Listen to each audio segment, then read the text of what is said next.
Should be a lot of great ball movement tonight, RJ. These teams love sharing the wealth out there. And you gotta love it, Kevin. As a player, it's always great to see a team functioning as a unit. Fans love to see everyone get involved. And now the opening lineup for Boston. White in at shooting guard, with Brown playing small forward.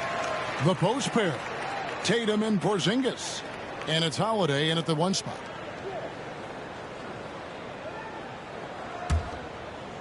And so here's Toronto. And here is Quickly. Down low. Here's Dick. And it's White with the rebound. Here's Tatum. His first shot is a miss. 0 for 1 to start the contest. Barnes with it. And Holiday picks him up defensively. To the top of the key, Dick.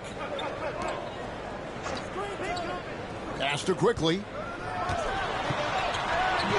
Rebound by the Celtics. They are coming into this having notched a win against the Knicks in their last game. And guys, they walked into the arena with a certain kind of swagger, and we really saw it play out on the offensive end. And they backed it up with their play, got production from everyone, and they were able to walk the walk on the offensive end. He just didn't like what he saw inside, so he takes the open transition 3. But if he'd missed, Coach might have had some words for him. With every passing season, Quickly's role seems to expand. Yeah, you know, Kevin, he's had to prove himself over and over.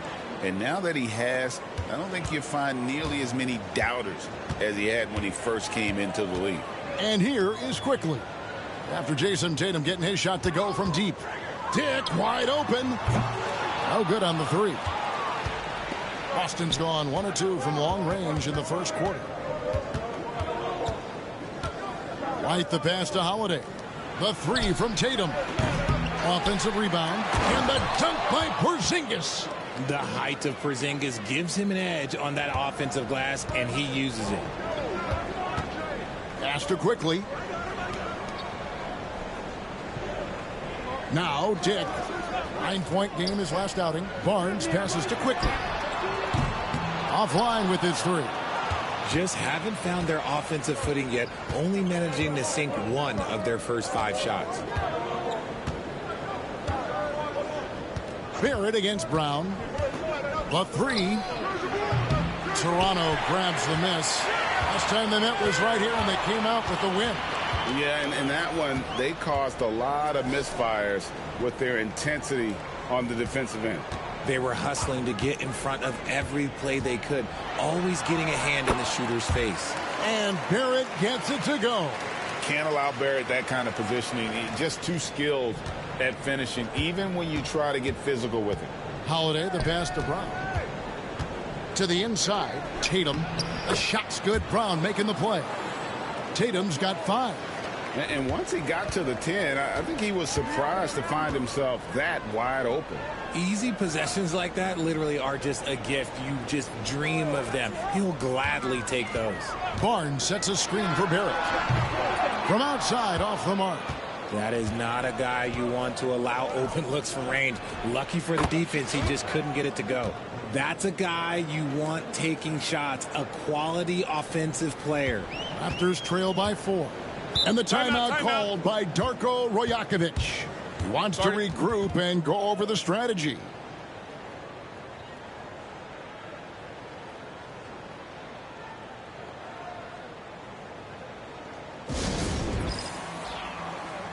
Walter, he's checked in for Grady Dick. Al Horford is checked in for the Celtics.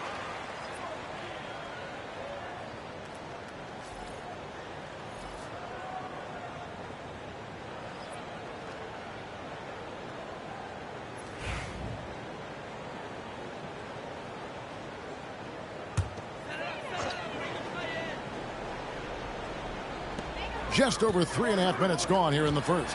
Good ball movement here by the Raptors.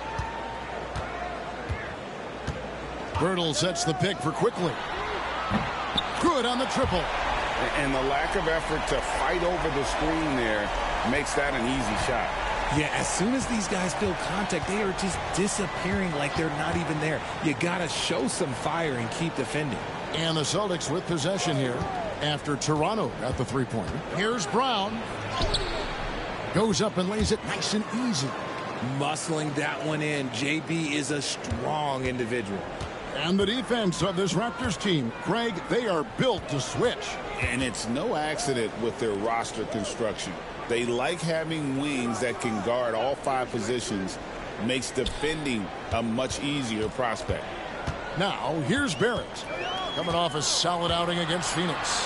Shot clock at 2. That 3 off target. Had some space there after the little pump fake. Brown the pass to Porzingis. And here is Horford. Here's Holiday. That one doesn't drop. Raptors trail by 3. A moment now to hear from our sideline reporter, Hall of Famer David Aldridge. David. Kevin, the Celtics can beat you in a number of ways. Point guard Jrue Holiday said, "We can play small and big. We have great bench players who come in and change the game at any time and could start on other teams. And we have a hunger." Kevin, they're going to be a problem for a long time. Agreed. Yeah, they are stacked, DA, for sure. Count that bucket. White's got his second basket. Yeah, another nice bucket down low. They've really been able to work the ball into the post effectively here so far. Now, here's Quickly. Another key contributor to that nice win against Phoenix.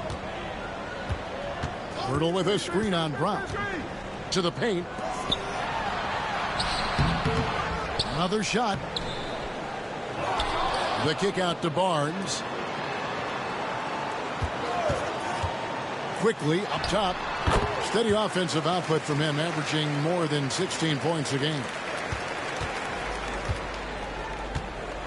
Brown with it.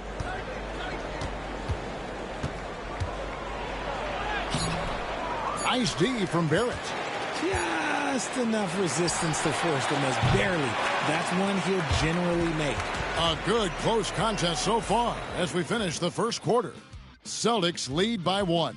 And back in a moment as we'll get underway with quarter number 2.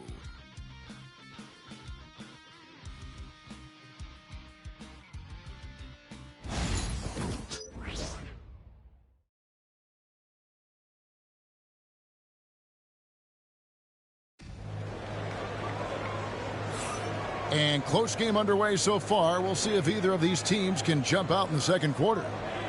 And what do you guys think so far about the offensive approach for the Celtics? I've really been impressed with how aggressive they've been inside, looking to capitalize from the paint whenever they can. And also have to bring up their passing game. They've been moving the ball with great precision so far and creating great looks for their teammates. We've got Chris Boucher, Walter out there with Grady Dick. And it's Mobo in at the 4-man position. That's the 5 out there for the Raptors. It's Dick on the wing, guarded by Tatum.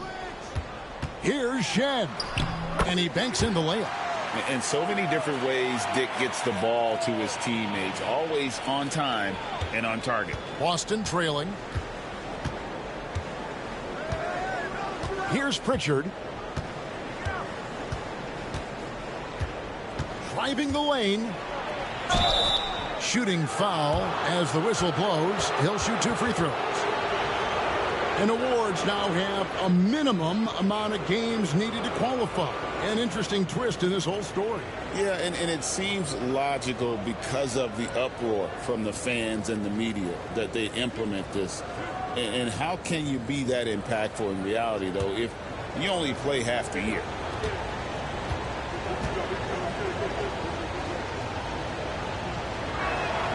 The first free throw is good.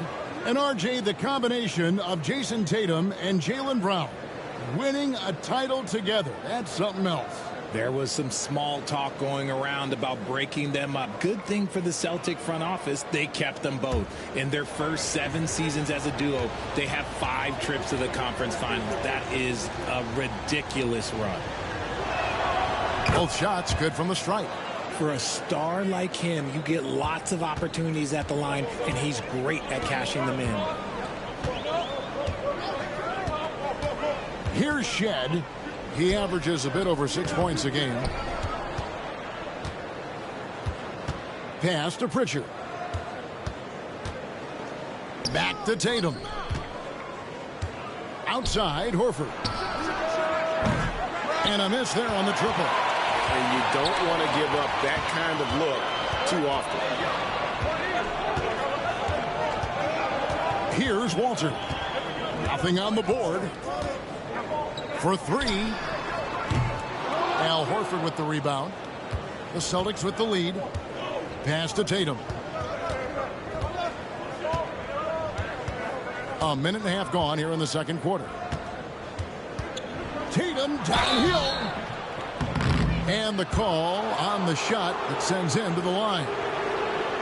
And you watch Jason Tatum, year to year, he is a model of consistency across the board. The numbers are pretty similar, and the effort never wanes. For Boston, they have been perfect at the line so far, albeit just 2 for 2.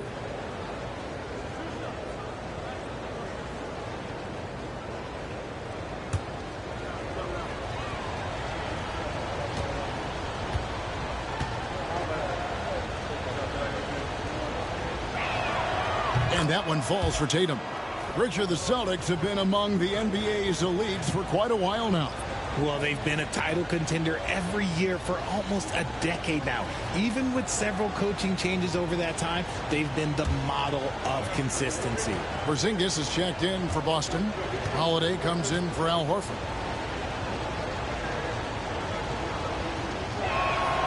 And so Tatum nails them both. Now look, from the moment he stepped into this league, Jason Tatum has been a difference maker. Every team in the league is looking for guys like him. Long, athletic, and most importantly, winners. And Darko Rajakovic calls timeout. He's made the decision. He wants to huddle up with his guys.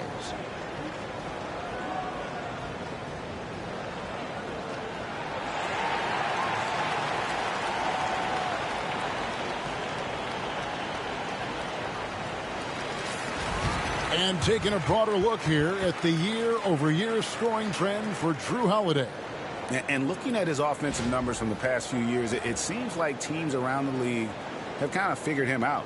He's having to work a lot harder for his points, and they haven't been coming nearly as easily as they used to. Second quarter of basketball, just over a minute and a half played so far. Here's Shed. That one good for 2. Shed's got 4 points this quarter. Used the pick to perfection and got all the way to the rim. Outside Holiday. Back to Tatum. Whoa! Tatum stretching his range. For almost anyone but Tatum, that's a bad shot. But he has the range to make all of that just so easy. Here's Walter. Still scoreless. Toronto working the ball around now. Down to 5 on the shot clock. They get it back. Pass to Shed. They set the pick from the arc. And Tatum pulls it down. Tatum's got his 4th rebound with that last one here tonight.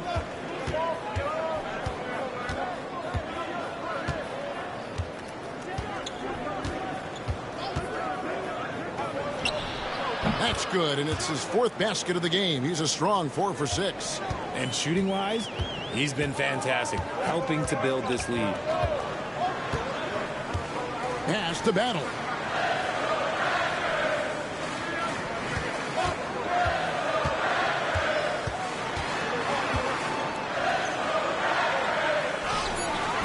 Porzingis with the rebound.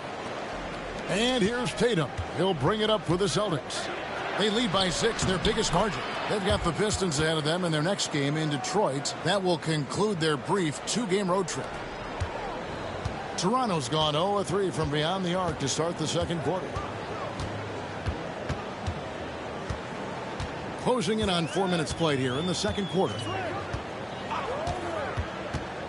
And really, these are some of the toughest calls an official has to make. Pirtle, he's checked in for the Raptors. Barnes comes in for Walter. Then for the Celtics, Brown is checked in for Tatum. And it's White in for Pritchard.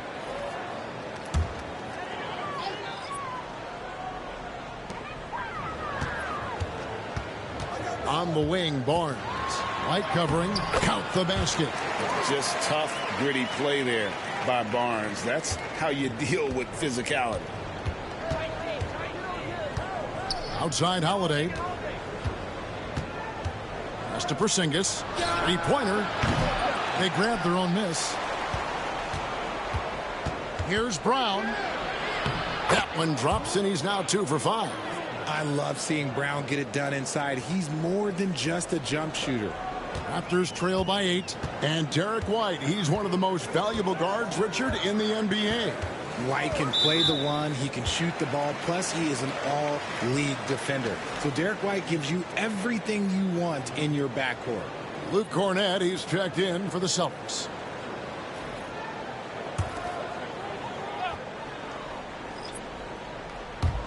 And the Raptors with the ball. Barnes sets a screen for Quickly. And again, no good by Toronto. On offense, here are the Celtics. They're on a 13-4 run. To the middle. White the pass to Cornett. 5 to shoot. It's Brown with the drive, and that'll be 2 free throws coming up. Officials on the call with the foul. It's on R.J. Barrett. That was a courageous drive by Brown. He knows the defense is right there, and he's like, yeah. And Greg, we were talking Jaylen Brown making the 2023 All-NBA second team. That was big for him, wasn't it? Yeah, Kevin, it made Jaylen eligible for the Supermax, signing for that 5-year extension in July of 23. At the time, the largest contract in NBA history. He misses the free throw. RJ, we've seen multiple all-star games for Jaylen Brown. Can he become a superstar? Well, to me, if you've got a finals MVP in your back pocket on your resume, you are now a superstar, and Jaylen Brown is that. Good on the second free throw. As we've gotten closer to halftime, their style has become more and more physical. Quickly kicks to Pirtle. Pass to Dick. Now here is Pirtle. Here's Barrett. There's the 3. It's hauled in by Cornett. And here's Boston. They're on a 14-4 run. Holiday, the pass to Porzingis.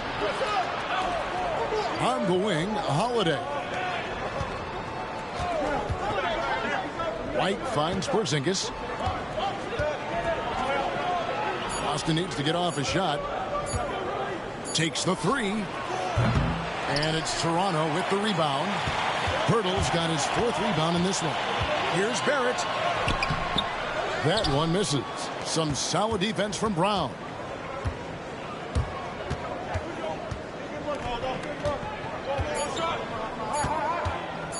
And here's Porzingis for a... What a play! Simply drains it in at the buzzer. And how about that triple to put a cap on their run here going into the break. Finish that half on a big-time roll. The clock runs out, and we're heading to halftime. Celtics out in front, up by 12. And now let's catch up with David Aldridge, who's standing by from the sideline. All right, Dave. Thanks, guys. Here with Jason Tatum. You have been rolling early. How did you get in that rhythm? Just staying aggressive. Just continue to get in the gym and see some go in. It feels good to see him go in early, and it feels good to have us have a good start. Hopefully we keep it up. Yeah, it was flowing great in that first half, Jay. Thanks very much. Back to you guys. All right, David, thank you. We'll be back after halftime for the start of the third quarter.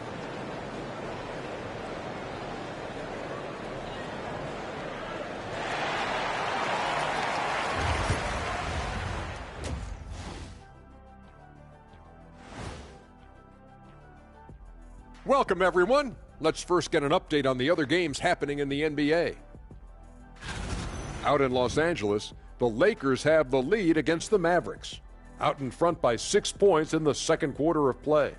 This game could really go either way, and I don't have a prediction, Ernie. Well, that's great. That's what we pay you for.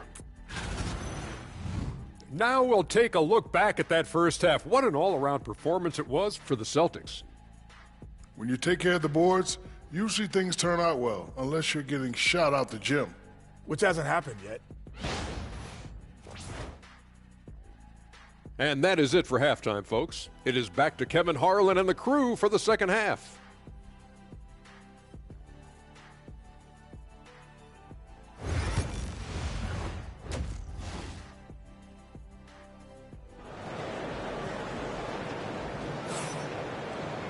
And as we dive into the second half, we'll find out if the next two quarters are any different from the first two.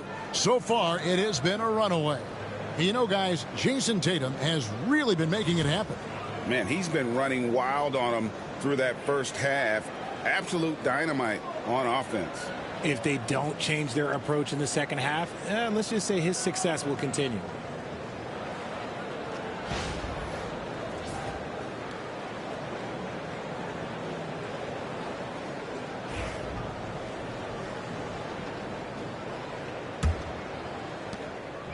And so quickly, we'll bring it up for the Raptors. Down by 12. Starting off the second half, here's Joe Mazzulla's 5.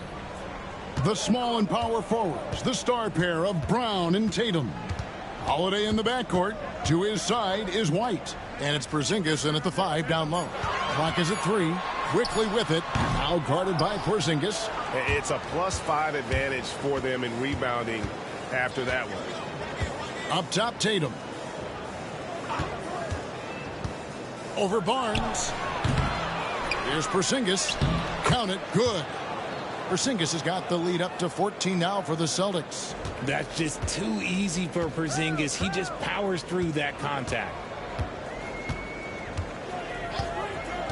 Now here's Barnes. And you know the points will always be there for him. He's averaging just a shade under 20 points a game right now. And the dunk by Pirtle. Strong move to the 10, trying to get his guys going.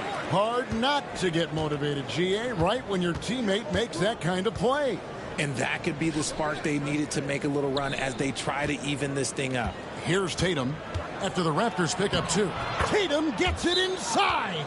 We see this from Tatum often, and it never gets old. Just scoring at will. And Darko Rajakovic calls timeout. He's going to have a discussion here on the sideline.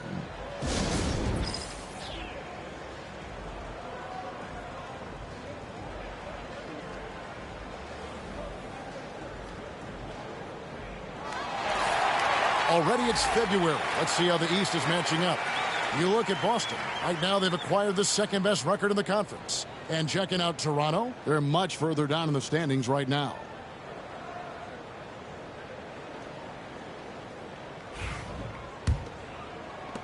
Raptors trail by 14. Pass to Dick. Back to Quickly. Good ball movement here by the Raptors. And here's Barrett.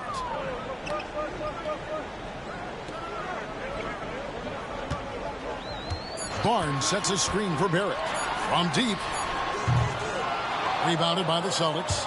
And they've got a big lead, not just on the scoreboard, but really in the rebounding numbers as well. Over the last few seasons, we've seen the resurgence of Porzingis. And, Richard, it has been fun to watch. Kevin, he's been effective on both sides of the ball. He's always been a good player, but his recent fit has really improved his play. Let's check in with our reporter, David Aldridge. Kevin, thanks. Jaylen Brown has put it all together. He said, I'm figuring out my spots to be aggressive. That's in my DNA. But also showing how I've grown. Being a great screener, delivering passes on time, and on target.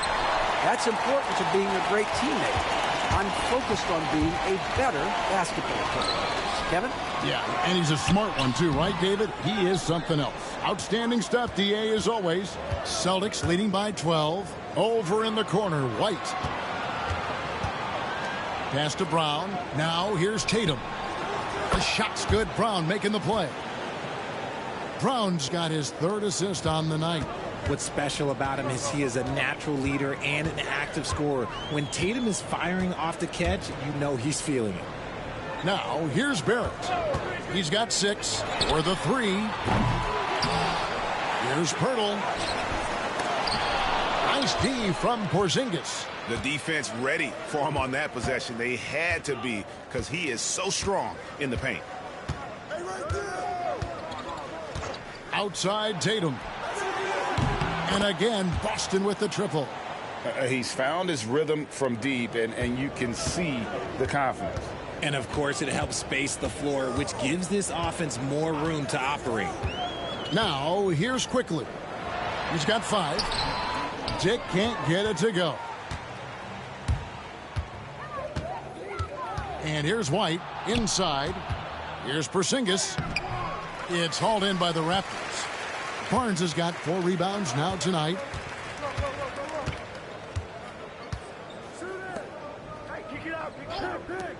For 3, Barrett knocks down the 3 ball. Barrett's got 5 points now in the quarter. Showing improvement in that aspect of his game. Barrett wants to get better firing off the catch. Here's Tatum. Nice concentration to hit the double clutch layup. This quarter has been all his. I suggest they keep the ball in his hands. And Darko Rajakovic calls timeout. He's ready to talk things through with the team.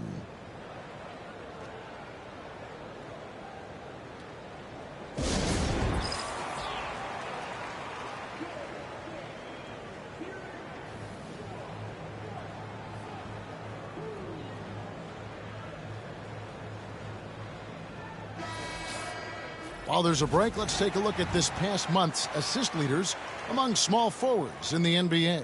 5th is Jaylen Brown. The passes we've seen some of these guys make from the wing, just outstanding, truly gifted distributors. They give their teams an element that not every squad has. That kind of passing from the small forward spot allows an offense to be much more free-flowing. Here's Shed. Pass to Mobo. To the paint. Boucher in the post. Guarded by Horford. Here's Shed. Shoots. And the Raptors miss again. Boston leading by 17. Over in the corner, Brown. The kick out to Holiday. His 3-pointers off the mark. Toronto's gone 1 of 3 from downtown since halftime. 56 seconds left in the third quarter. Boucher against Horford. Pass to Mobo. Here's Barrett. The baseline jumper goes down. Barrett's got 7 now in this quarter. An effective mid-range scorer. Barrett excels at finding openings in the defense and capitalizing. Driving in, Pritchard gets the bucket. And the Celtics lead by 17. And after really leaning on that 3-point shot in the first half, seeming like they're just getting away from it here in the second. More of the shots coming from the interior. Now 8 seconds separating the 2 clocks. And Barrett gets it to go. The decision-making of Barrett continuing to improve. I love when he's decisive like this. Here's Pritchard.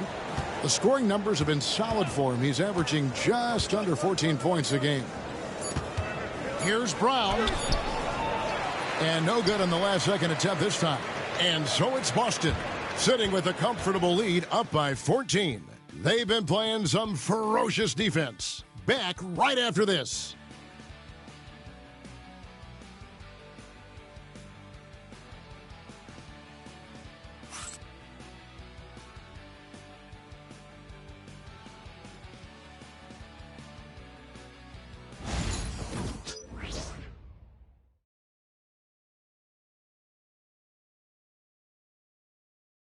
And a worthy candidate tonight as we take a look at our State Farm assist of the game. Just true artistry right there. I mean, great decision on where to go with the ball, and how about the perfect delivery? A lot of times a spectacular pass is more impressive than a spectacular shot. This is one of those times. And 1 quarter to go in a game that to this point has not been an evenly fought contest. We've got Walter, and it's Mobo in at the power forward. So that's the 5 in the game for Toronto. Out to the wing. Here's Hauser. Good, and it's Tatum picking up the assist.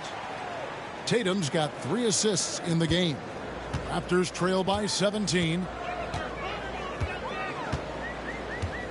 Here's Shed to the inside. Walter. And Tatum pulls it down. Tatum's got his 7th rebound of the game with that last one. +8 in the rebound differential. One more reason why they're in control. Here's Pritchard. Pass to Tatum.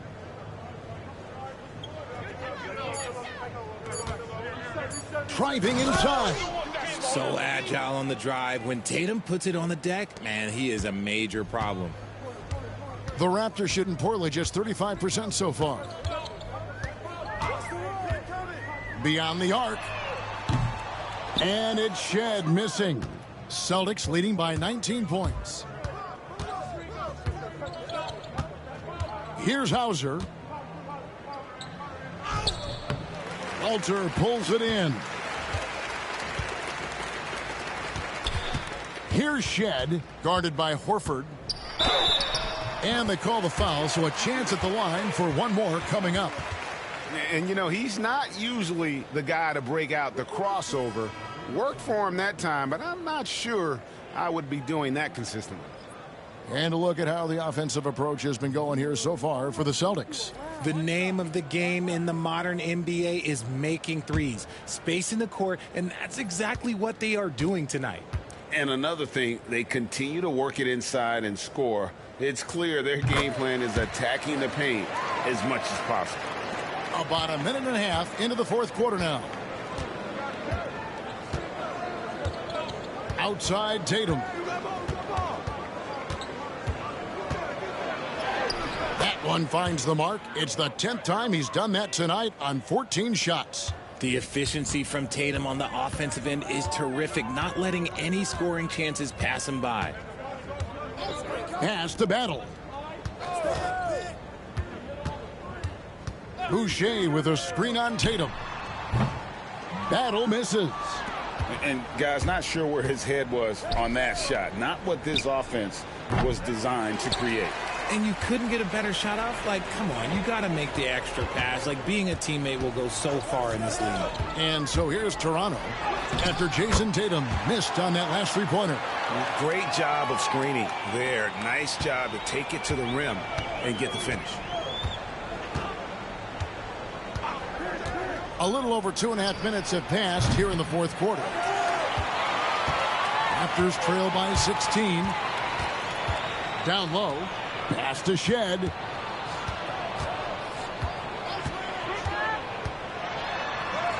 That's in for his 5th make of the night. Now shooting at a 50% clip, 5 for 10. Well, after an uneven first half, he's managed to right the ship and get things going. And we've got a timeout from Joe Mazzulla. Wants to make sure everybody's coordinated and intent.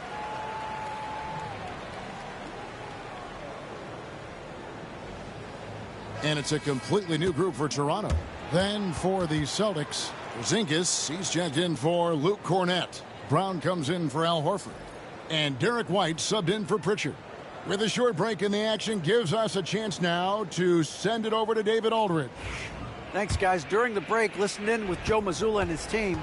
He told his players, I love the energy right now. You look like you're having fun out there. Keep playing for each other because our chemistry looks great right now. Back to you guys. All right, thank you, David. And really, as the three-pointers keep dropping, you get the sense that the frustration is mounting for the defense. Quickly the pass to Dick. Outside Barrett. Here's the 3. And it's White with the rebound. White's got 4 rebounds now tonight. Outside Porzingis. Outside Tatum. The 3. And Pirtle pulls it down. Raptors trail by 17. Now Dick. Pirtle dishes to Barnes. Some nice ball movement here by the Raptors. Barrett for three. And Boston with the rebound. Porzingis has got 9 rebounds in the game, getting it done. Holiday looking over the floor. Pass to Porzingis. And Pirtle pulls it down. Pirtle's got rebound number 8 here tonight in the game. Barrett kicks to Quickly. 1:32 left in the fourth quarter. Dick with it, wide on him. Clock at 4. Dick can't get it to go. And so Holiday will bring it up for the Celtics. And so just rolling to the finish line now in what has been a very confident-looking performance for Boston. They found a great rhythm from long range. Yeah, Kevin, every time they left a man open deep, he'd get a good shot at the basket. Didn't hesitate, and that aggression paid off. And so they'll be advancing their win total to 42 games. And not just a win tonight, guys, but a win on the season series as well, as they finish with 3 out of 4 games against this opponent. And you know, looking back at all the contributions tonight, it was a really phenomenal all-around game for Jason Tatum. He came up with a bucket every time they needed him to. Great effort on offense, and he was a difference maker. And credit the whole team. It was a focused, concerted effort to put this one away. And it felt like they just flipped the switch to go on that run and seal the game. Saving their best basketball for the end. Always smart. Here's Pirtle. After Drew Holiday's score, Pirtle with a screen on Holiday. The shot's good from Quickly. We've got 22 seconds left here in the fourth quarter. And so the Celtics now can just hold on to the ball. Outside, White.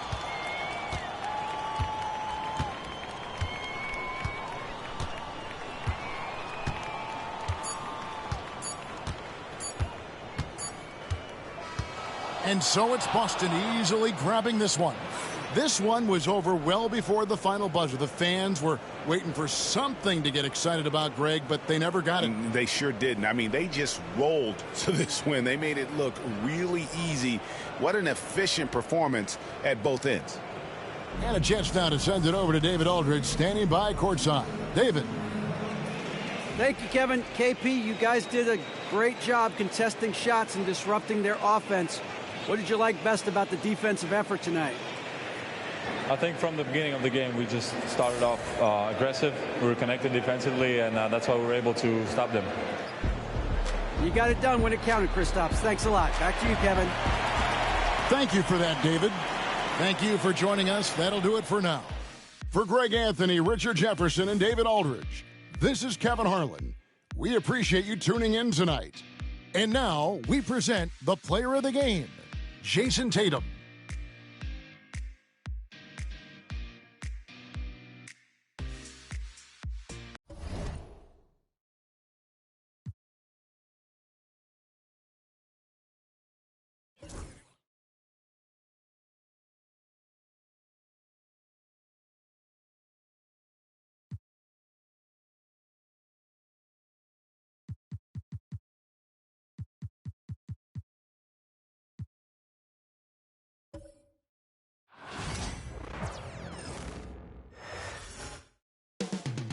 Up next, the Cavaliers taking on the Magic for Cleveland, playing it up.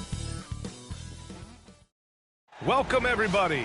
Thanks for joining us for NBA action on 2K Sports. Along with Hall of Famer Doris Burke and Grant Hill, I'm Brian Anderson. Allie LaForce joins us from the sidelines. All right, a moment now to see how the schedule is looking for Cleveland. On Friday, they'll take on Kristaps Porzingis and the Boston Celtics. Then on Sunday, they'll kick off a homestand, starting with the Portland Trailblazers. And for that game against Miami, it's never easy taking the back end of a back-to-back, but they've been playing some great basketball of late. And when you're winning, back-to-backs feel a lot easier to handle. A look at Cleveland's opening lineup. Strus at small forward with Mobley next to him.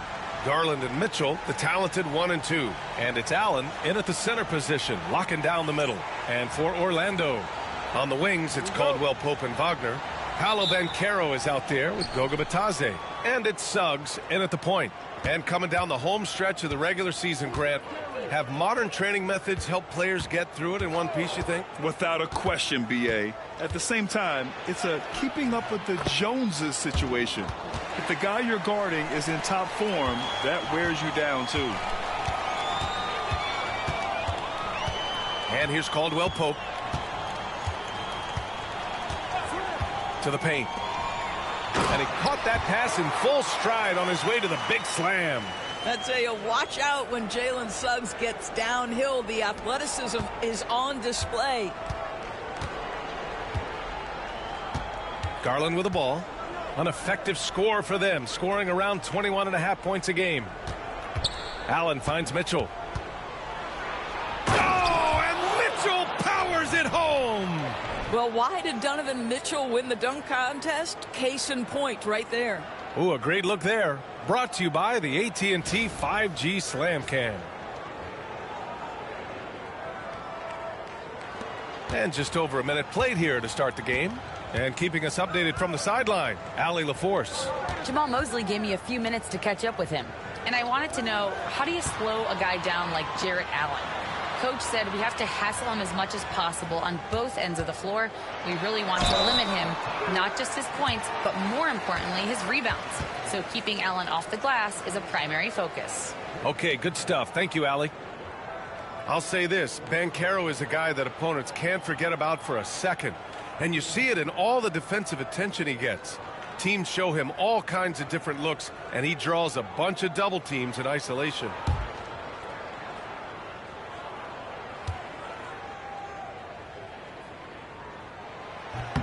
And he makes a first.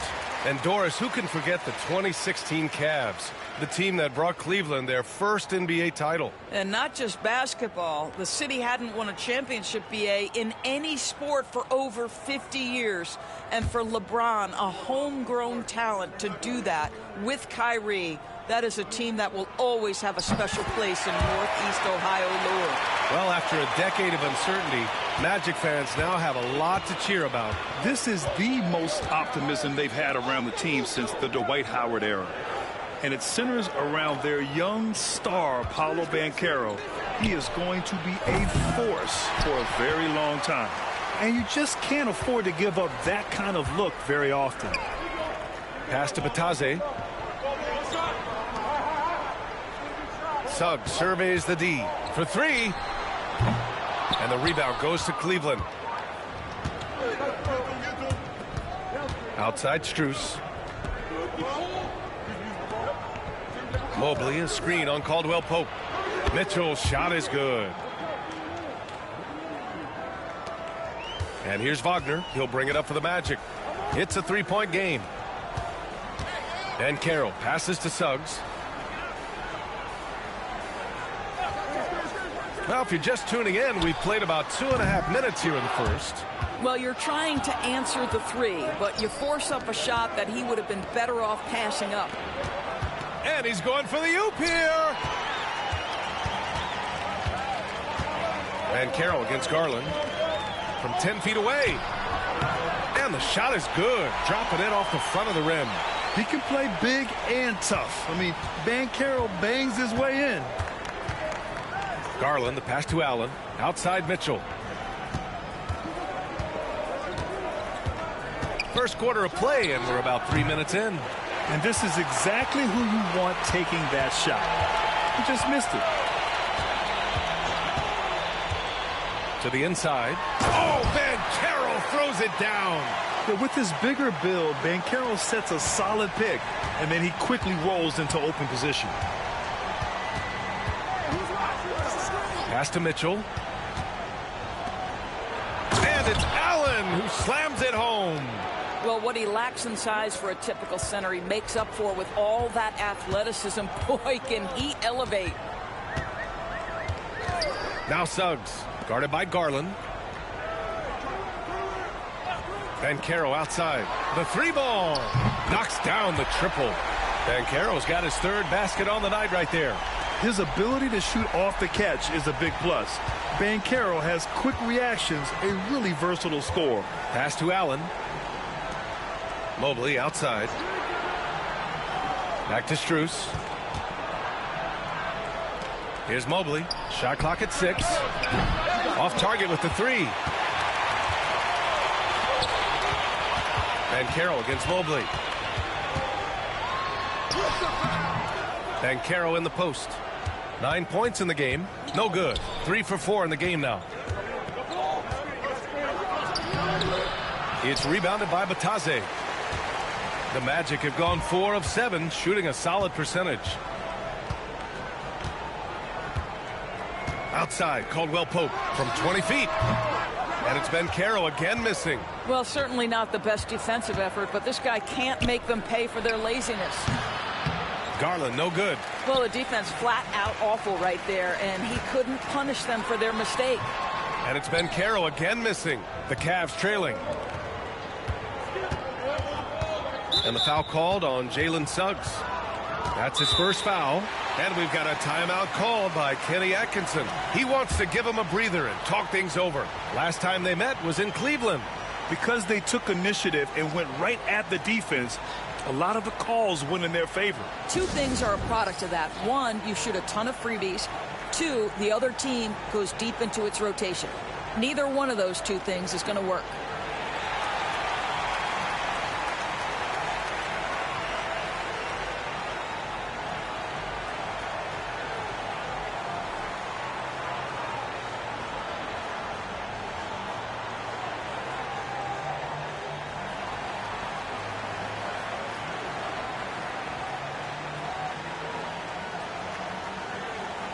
For the Cavaliers, Green's checked in for Mobley. Hunter comes in for Strus. And Jerome subbed in for Donovan Mitchell.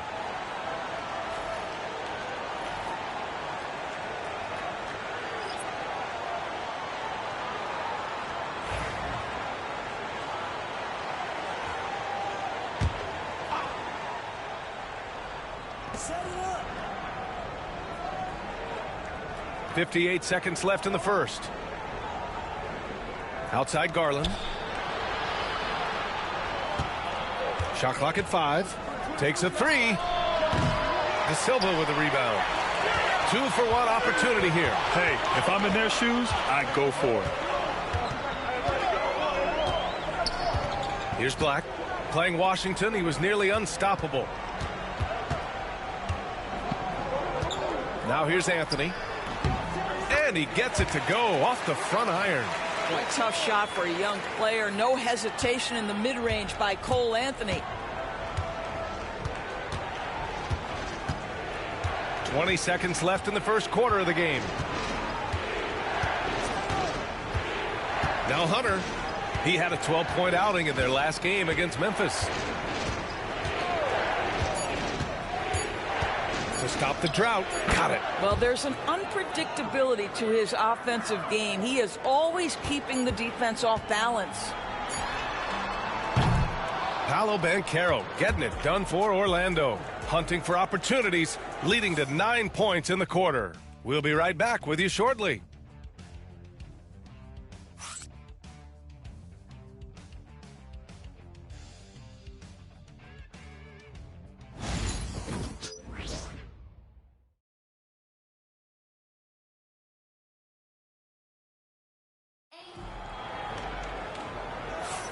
And some good action in the books as we get back to a game that's been pretty close so far here. And for Orlando, what jumps out to you guys stat-wise? Attacking relentlessly, drawing fouls. They won that first quarter at the stripe. They have done a tremendous job of drawing contact and putting officials in a place where they simply have to make the call. And so Anthony will bring it up for the Magic. They defeated Washington in their last game. And that game was all about the depth they have on this roster. Their role players stepped up when they needed it most. And that's exactly what happened. Guys came off the bench ready to play. The offense didn't miss a beat. Banchero and Carter Jr. make up the front court. Then it's Cole Anthony, and it's Black in at the point. That's the group starting the second quarter for the Magic. 6 to shoot. Allen on the wing. He's checked by Carter. Allen can't get it to go. Orlando leading. Banchero driving hard. Out to Anthony. Back to Banchero. Lets it fly. And the sweet roll that time on the rim. That one falls. Banchero's got 11 points. Grant, we're starting to see more players throwing alley-oops to themselves off the backboard. Did you ever do that? In practice, maybe. But although I had some leaping ability early on, I never had the audacity to do it in a real game. Hunter, good. Such a reliable threat from range. You'd think the defense might key on him a little bit more. A moment to hear from Allie LaForce. The Cavaliers have great size up front. They have Evan Mobley and Jared Allen, who said, we have each other's backs. That's the advantage of having 2 7-footers. If you blow by the first one, there's a second one waiting for you. Brian, they'll make it tough. No doubt. Waves and waves of length inside. Thanks, Allie. And here's Hunter from the arc. Orlando with the rebound. And just terrible defense. I don't know how he missed that shot. Here's De Silva. Uses the glass to finish the layup. And now it's a 6-point Orlando lead. And their offensive execution has really picked up here in the second period. Quarter 2 and about 2 minutes in. Here's Jerome. Count it. 1 for 1 to start the game. If the defender is giving him that much space, the points are inevitable. Grant, the Cavs making the playoffs the last 2 years. A big deal in Cleveland. Well, outside of years with LeBron on the roster, they hadn't made the postseason since 1998. But this group of Cavaliers are making their own history now. Drives to the hoop. Green. Great D that time from Banchero. Well, we didn't see the same kind of control we're used to seeing from him. This guy is usually a tremendous finisher. Carter, the pass to Anthony. Now Banchero.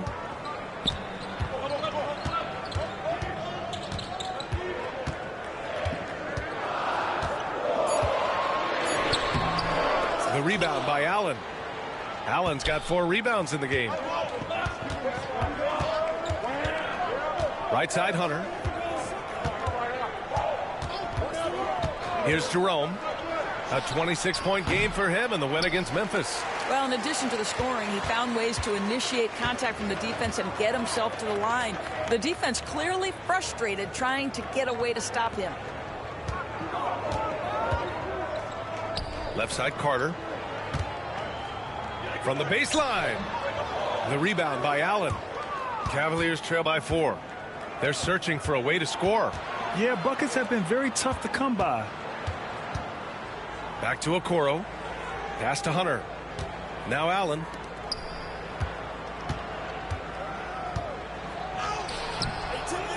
And a missed layup. For Orlando, they've gone 3 for 7 here in the second quarter. Black passes to Carter. Banchero surveys.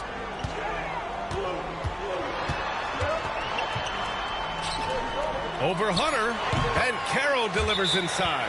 This guy has been a catalyst for them all game long. What a job leading them to this lead. And we've got a timeout called by Kenny Atkinson. We might see him looking to make some tweaks to the strategy here.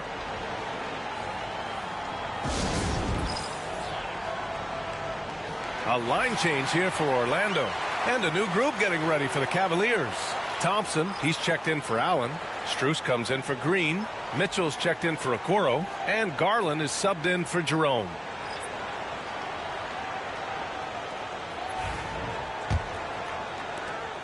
The Cavaliers trail by 6. Thompson outside.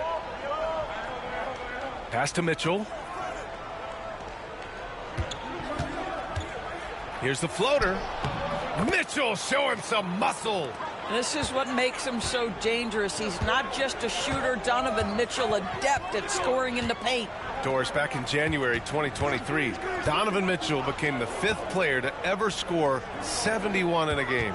Think about this, Brian. Just Wilt, Kobe, David Thompson, and David Robinson had done it before Donovan Mitchell. Incredible company he keeps. Garland looking around. Tipped. Cleveland gets it back. Pass to Thompson. Out to Garland. 5 on the clock. Fires in the triple. Garland's gotten himself going with a triple, his first basket of the game. They're making a few more threes this quarter, trying to cut into that deficit. Here's Wagner. Always a nice way to start. Makes his first one. That's a big-time finish by Franz Wagner. Might be young, but he is undeterred. Outside Mitchell. Garland, the pass to Thompson.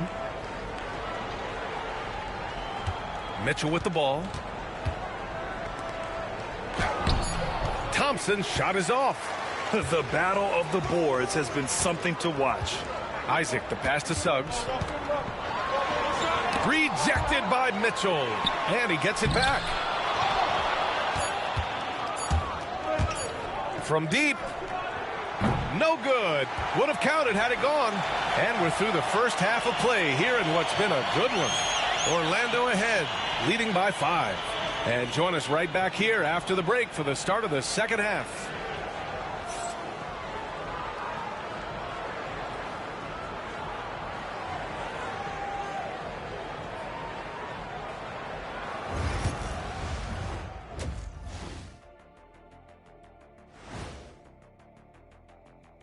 Hello, everybody. We'll break down the action shortly, but first, a glance at how the Eastern Conference standings are stacking up as the season winds down. You take a look at Orlando. They've clearly taken a step back as a franchise. You hate to see that. But something isn't right with this team. I don't know if it's personnel, the coaching. They're going to have to make some changes in the offseason. And now taking a look at that first half action, it was a less than ideal start for the Cavaliers. The big thing for me is their offense. Things are not clicking. Hard to say what's messing them up, but something's got to change. Might want to juggle that lineup a bit, Shaq. I mean, see if that helps. Great job, Coach. That's it for us. Thanks for tuning in. Now let's send you over to Brian Anderson with the third period.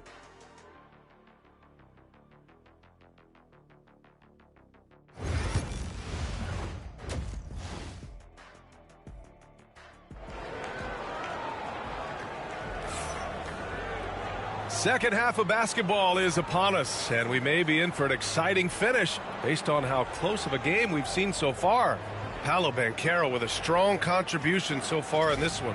When he got good position and they got the ball to him, he was automatic. Well, you can see why they would continue to play through him. He was tough to stop, super assertive down low, just great work.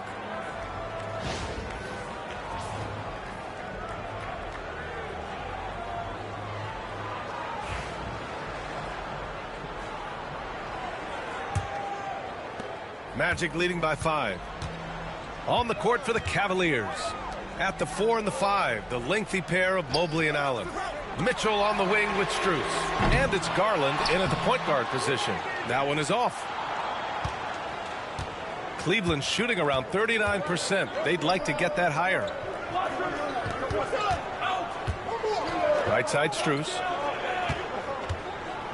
To the middle. And it's Mitchell, the miss.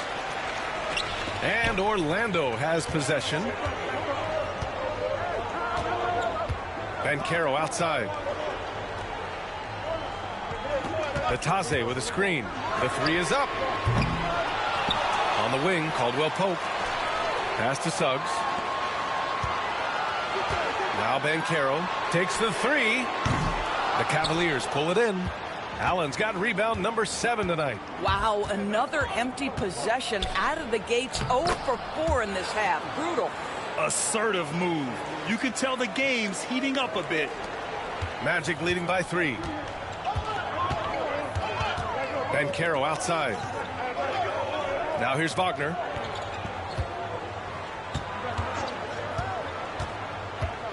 And the foul called on Evan Mobley. That's foul number 2 for him. And we've got a timeout from Jamal Mosley. Coach wants to speak to his guys, maybe alter some of the game plan.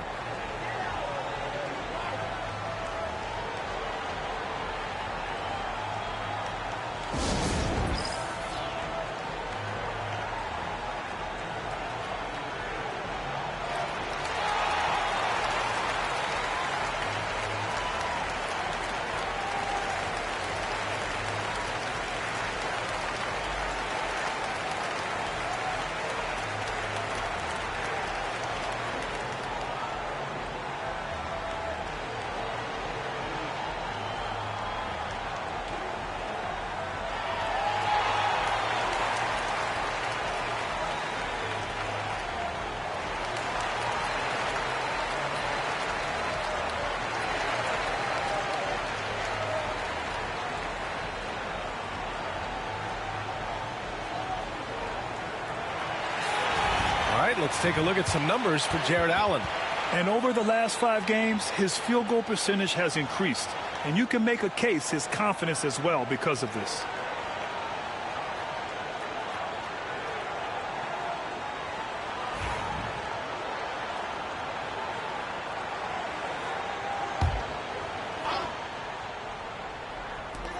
First minute and a half of basketball played here in the third quarter. Here's Banchero. Oh, and there's the whistle on the shot. So 2 free throws for him coming up. Yeah, some aggressive play from Banchero, putting the defender into a bad spot with that pump fake. And this is his second trip to the line tonight. In their previous game, he simply couldn't miss from the line. Shooting 2.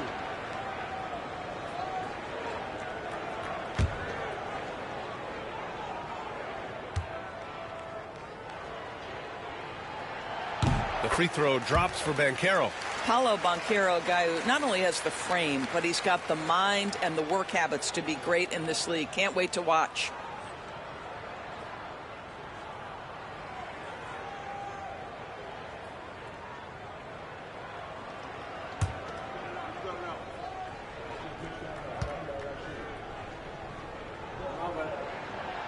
Off on that one, so he goes 1 out of 2 at the line. Well, you look at Evan Mobley, Doris, so agile for his size. This is a young man, Brian, with so much upside. Defensively, he can guard on the perimeter, slides his feet, keeps his balance, contests without fouling, and he's growing every repetition on the offensive end. I can't wait to see his future. Mobley against Banchero. It's rebounded by Cleveland. Just hasn't found much consistency from the floor, but his teammates have picked up the slack. Outside Garland for the tie. It's rebounded by Batadze. Batadze's got 6 rebounds here tonight. Inside, here's Banchero. Nice assist and nice finish. Solid play all the way around. Banchero's got 19 points. Cavaliers trail by 4. Mobley outside, fires from deep. It's rebounded by Banchero. He couldn't believe how open he was. He just couldn't convert it.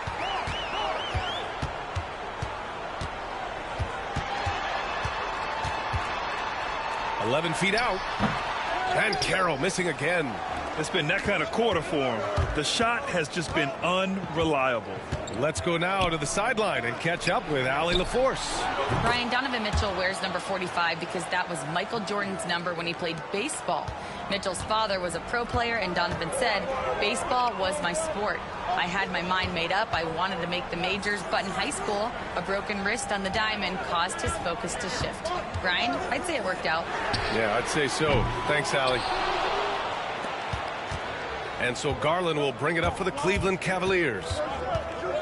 Since the second half started, they've only given up 3 points. Well, being aggressive and assertive, the big man snatching the rebound. Garland against Suggs. Wagner for 3. Gets the 3 to fall. Wagner's got 5. What we know about Franz Wagner is this guy attempts a fair amount of threes for a reason. He's pretty effective, guys. Garland, the pass to Allen. From deep, Strus. Orlando with the rebound. Batadze's got 7 rebounds in the game. Pass to Suggs. Here's Batadze. Allen defending. Here's Banchero. Outside, Caldwell Pope. Suggs with it. Lets a 3 fly. Sends it home from 3-point land. And now it's a 7-point Orlando lead. Jalen Suggs showing you supreme confidence right there. On the catch, ready to rise and fire. Allen finds Mobley. Outside Garland. On the wing, Mitchell. And another miss by Cleveland. Oh, man, he can't get anything to fall. You can feel his frustration. He is trying to shoot his way out of it, and it might be better for him to pass the basketball at this point. The kick out to Banchero. Just 5 on the clock. Shoots over Mobley. Banchero, no good. Boy, the wheels have definitely fallen off in this quarter. He cannot buy one. Down low. Here's Garland. Second shot opportunity, and Allen puts it in. Allen's got his second basket of the game. You know what? That's all about hustle and a nose for the basketball. Tremendous job on the offensive glass by Jared Allen. Pass to Banchero. Good D by Mobley. This has not been his best quarter. And you know what? They keep calling his number, and they're simply trying to get him out of this funk. Garland, the pass to Mitchell. Looking to get it going. Wow, the concentration by Mitchell. They just look so overwhelmed inside. You know, that's why they continue to get attacked. Suggs outside. Pass to Caldwell Pope. And here's Wagner. And here's Banchero, covered by Mobley. The jump hook. Unable to get that one. It's still anybody's game as we reach the end of 3. Magic out in front, up 3. And when we return, we'll get the fourth quarter rolling here on 2K Sports.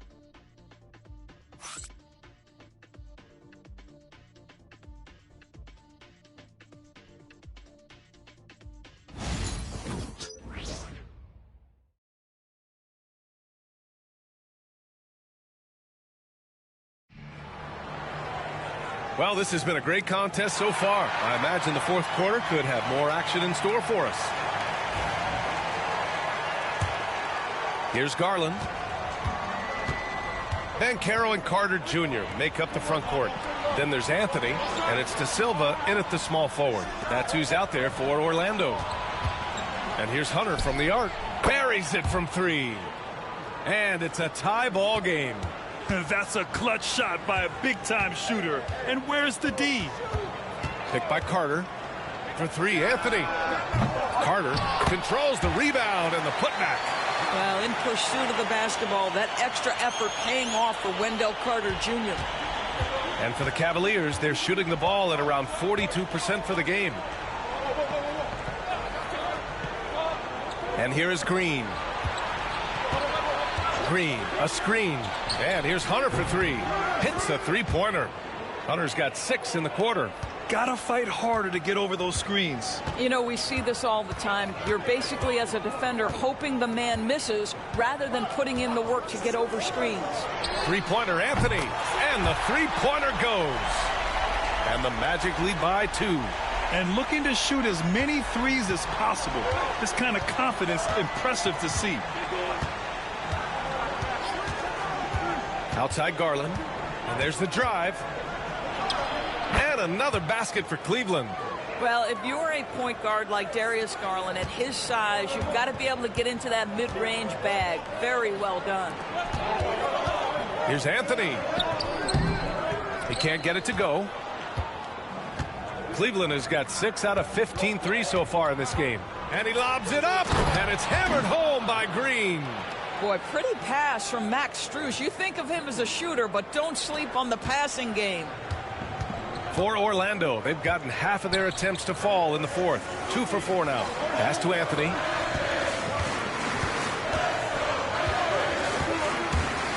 Here he goes. Here's Banchero. Finds room and goes for the jam. Banchero. Well, you have to wonder, can a young guard play in the pick and roll and make the right decisions? Pretty pass from Cole Anthony. He's saying, yes, I can run pick and roll. Outside Garland. It's hauled in by Black. Orlando has gone 1 of 2 from deep in this quarter. Pass to Carter. Over to the left wing. Here's Black. Here's Banchero. 6 on the shot clock. Over Hunter. And there are the Magic with another bucket. And I think we're going to see a lot of nights like this from Banchero. He is built to score and never seems to take a play off. And Kenny Atkinson has called a timeout. He is not messing around, calling them into the huddle.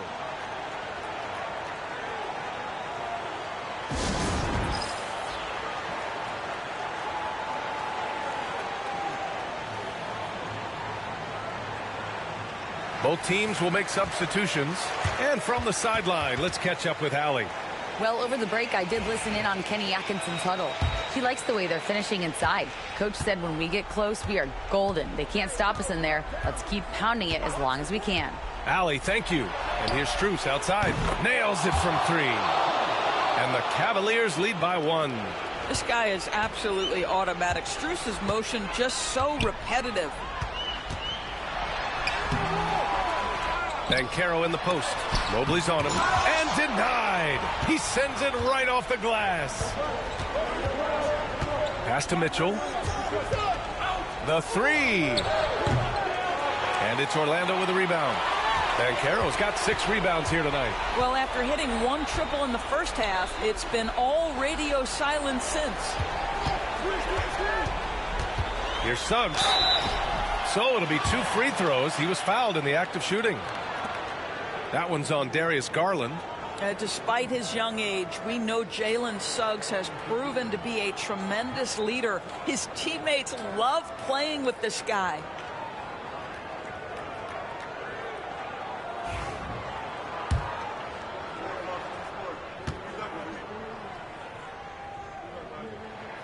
And he knocks down the first one. Jalen Suggs gets a ton of attention for his offensive skill set, and that's appropriate. But let's remember, he can be imposing defensively.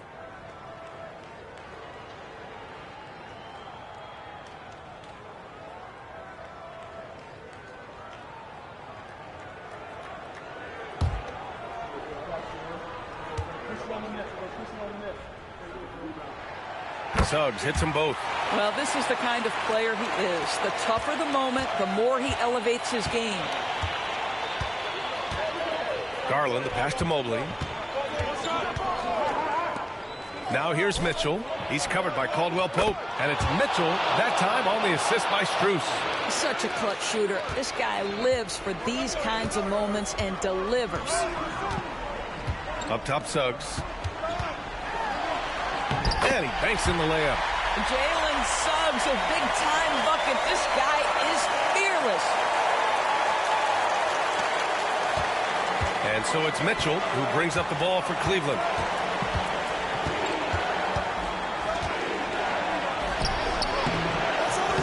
He can't get that one to fall. The Magic have gotten 5 shots out of 9 to go in this fourth. Caldwell Pope finds Banchero. Nice move. Good D by Mobley. I don't know if he's tired or what, but he is definitely holding back a little bit, and he has to step his game up right now. Pass to Allen. Outside Mitchell. Now here's Garland. Let's go with a 3. Hits the trifecta. And the Cavaliers lead by 3. How about Darius Garland? He's young, but he is fearless, folks. Suggs against Garland. Suggs, the pass to Banchero.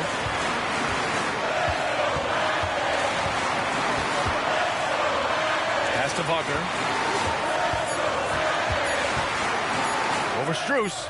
And he buries it. And that one brings him within 1. Big-time shot, sending his teammates into a frenzy. I'll tell you, these guys have worked so hard together. Everyone pulling in the same direction. Beautiful to watch. There are just certain guys that have the clutch instinct, and Donovan Mitchell, one of those. And we've got a timeout from Jamal Mosley. Great time to call his guys into the huddle at a very tense moment in this game. Given the situation here, what sort of strategy needs to be top of mind? With the time left, I think they've got to be looking for a quick shot here.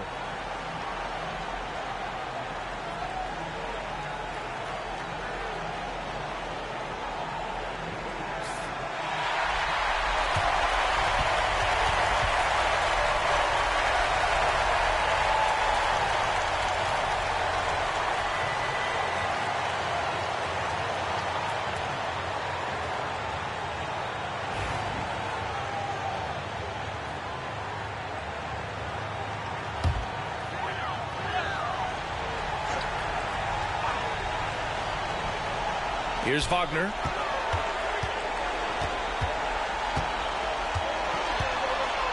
Over Strus. And it's Wagner missing. This might be a turning point. Massive possession here. Shot and game clock separated by 5. Mitchell with the ball. Clock at 6. Orlando with the rebound. And we've got a timeout from Jamal Mosley. The pressure is on, and he's got a plan to share with his guys. Turning here to our analyst. What elements become the primary keys at this point? Tricky situation here. They need some kind of bucket to stay alive. And it's either got to be a three-pointer or a score quickly and take the foul.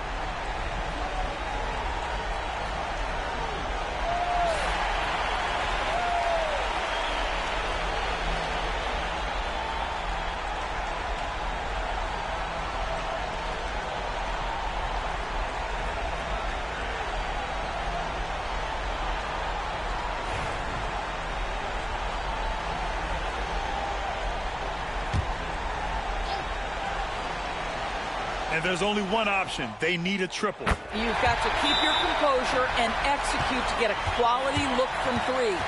Where was the perimeter D on that one? You have to guard against all possibilities. And Kenny Atkinson has called a timeout. And coach didn't want to take any chances in this situation, which is why he called the TO.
Here's Strus outside. Oh, had a chance to win it right there.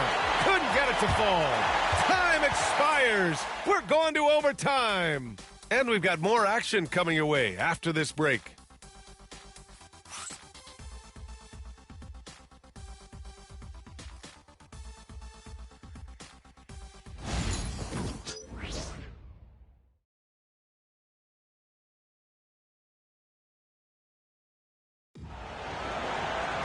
Boy, these teams have battled tooth and nail for 4 quarters. Now we're headed to overtime. This one should be fun. Here we go.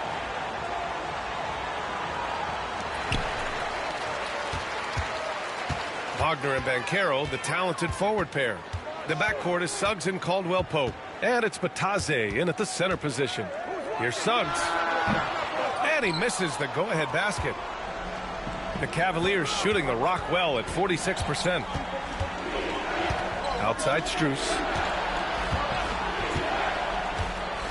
Back to Mitchell. Allen with a screen on Caldwell-Pope. From deep, Mitchell. It's rebounded by Batadze. Batadze's got 9 rebounds in the game. Boy, he's getting it done. Wagner, the pass to Suggs. The kick out to Banchero. No good on the 3. And so Garland will bring it up for the Cavaliers. A minute into overtime of what's been a great one so far. Allen with a screen on Caldwell-Pope. Mitchell. Rebound by the Magic. Batadze's got double-digit rebounds now in the game to take the lead. Caldwell-Pope's shot is off. Caldwell-Pope's gone 1 of 3 shooting so far. Here's Mitchell. And he sinks that one, hitting the back of the rim on the way in. And the Cavaliers lead by 2. The Magic have gone 0 for 3 here in this overtime period. it's Garland. Suggs with the bucket. Displaying some solid body strength and balance. Jalen Suggs to the cup. Caldwell Pope against Mitchell. Mobley outside. Puts it up from 12. A tad short, but it's good off the front iron. Here's Suggs.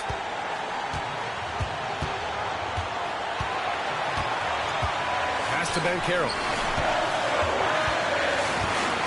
Over Mobley. Banchero no good. The Cavaliers have gotten 2 of 4 attempts to go in OT. Mitchell with the ball.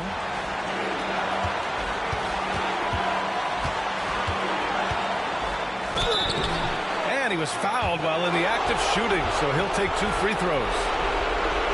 This is Donovan Mitchell in his toolbox, right? Uses the shot fake, gets that defender to bite. Nicely done.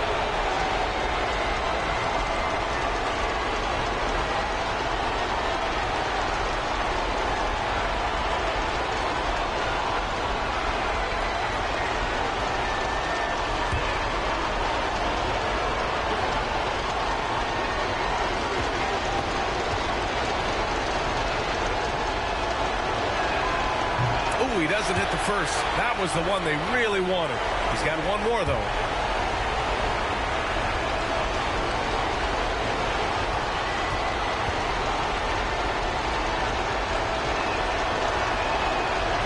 That's off as well, so he misses both. Outside, Caldwell Pope. Pass to Wagner. And Carroll against Mobley. And Carroll the screen. 6 on the shot clock. And it's Wagner missing. A chance here to possibly put the game away. They have to remain focused to get it done.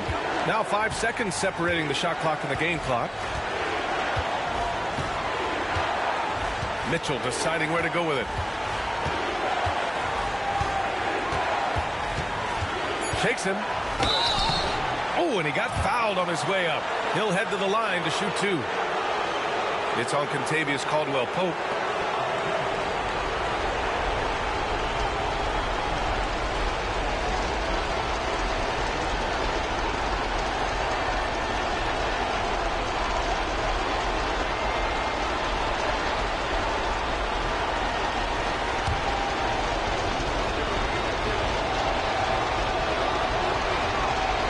He hits the first one, and that makes it a 3-point lead.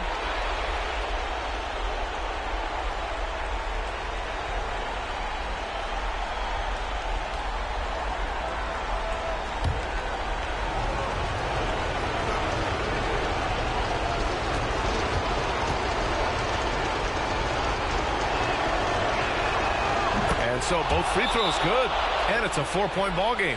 Well, what a performer this guy is. Game is on the line. He stands up and delivers. Orlando calls timeout. They're behind by 4. Let's hear from our analyst. Give us your take on the strategy being discussed right now. No doubt. They've got to get a quick bucket here. They need to score, and they need to do it quickly, but it is still possible here.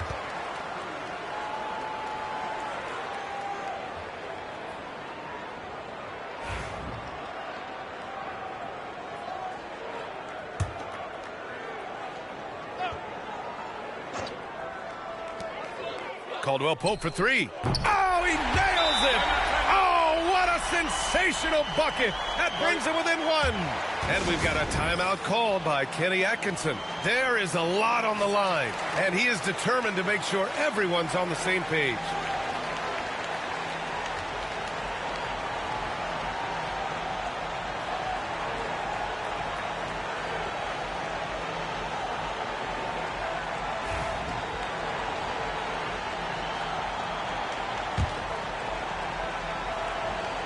Here's Garland, and there's the intentional foul. No choice but to stop the clock here. Yeah, no choice but to foul in that situation. Although, that's not the guy you want to send to the free throw line. He drops the first one, and that'll put him up 2.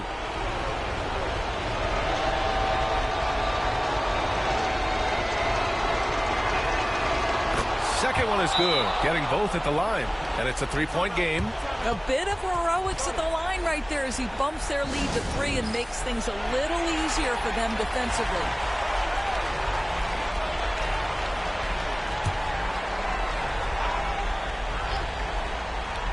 And here are the Magic now. For 3, Caldwell Pope. Misses the tray. And so it's the Cavaliers who come out on top. They escape with the W, even though they needed a few extra minutes to pull it off. And both teams gave their all. But when it came down to overtime, it was about who had more determination. And that about wraps it up. For Grant Hill, Allie LaForce, and Doris Burke, and the rest of our 2K team, this is Brian Anderson signing off.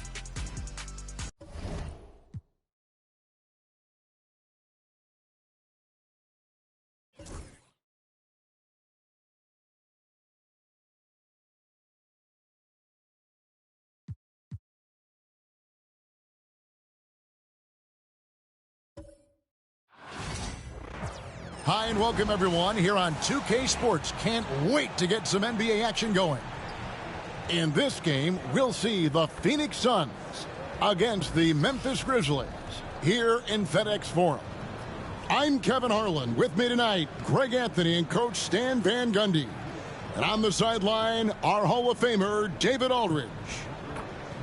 Already it's February. Hard to believe. Let's see how the West is matching up.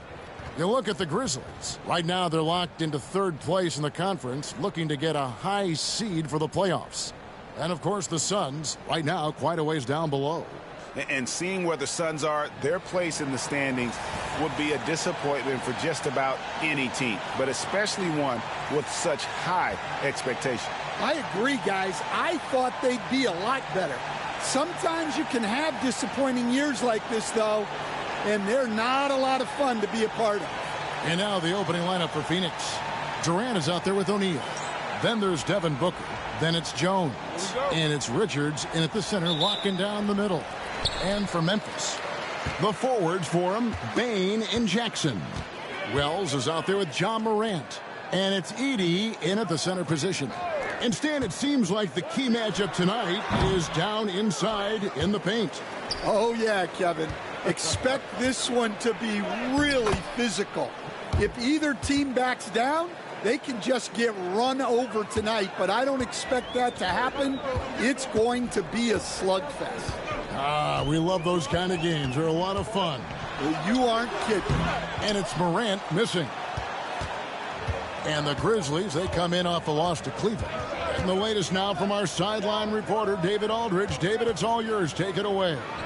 Well, Kevin, Coach Taylor Jenkins gave me a few minutes to catch up. I asked him about his team's plan in trying to contain Kevin Durant.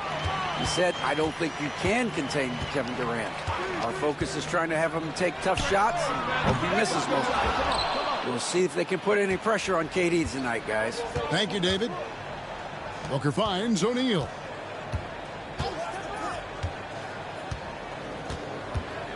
Back to Booker. Over Bain. Booker, no good. Well, he's more than comfortable in the mid-range, but you can't make them all.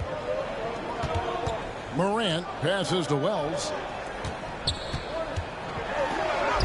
And Morant gets it to go on the assist from Wells. Yeah, really nice finish there with contact. Morant with great body control. So, Stan, the Grizzlies trio of John Morant, Desmond Bain, and Jaren Jackson Jr. From the outside looking in, what a great base going forward. I agree with that, Kevin. Look, not only are those 3 outstanding individual players, but they complement each other so well. There's such a great fit with those 3 guys. That's a great base for the future. Booker looking around. Spins. Fires the 3. And the rebound by Jaren Jackson. For Memphis, they've gone just 1 for 5 from the field to start the quarter. Morant passes to Wells. A 3-pointer off the mark. And here's O'Neal. He'll bring it up for the Suns. Pass to Richards.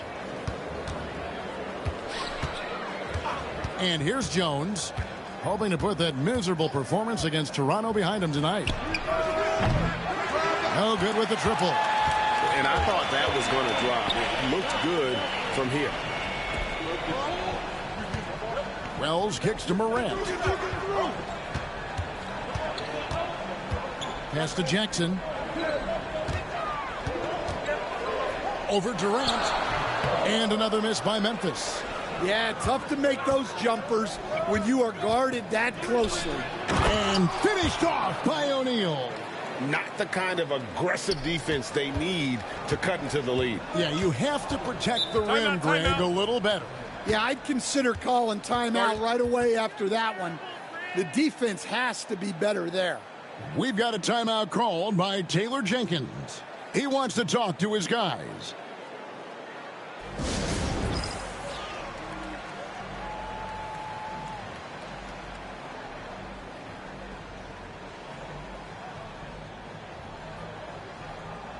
Santi Aldama's checked in for the Grizzlies.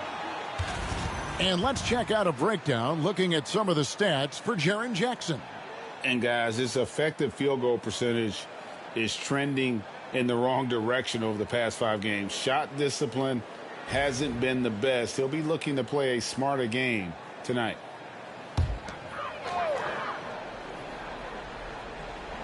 And first quarter, we're about 3.5 minutes in. Memphis moving it around. Back to Morant.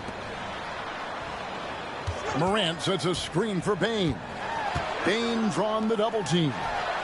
And Jackson gets it to go. Well, Jackson brings so much value with his ability to space the floor. The Suns leading, and every year, and Greg, we agree, Bane seems to get better and better as a playmaker. Doesn't overdo anything with his passing. Looks more and more comfortable creating off the drive and kick. He's become a large part of this offensive engine. Good way to start this game. You want to get him rolling as early as possible. Yeah, and I'll tell you what. If he gets into a good rhythm early, watch out. Here's Edey. No scoring in this one. Oh, such a beautiful pass to set that one up. Yeah, the pass might have been pretty, but the finish was angry. Phoenix is gone, just 1 of 4 from three-point range here in the first. Booker outside. Takes it inside.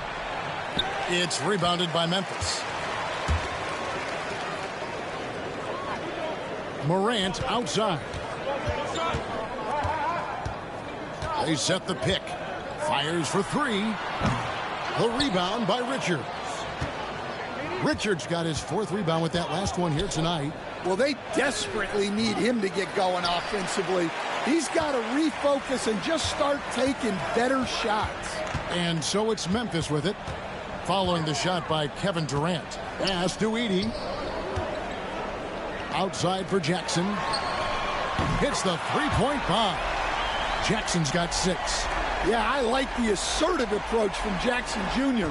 Not hesitating for a second off the catch. Jones, the pass to Richards. It's Durant on the wing. Guarded by Jackson. And Durant gets it to go. 9 points in the game so far. Well, he obviously came in ready to play, already hitting 4 of his first 5 shots. It's a 4-second differential between the shot clock and game clock. Pass to Jackson. Fades and shoots. And good, as it just snugs right down through the net. At his height, Jackson Jr. just needs to be assertive to successfully attack inside. It's been all about Jaren Jackson for Memphis. He notched 8 points in the quarter and has that terrific basketball instinct on display. And we'll be back with you shortly.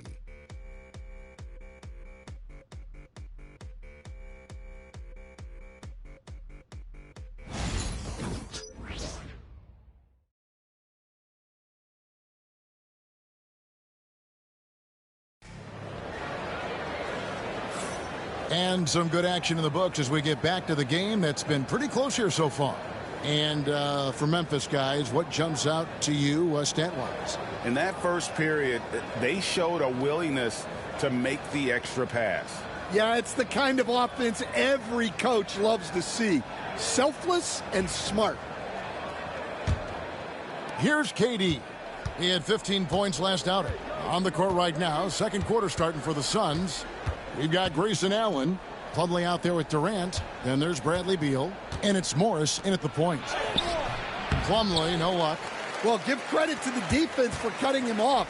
Normally, that'd be easy points for him at the rim. And with this score of the Suns, you know, Greg, you never know who is going to initiate the offense for them.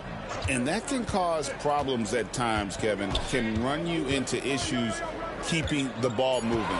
Turnovers can be their Achilles heel as well. And Morris has got the ball here for Phoenix. They trail by 1. Following this one, they get to host the Pelicans. That'll be the first of 4 played at home for him. Fires from deep. It's good. He makes his first shot of the game. And that pick takes the D totally out of the equation. Yeah, you've got to lock and trail hard. You can't allow him a clean look from there. Now, here's Bain. Still yet to score. Well, the defense catches a break there. You expect him to make those. Durant dishes to Morris. Pass to Plumlee. Here's Beal. Durant down low. And yes, it's good. Now it's a 4-point Suns lead. And the defense has to be aware of KD at all times, especially when he's hovering around that mid-range. Now Aldama. Outside, Bain. Pippen outside. 4 on the shot clock. Takes a 3. The Grizzlies with another miss. Phoenix leading by 4. The drive by Beal.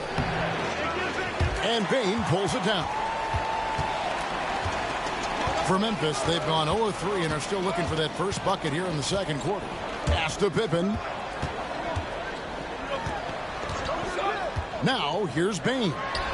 As you can see from his numbers, he's been a key component in their offense. He's averaging almost 18 points a game. And how about Desmond Bain, among the most accurate shooters in the world? Now, here's Durant. Tough 2 from Durant. And he has his fingerprints all over this first half. He is just shooting it so efficiently. And it's Taylor Jenkins calling timeout here. Wants to talk some things over, might be seeing some things to adjust.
And the Grizzlies with some changes. Jaren Jackson's checked in for Santi Aldama.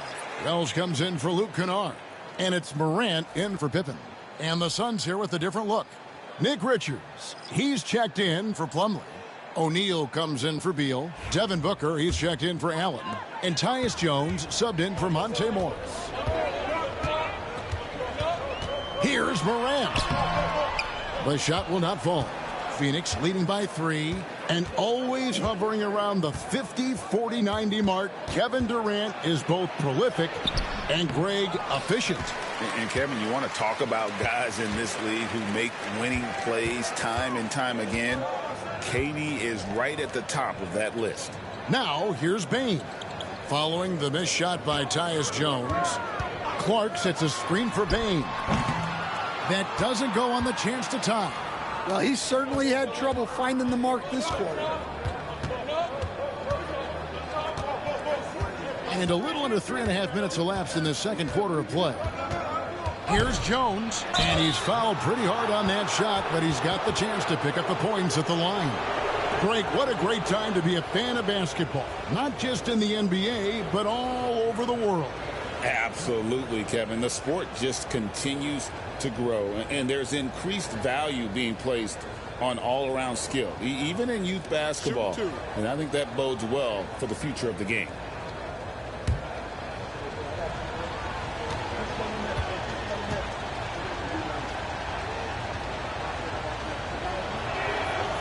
That one is off. Luke Kennard, he's checked in for Bain.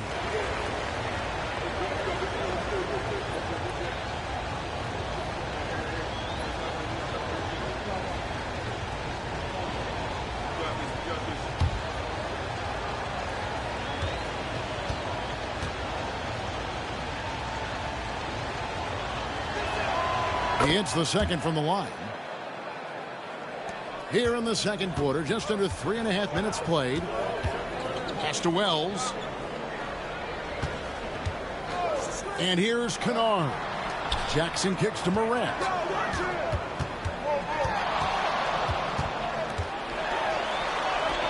Solid play in the low block, and that one's good. Morant's got his second bucket of the night. Yeah, I'm amazed at Morant's ability to take contact and still stay in full control. Durant for three. And that one is hammered home. And guys, I don't know that this is the time for that kind of flair. In a close game, the important thing is to get the 2 points, not necessarily the dramatics. Oh, come on. He had to go for that, didn't he? My goodness. Here's Morant after the Suns pick up 2. On the wing, Jackson. Memphis moving it around. Clark the pass to Jackson. Shot clock at 6. Clark a screen on Jones. The 3 from Morant. And it's Phoenix with the rebound. Outplayed in the previous game on their schedule, losing to the Raptors. They just got overwhelmed. We knew that game was going to be a tough one for them, and we were right. Well, it's never fun when you're expected to lose a game. You just got to put it behind you, not carry it into the next one. 1:10 left in the first half of the game. Morant kicks to Jackson. Pass to Clark. Back to Jackson. Shoots the 3. And Jones pulls it down. Suns leading by 7. O'Neal with it. There's 42 seconds left to play here in the half. Here's KD. Bank shot, no good. Memphis has gone 1 of 6 from three-point land in the second quarter. Less than 20%, but they've continued to let him fly. Now here's Morant. Looking at the numbers, he's averaging about 20.5 points a game. Yeah, when I was coaching, this guy was a nightmare. It was hard to game plan for him. His quickness causes major issues. First trip to the line for him here. And, you know, guys, he had a big game at the free throw line in their last outing.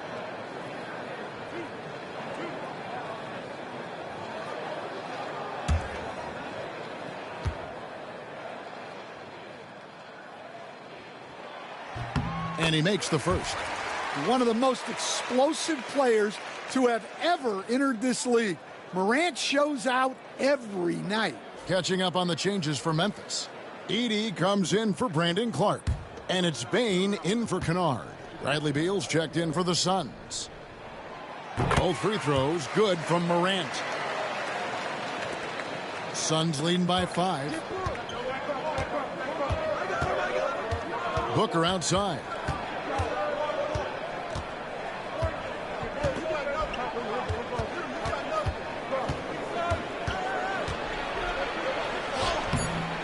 No good with the layup. Got it off in time. The shot comes out, and that'll do it for the first half. A competitive game so far. Suns lead by 5. And now we'll send it over to David Aldridge, who is standing by courtside. David. Thanks, guys. Here with Coach Budenholzer. Mike, your evaluation of the first half. Well, I think both teams' defense is pretty good. Hopefully somebody can catch a rhythm here and score some points. Hopefully we can be better there. And that'll be key as the game goes on, Coach. Thanks. Back to you. All right, David, thank you. And stay with us, folks. We'll be back just after halftime to get the third quarter started.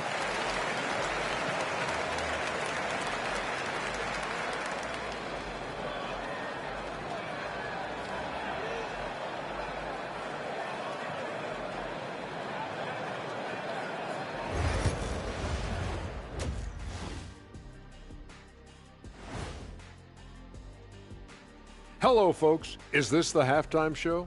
Yes, it is. And kicking it off, let's quickly look at the Western Conference standings. Swerving off topic for a moment, I need you guys to weigh in on this. Is a hot dog a sandwich?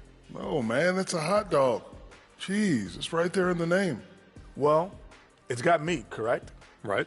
It has bread. Right. Isn't that what it takes to make a sandwich? Stuff between bread? That's not how it works. Every summer they have a hot dog eating contest, not a sandwich eating contest. They're different. I really feel sandwiched between two great debaters. And taking a closer look at that first half, how about Kevin Durant? Well, Durant just taking charge. Kept that defense off balance in the first half. I know he's got more tricks up his sleeve. Without doubt, Shaq. Hard to stop a guy who excels at every type of shot.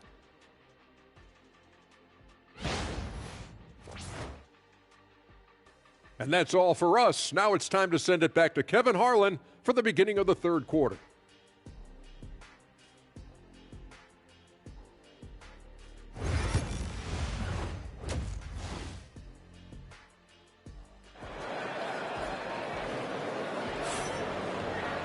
And in that first half, we saw a pretty tight battle. We'll soon find out what sort of adjustments were discussed during the half. What a game we're seeing from Kevin Durant. Yeah, and just look at the numbers from the first half. He has been very efficient. Yeah, it's not like he's getting everything at the rim. He's playing smart and just taking what the defense gives him.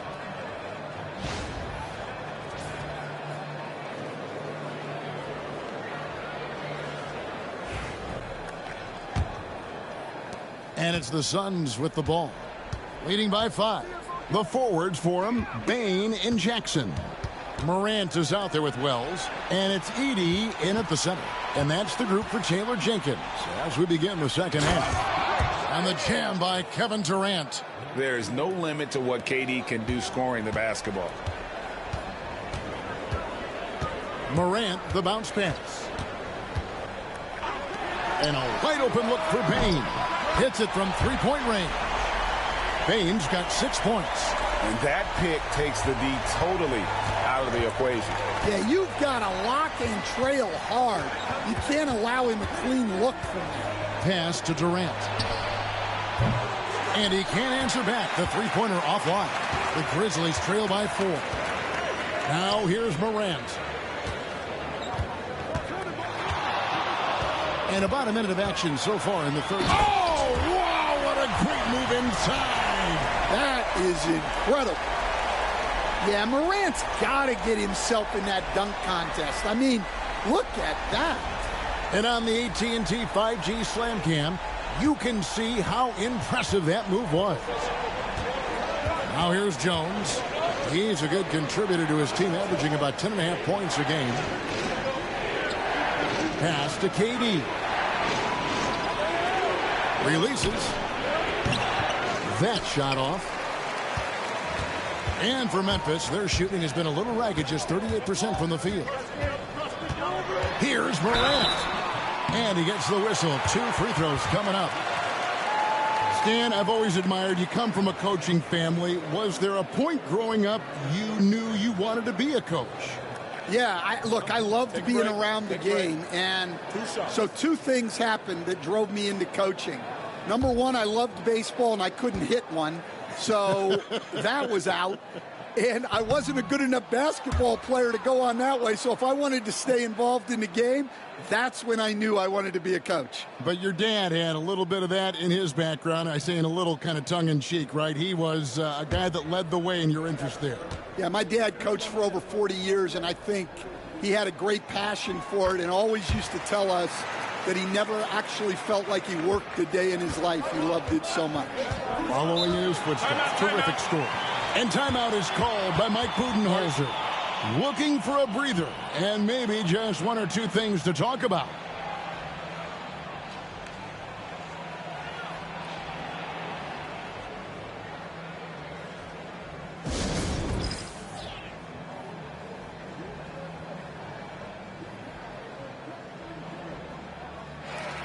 And now a look at the numbers for Jaren Jackson. He showed up every night and some noteworthy performances over the last month. Averaging 22 points per, 5 rebounds, and 2 assists. And he is such a huge part of what this team does on offense. Yeah, their entire system would look different if they didn't have this guy to depend on. Pass to Booker. Outside, KD. Good. A nice assist from Booker. KD's got 5 points now in the quarter. Keep getting him the ball. He's been a huge part of this offense. To the middle. Here's Edey. Oh, and there's the one-handed jam. Terrific dime there. Morant realizing his responsibility to share the wealth with his teammates. Jones, the pass to Richards. Drops in the layup for 2. And you gotta love the big bucket in the paint in this sort of a grind-it-out game. Just under 2.5 minutes into the third quarter now. Morant throws it down. Well, yeah, there's that explosiveness we talk about with Morant. He gets off the floor with such ease.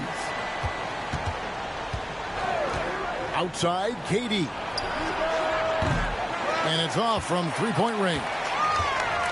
The Grizzlies have gone 4 for 4 from the field since the halftime break. Terrific start to the third quarter. And there's the call on Jones. That is his first foul of the game. And the Suns making a change here. Beal's checked in.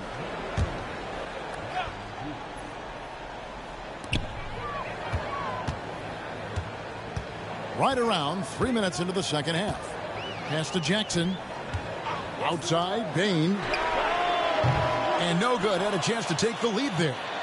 And it's Jones with the ball for the Suns. A 2-point game. Here's Richards. And here's KD for 3.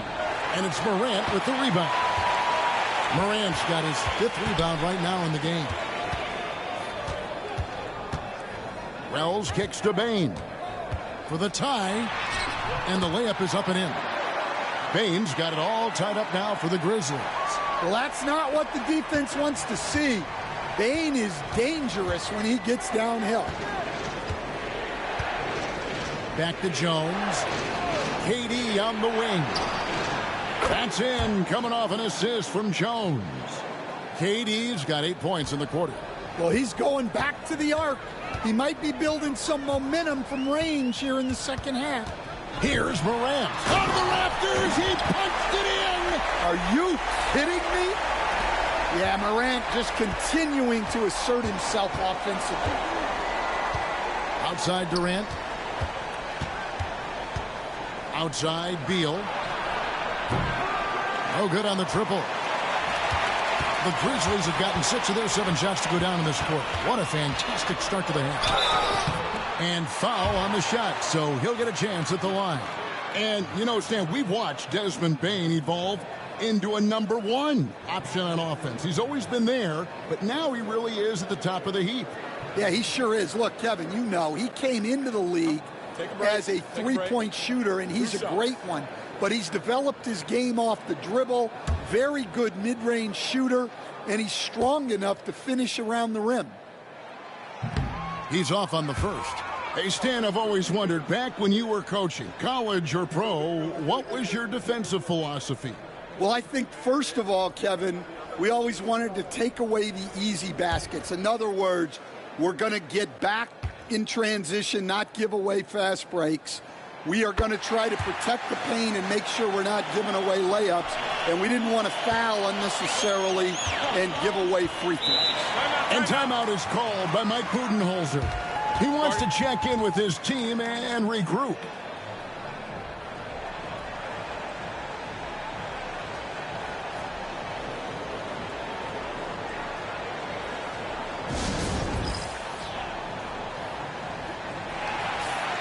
And now the 2K leaderboard. If you want to talk defense and talk block shots, just have a look at these teams, what they've done the last month. In third, the Grizzlies. Fourth, the Suns. I mean, I love the interior defense both these teams have been playing. I mean, the shot blocking numbers are off the charts.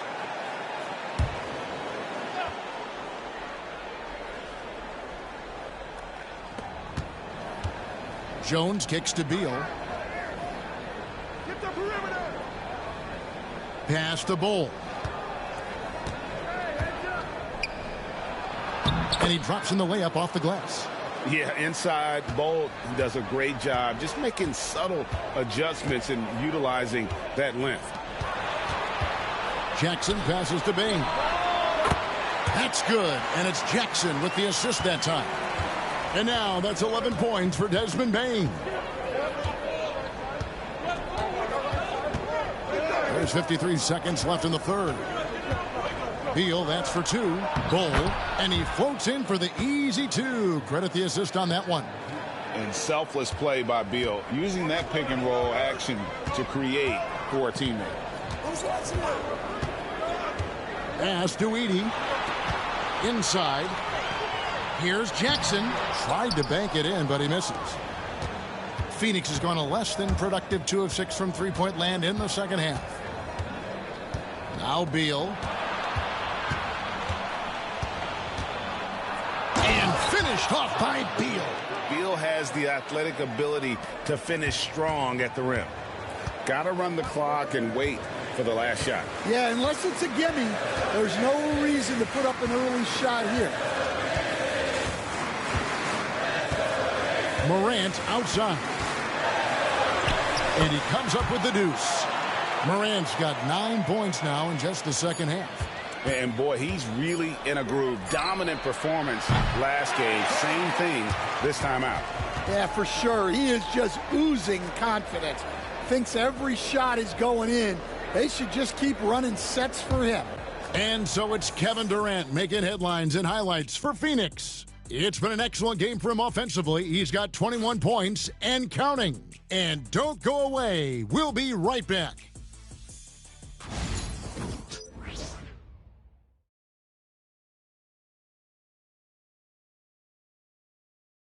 And a quick look now at the State Farm assist of the game. Yeah, and I like the fact we get to see this pass one more time. A magnificent feed, and you love to see your off guard taking over the playmaking duties with this much skill. Yeah, and if you have both guards dishing like that and putting up points, wow, a coach's dream. Well, what a terrific game it's been so far, with this fourth quarter sure to bring more pressure-packed basketball. On the court for the Suns, Bradley Beal is out there with Durant. Then it's Morris. Then there's Plumlee, and it's Allen in at the two-guard spot. Now, here's Kennard. And every defense knows Kennard is looking to score, which is why they sometimes overcommit and foul him.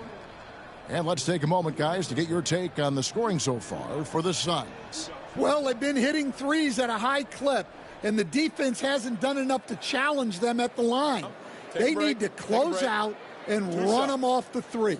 And tonight we've also seen a lot of great play from them inside. They've been consistent in terms of attacking the interior of this D.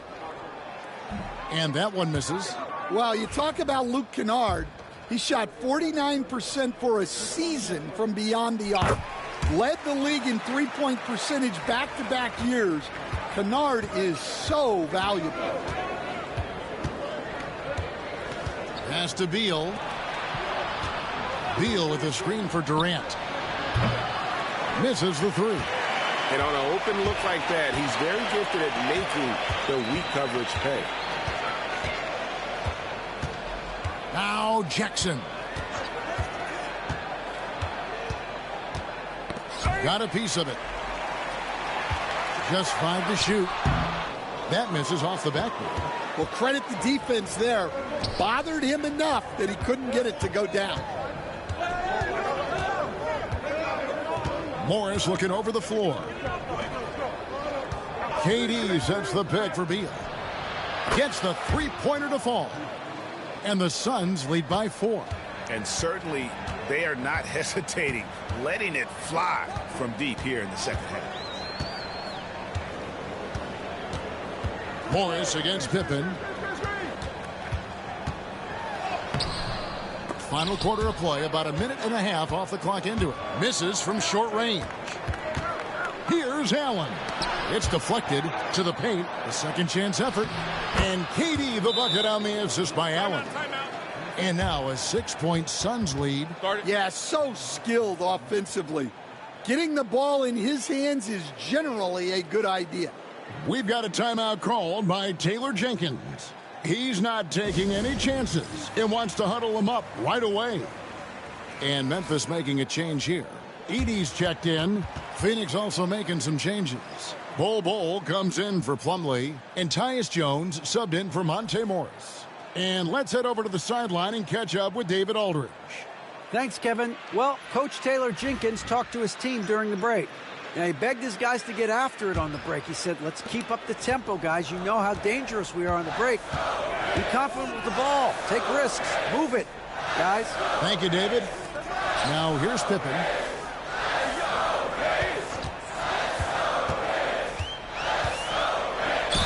Yeah, I like that they haven't lost their aggressiveness here in the second, despite being down.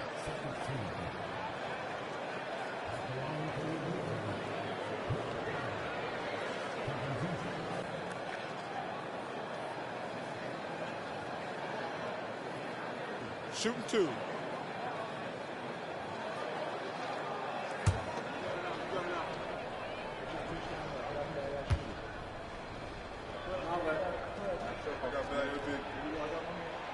First free throw is good.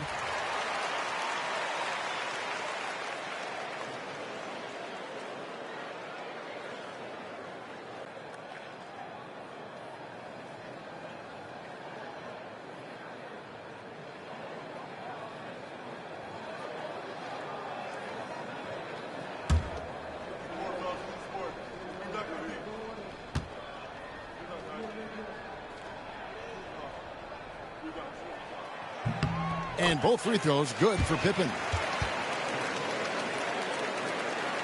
And we're about 2 minutes into the fourth quarter now. Pippen against Jones. Pass to Durant. In close, Durant gets the bucket. They are just killing them on the interior. The Grizzlies trail by 6. We're in the fourth quarter here, just under 2.5 minutes gone. It's Pippen with the drive, and Ball sends it back. Allen against Kennard. Confident finish by Durant. Has he risen to the challenge down the stretch, or what? 3 or 4 here in the fourth. Pass to Wells. Back to Pippen. And here's Kennard. Allen defending. Jackson down low. Working on Allen. Jackson gets the bucket. And they've really gotten on track here in the second half. After that shaky start, the field goal percentage steadily climbing. They couldn't make anything in that first break.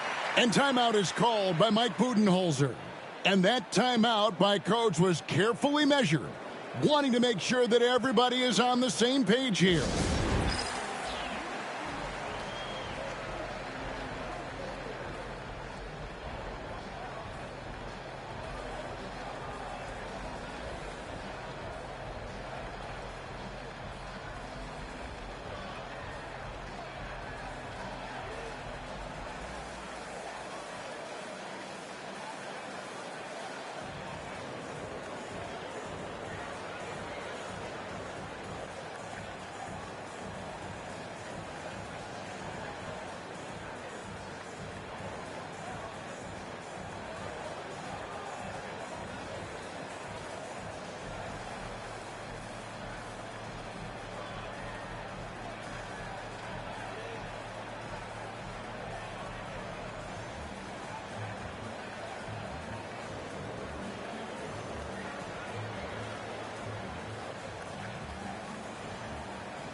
Baines checked in for Memphis.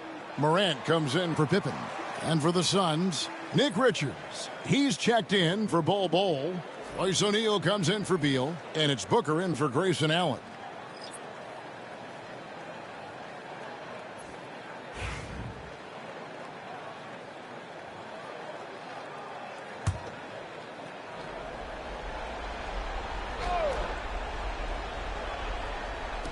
On defense, the Grizzlies. They trail by 6. Booker the pass to Richards, and he jams it with authority. Well, he led him with the pass there, almost like a quarterback timing a route. That was impressive. Here's Morant. And it's a great finish! Oh, my. We all know Ja's capability to fill it up, and he is showing it here tonight. Here's Richards. Pass to Booker. And contact on the shot, so he'll be shooting free throws here. Oh, the officials are all over that one.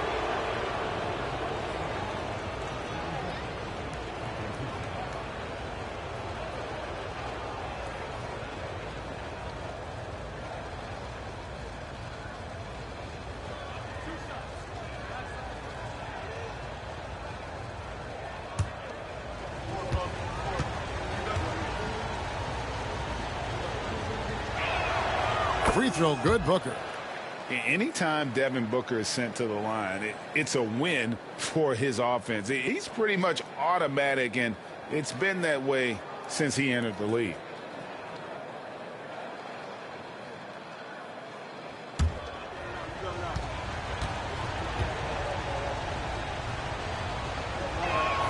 Both free throws good from Booker. We expect nothing less. He's generally been very good at the line. Here's Morant. And it's Phoenix with the rebound. Richards got his 7th rebound of the game with that last one. Pass to Booker.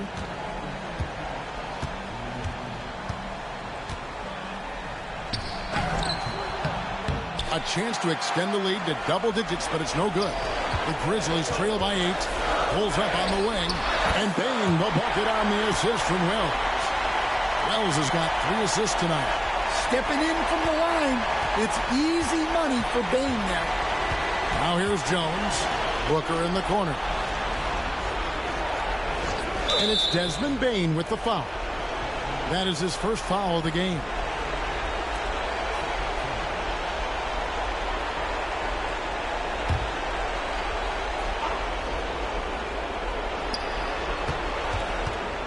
Here's Durant, and he sinks that one, hitting the back of the rim on the way in.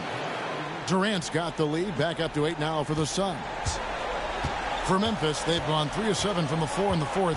That's a 42% mark in the quarter. Makes that one fall.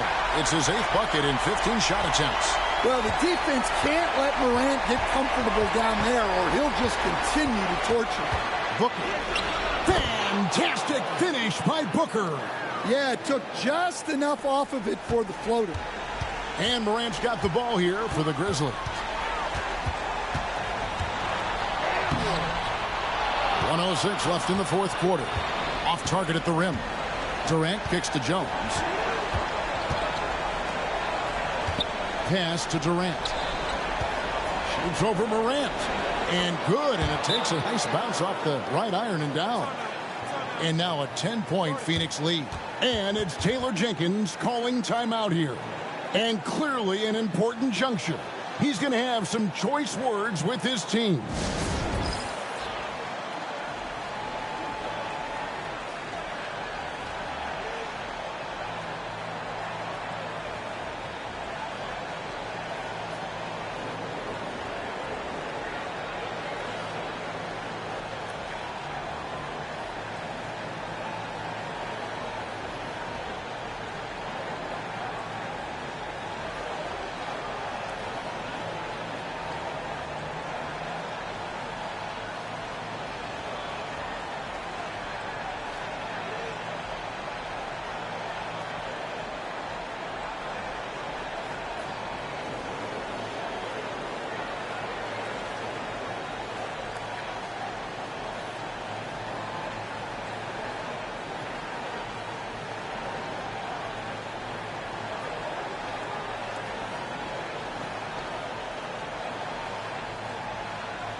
Here's Morant.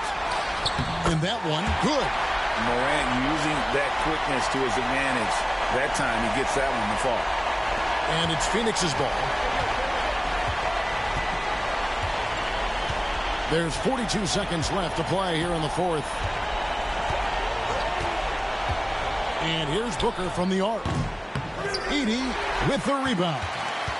Just too big a deficit to come back from at this point. Well, you want your players to keep playing hard, but let's be honest. This game's over. Durant finds Booker. Richards with it. Now guarded by Wells. Kept alive. The kick out to O'Neal.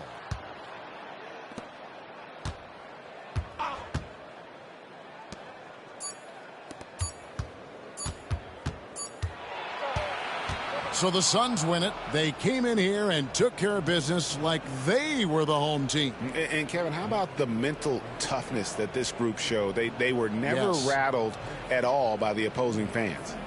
And we've got David Aldridge standing by on our sideline with the player of the game. David, it's all yours. Kevin, thanks. KD, a statement win. How satisfying is it for you? It was fun. It was fun. We came out and played hard. Guys played together. And this was all I expected, man. I'm glad that, we was able to get the win tonight. We're looking forward to the next game. We're looking forward to seeing you out there again, man. Thanks. Back to you, Kevin. Thank you, David. And that about wraps it up. With Stan Van Gundy, Greg Anthony, and David Aldridge, this is Kevin Harlan saying thanks for watching, folks, on 2K Sports. But as we go, let's take a look at our player of the game, Kevin Durant.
And out on the floor, shaking off the pregame jitters, these guys getting all set for tip-off.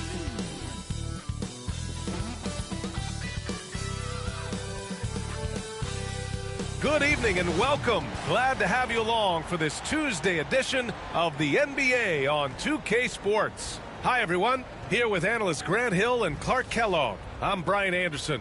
Allie LaForce, our reporter. And a chance here to check out some stats for Damian Lillard. And he's had a rough past 5 games. He's had trouble finding his offensive rhythm and just hasn't been as effective as he'd like to be on that end. But this is something all players go through, and I'm sure he'll fight his way back. Here's the starting group for the Milwaukee Bucks. Inside, we have Giannis and Lopez. Prince is out there with Damian Lillard, and it's Kuzma in at the 3. And for Houston, Smith and Şengün play together in the front court. Jalen Green is out there with Thompson, and it's Brooks in at the 3, the small forward. Well, it's fair to say we can expect a bruising battle between these two, Grant. Yeah, these are two teams that dare you to bring the ball at them. They both feast on the defensive side, so don't expect any scoring records broken in this one. Now Lopez. In the game against Miami, very impressive. Kuzma outside. Fires the 3. Smith with the rebound. Outside, Green. Pass to Thompson. Brooks from outside. Always a nice way to start. Makes his first one. Brooks not shy about firing away. I mean, it's important that he continues to make these jump shots he's taking. Let's check in with our reporter, Allie LaForce. I was able to talk with Ime Udoka for a minute. Of course, we talked mostly about Giannis Antetokounmpo, the focus of this one. Coach telling me I've lost sleep thinking about Giannis. He can just take over a game, no matter how you play him. We're hoping he'll be a little off tonight.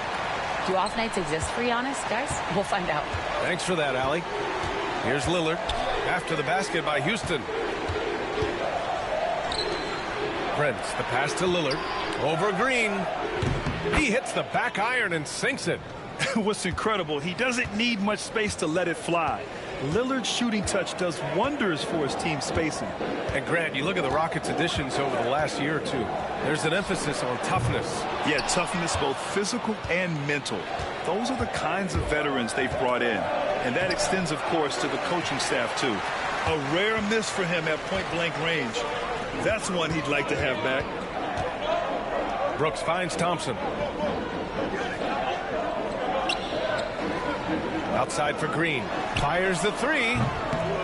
The basket's good. Off the assist from Thompson.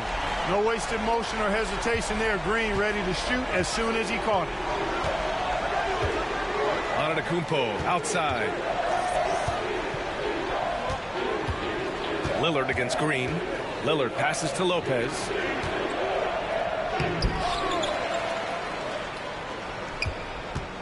Tries again. It's rebounded by Şengün. The Rockets have gone 3 of 4. Off to a nice start. Outside, Green. Şengün, a screen on Lillard. Green for 3. Antetokounmpo grabs the board. Tell you what, the defense was lucky there. I mean, leave him that open from range, he'll typically knock it down. Oh, man, the balance of muscle Giannis possesses is tremendous. Phenomenal at scoring on physical defenses. Now here's Brooks. They look to him to score consistently, averaging around 13.5 a game. And the foul on Brook Lopez. That's his first foul. Fred VanVleet is checked in for Brooks.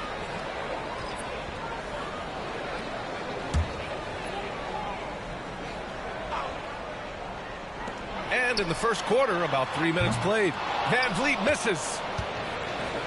And so it's Antetokounmpo with it. He brings it up for the Milwaukee Bucks.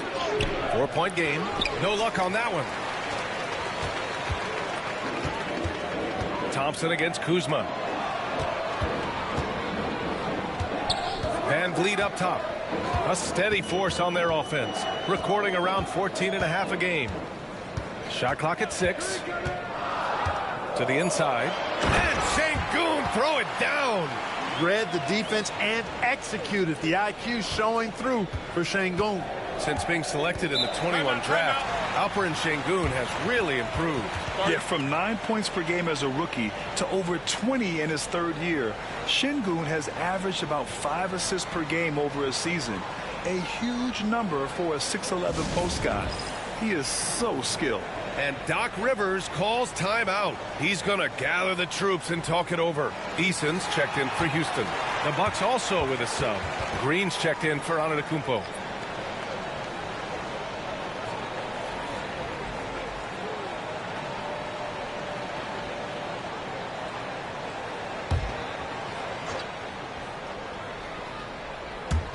And here in the first quarter, a little over 3.5 minutes played.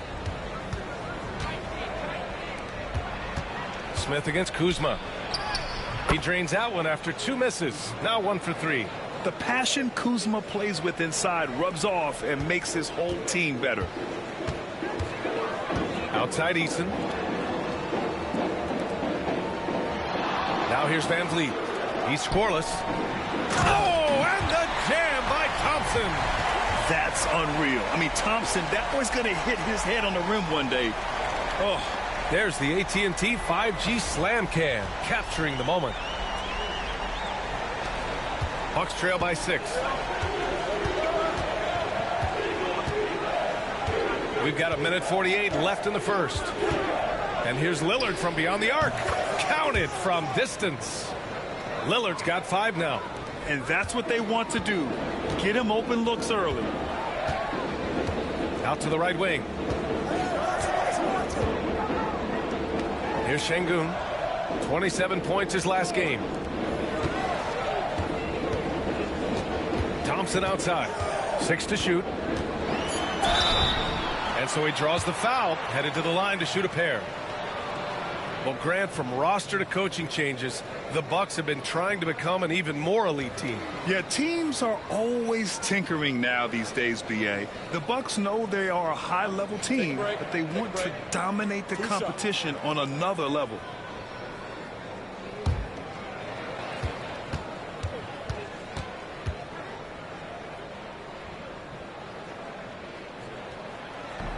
That free throw, no good. And what I like about Thompson, along with the high-level athleticism, he has a high-level feel for the game. Green's checked in for Smith.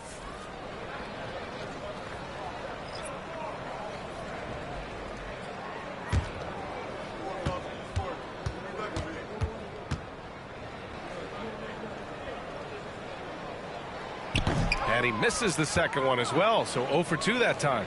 The athletic ability of Amen Thompson is easily seen. The way he runs, he's fluid, and how physical he can get. Boy, that combination is potent. Gives us a chance to catch up with Allie LaForce. Brian, with the Bucks switching coaches midway through last season, Doc Rivers, experienced with star-laden rosters, he said, quote, "I resist thinking that you can't coach players. I have no problem holding them accountable. If you don't do it, you're not going to win." Brian, the pressure's on to get it done. Well, the burden of expectations. It's title or bust. Thanks, Allie. Now here's Lillard. He's got 5. To the left side wing. Here's Sims, defended by Şengün. Back to Lillard. From deep. And it doesn't fall for him. Made 2, missed 2 now. The Rockets lead by 6. On the wing, Thompson. Van Vliet outside.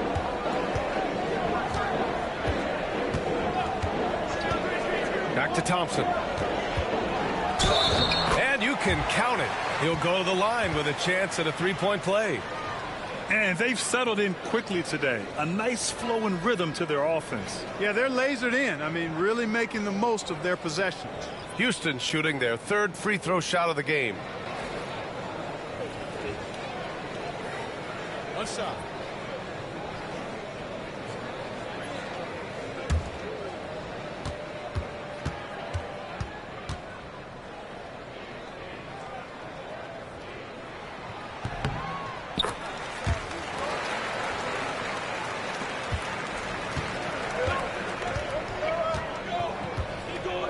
Porter looks it over. Launches it from deep. That shot missing. And And so it's Houston with a 9-point cushion at the end of the quarter. A big difference in shooting percentages. That's why they lead. Back after this.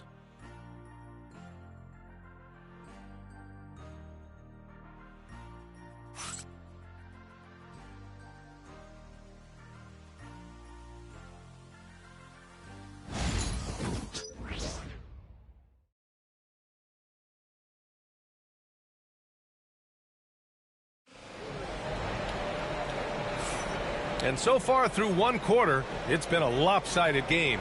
We'll see if that changes here in the second. And a moment to look at the scoring approach in terms of where the points are coming from for the Rockets. You know, right from the start, it seemed they got hot from three-point range, pulling apart the defense and racking up the points, too. Another thing they're doing well early on is moving the ball, playing selfless basketball, and getting everybody involved on the offensive end. On the floor for Milwaukee, Giannis Antetokounmpo is out there with Green. Then there's Kevin Porter. Then there's Gary Trent. And it's Sims in at the center position. Good on the shot. Van Vliet's gotten his first bucket of the night. The defense gets physical inside, and guess what? The tenacious Fred Van Vliet ready for it. And when you're going into the first game of a back-to-back, how do you prepare for that? I think the key is to manage your practice going into a back-to-back. In other words, let's turn that down a bit, reduce the minutes on the floor, mental reps on the practice court as opposed to getting up and down a lot, because you're going to play hard in both games. So if you can get the tank on full heading into the two games back-to-back, that serves you well. The Bucks trail by 9. Pass to Porter.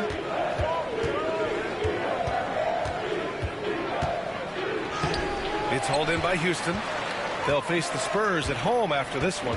It'll be the second of 3 straight games on their home floor. Outside for Green. And here's Van Vliet from the arc. The rebound by Sims. And here are the Bucks now. They're coming off that win against the Heat. That game could have been a lot closer than it was, but they were just too sharp down the stretch. Yeah, I thought they did a great job closing the door and keeping it out of reach at the end. And so it's Van Vliet with it. He brings it up for the Rockets. They've got a 9-point lead, defeated by Utah in their last game. They'll try to put that one behind them. Hey, they had their chances, but they struggled from the line. It's so hard to win that way on someone else's floor. Hey, knocking down free throws in a hostile environment is really about the battle of the mind. Watch out now, when this guy gets into a rhythm, it is something to behold. Well, Clark, this Bucks roster is loaded with veteran talent, but their window for another run won't last long. No, those windows don't last forever, especially with so many young teams around the league on the ascent. The Bucks may want to take a page from them and give some of their younger players a chance to grow and contribute. Trent, the pass to Porter. Clock at 6. Oh, from deep. Easton pulls it in. Houston leading by 7. To win the cold spell. The rebound by Sims. Sims has got his 4th rebound in this one. Things just don't seem to be clicking for them offensively. Yeah, they really need to find a way to get back on track. Eason against Trent. Antetokounmpo is doubled.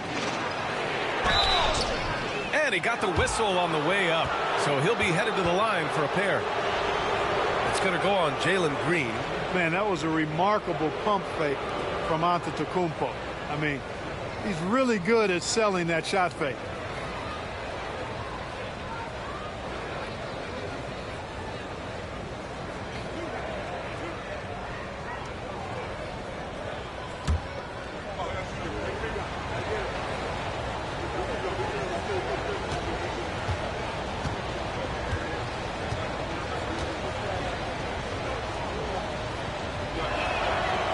First free throw is good. And Clark, Giannis is an endearing player in many ways. Which one of his dad jokes is your favorite? Tell you what, B.A., I can't pick out a favorite, but I love the fact that he's got such a great sense of humor and a sense of being comfortable in his own skin. That all comes out when he interacts with the media and fans. He doesn't take himself too seriously, and I think that's why so many people love him.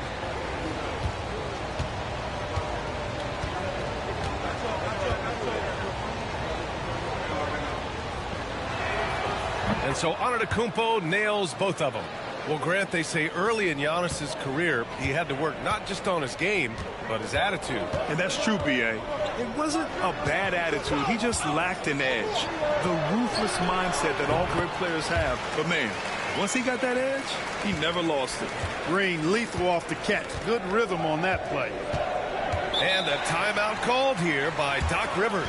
I think right now he must be looking at some adjustments.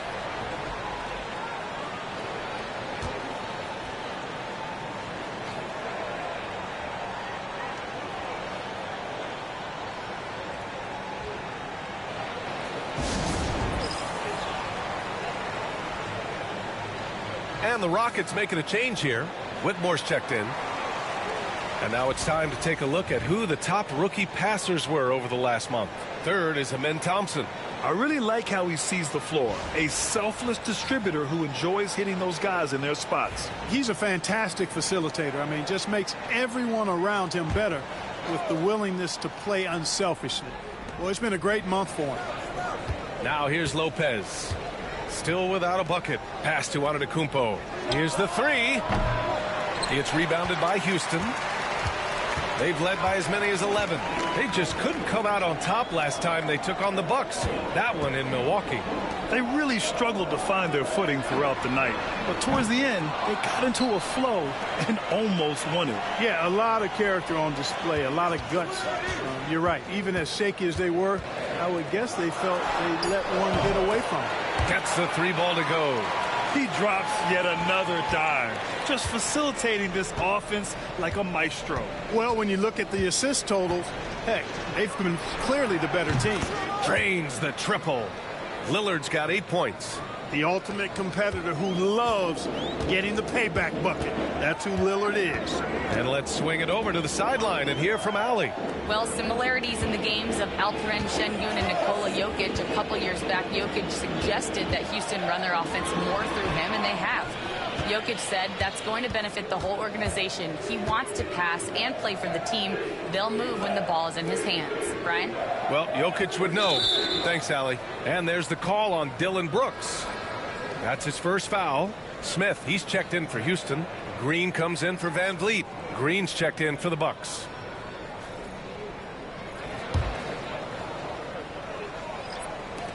A minute 29 left to play in the second quarter.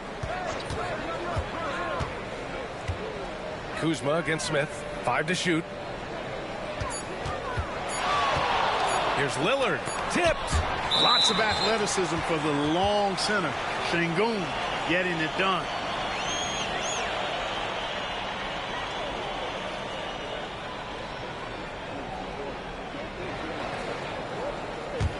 The Rockets lead by 7. Green with the ball. He's coming off a 25-point game against the Jazz in Salt Lake City. So much of the offense ran through him. Looking at the assist total, we saw how unselfish he can be.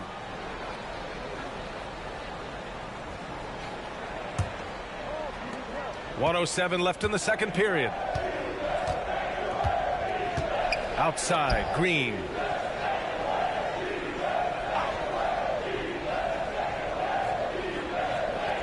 Back to Lillard. Shot clock at 6. Lopez, the screen on Green. Lillard can't get it to go. And here's Thompson. He'll bring it up for the Rockets. 7-point differential. Nails the 16-footer. Thompson's got 9. Yeah, a shot that's proved difficult for Thompson. That should give him all kinds of confidence. Lillard against Green. The shot by Lillard, no good.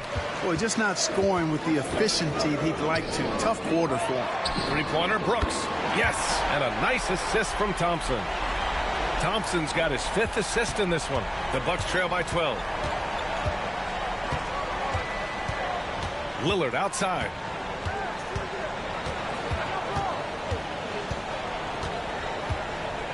Lopez, the screen on Green.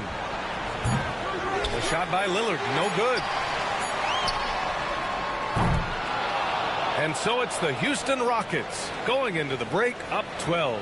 They just can't miss right now. Every shot they're taking, you assume, is going in. Well, now we have some time to check in with Allie LaForce. Allie. Thanks. I'm here with Doc Rivers and Coach. I know you cannot be happy with this team's play in the first half. What will you tell them they need to improve on? The score and our effort, our offense. They're just playing harder. They're more physical. They're tougher. Honestly, we're very lucky right now. Lots to improve on in the second half. Thanks, Coach. Allie, as always, thank you. We'll be back right after the break for the third quarter here on 2K Sports.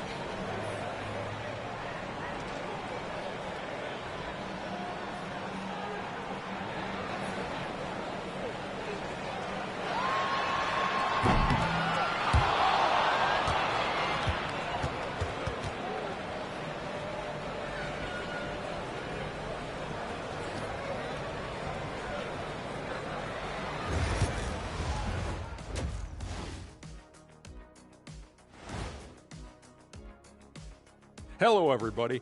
Maybe a bit of a surprise in this one, but what a fantastic first half we witnessed for the Houston Rockets.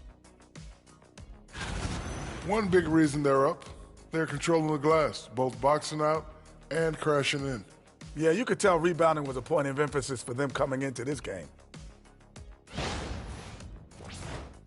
And now let's take a glimpse at some of the games on the upcoming schedule. And that game against the Nuggets. On paper, these teams are pretty even. So what will be the determining factor there, Ernie? I'm not sure, but they got to avoid mental errors. Shaq, you agree with Kenny? Not on most things, but this case, yeah, maybe. Yes. It took you too long. Thanks, as always, for watching. Let's head back to Brian Anderson and crew for the start of the second half.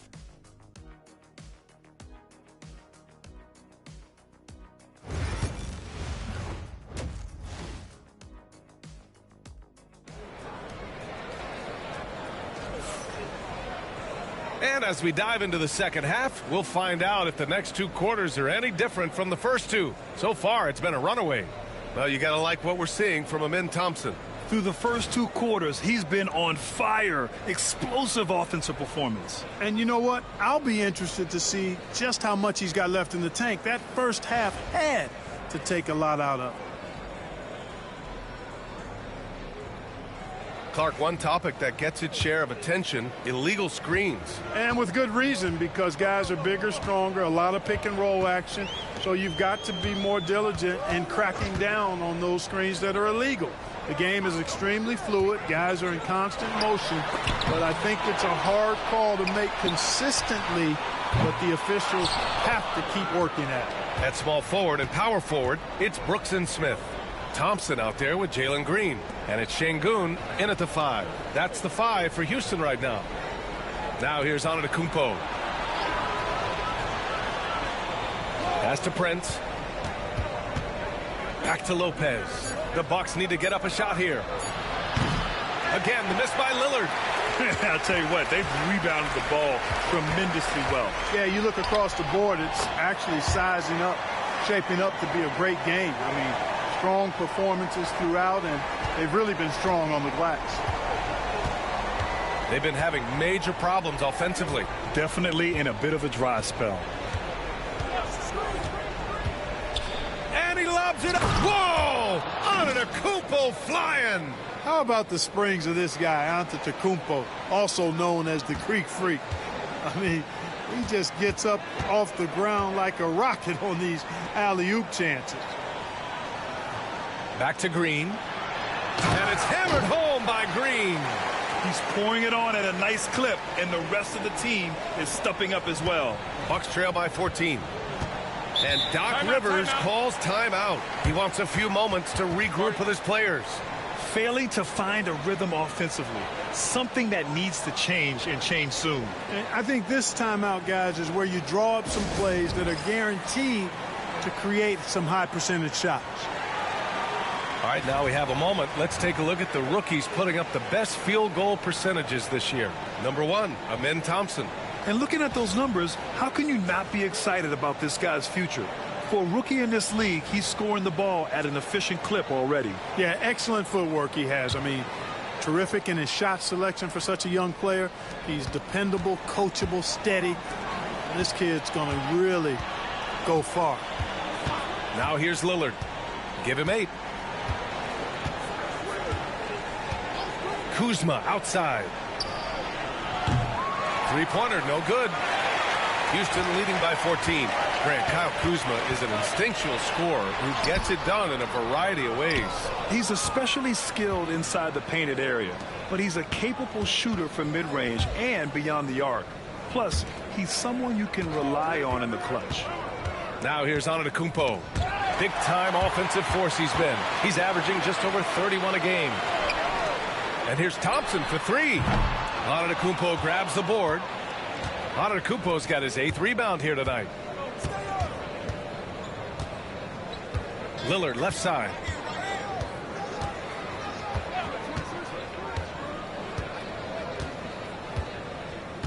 Kuzma outside. Knocks down the long J. Kuzma's got 5 now. A reliable stretch 4. In this day and age, Kuzma is very valuable because of his three-point shooting. Back to Green. Pass to Brooks. And here's Smith. There's the triple. Not going to go that time. And he almost made them regret defending him so loosely. Prince, the pass to Antetokounmpo. Lillard outside. Here's Antetokounmpo. Out to Lillard. The 3 is up. It's hauled in by Houston.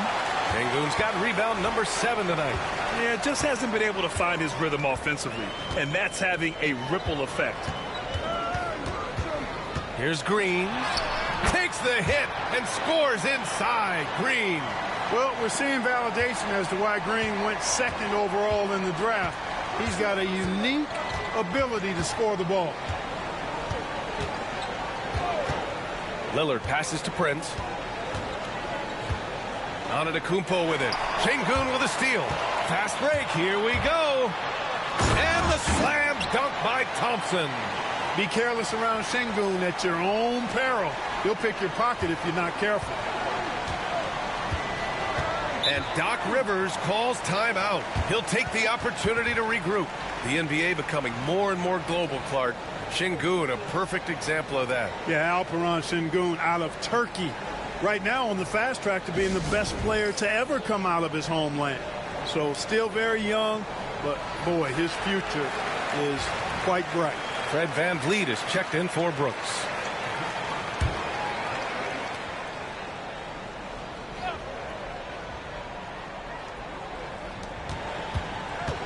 Puts it up off the inbound. And the layup is up and in.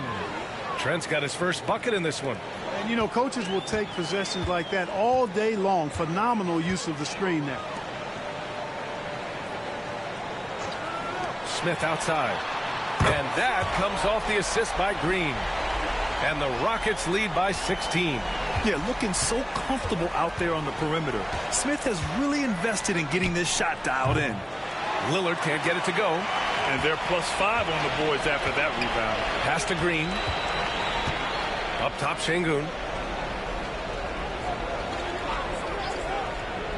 VanVleet outside.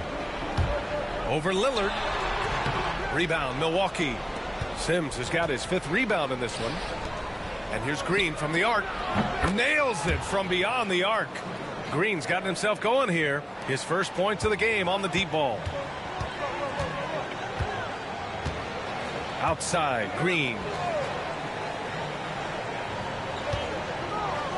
There's 45 seconds left in the 3rd quarter. The putback. Oh, he hangs in there and cashes in on the second chance points. They just look so overwhelmed inside. You know, that's why they continue to get attacked. Yeah, I think they've got to ramp up the aggressiveness. If they don't, things are just going to get worse from here. Here's Green. And it's hammered home by Green. Excellent job by Green finishing through that contact. The Bucks trail by 17. And here's Lillard. Give him 8. Pass to Sims. 16 seconds left in the 3rd quarter. Trent's shot is off. Green against Thompson. Sengun. It's good on the putback. Great job of crashing the offensive glass. He stayed with him. That's hard-nosed, tough basketball. Oh, it's good! He hit it! Whoa! The heave to beat the buzzer. Whew.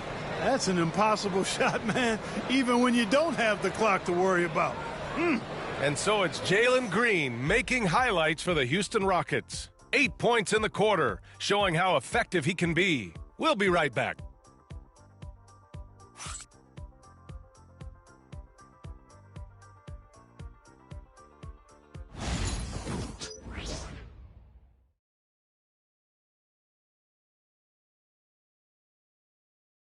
And now we have a moment to reveal our State Farm assist of the game.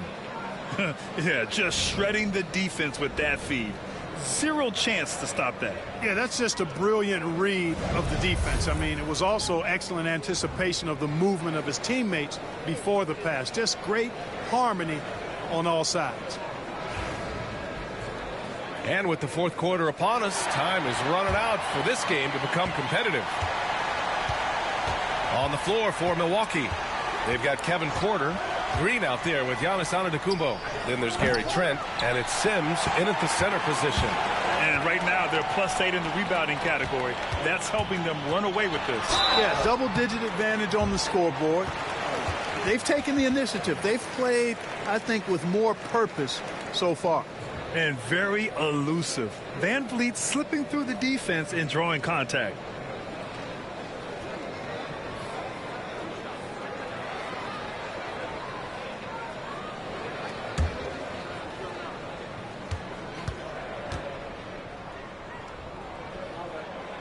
And he drops the first. And you know, Clark, Fred Van Vliet gives you a number of things. Leadership might be the most important. It is certainly one of his great attributes, B.A., when you look at Fred Van Vliet. Not very big, not super athletic, but a winner. Tough, tough-minded, and highly skilled. Doesn't make mistakes with the ball, gets other people's shots, and has proven to be a clutch and consistent quarterback at a really high level. Antetokounmpo against Eason. And Antetokounmpo, here we go. The basket drops, and he gets fouled on the shot. One free throw coming his way. All right, well, a look at how the points have been generated so far. A scoring breakdown for the Rockets. Well, you know, for me, the passing has been fantastic all night. Everybody loves watching this style of basketball where the ball moves and players move. Coaches, fans, and even us broadcasters can appreciate that kind of action. They're also finding a lot of points tonight off of transition play, running the floor and using the fast break to beat the defense.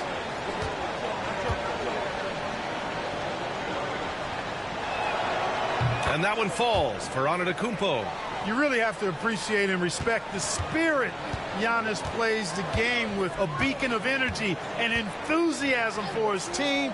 They all feed off of him with an attitude of joy and unselfishness. Van Vliet with it. Green picks him up. Yep, that one's good. And the Rockets lead by 17. Their interior D continues to look shaky. Not a good matchup for them right now. I'd agree with you, and I don't think they expected this one to be a game where they would get battered inside like they have. Antetokounmpo outside. Outside for Porter. Here's Sims. Offline with a baseline jumper.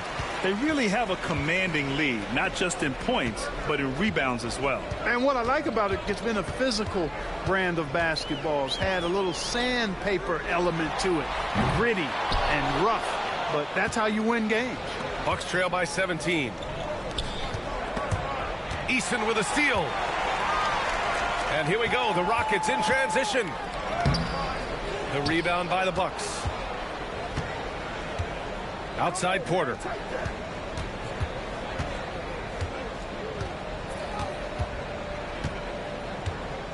Outside Green. Milwaukee, no good that time either. Houston leading by 17. Here's Brooks. And he drops it in from the low post. They've been going to him an awful lot this game, and you can see why. He's pouring it on. Antetokounmpo outside. Pass to Trent. Back to Antetokounmpo. Shoots over Eason. And it's Antetokounmpo with the miss. The Rockets have gotten half of their attempts to fall in the fourth. 2 for 4 now. Now here's Van Vliet. From downtown, sinks the tray. Van Vliet's got 7 points here in the quarter. Just another day doing what he does. Van Vliet lines it up and drills it. They need something good to happen here. Yeah, they've gone way too long without a score. Porter, the pass to Green. Will it go? Doesn't go for him. Tried to come right back at him with the three. Not that time. Van Vliet scanning the floor. With the 10-footer. And it's Houston scoring again. They're really working the paint now. And Doc Rivers calls timeout. Looking to get everyone dialed in and engaged.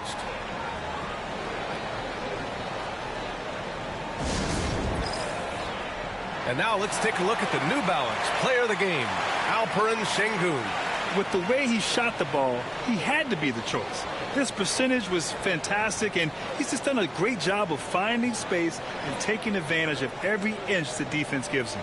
Boy, he gave them the leadership they needed tonight. They came in off a demoralizing loss, and he picked them right back up. And here's Antetokounmpo. He'll bring it up for the Milwaukee Bucks. It's Prince on the wing. Kuzma finds Antetokounmpo. 6 on the shot clock. Here's Lillard. It's hauled in by Houston. Boy, he's got to be disappointed in the result there. I mean, the defender really didn't make any impact at all. Outside Whitmore. And a vital mission for the NBA, mental health.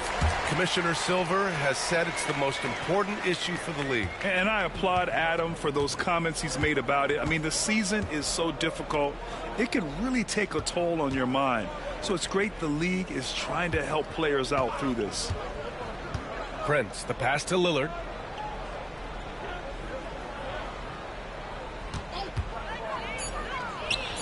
And it's in, off the glass. 1:41 left in the fourth quarter. And it's Houston's ball. They're on a 13-5 run. Tate, a screen on Lillard. Van Vliet. Antetokounmpo grabs the board. Antetokounmpo's got 9 rebounds in the game. Boy, he's getting it done. Well, the scoreboard tells you everything you need to know about this one. A great showing here for the Rockets. And it was a big-time performance across the board. They looked like they were having fun out there, Grant. Yeah, B.A., it was almost like watching a cat play with a mouse. I mean, they did pretty much anything they wanted to do out there today. And this victory will put them at 36 wins on the year. And I'm sure they're happy to get even for what happened the last time these teams met. You know, as interconference opponents, tonight was their only chance to get that revenge. I mean, they won't see each other in the regular season again until next season. We've come to expect big-time games from him. Just another day at the office for Alperen Şengün. Now, he was a problem on the glass today, relentlessly crashing the boards and came away with a bushel basket full of rebounds. Van Vliet, the pass to Green. Here's Tate. 1:03 left in the fourth quarter. The kick out to Van Vliet. From outside, off the mark. Milwaukee's gone 0 for 3 here in the fourth. Antetokounmpo outside. Pass to Sims. Outside, Green. Antetokounmpo for 3, and that comes off the assist by Green. They're enjoying a sizable lead. And what I like, B.A., they haven't stopped pressing the issue. Adams, the pass to Van Vliet. Now Tate. Oh, a clear foul there on the missed shot. So he'll get a pair at the line. Well, that was clearly a foul. Yeah, he took a shot there, earned those free throws.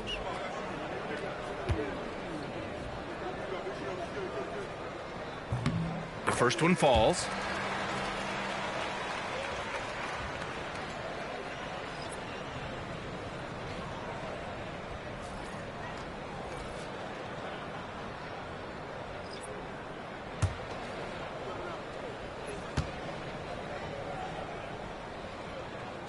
Second free throw, no good.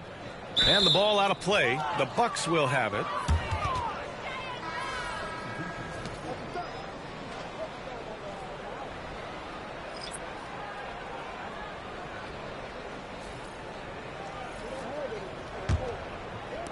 "20 seconds left to play in the fourth.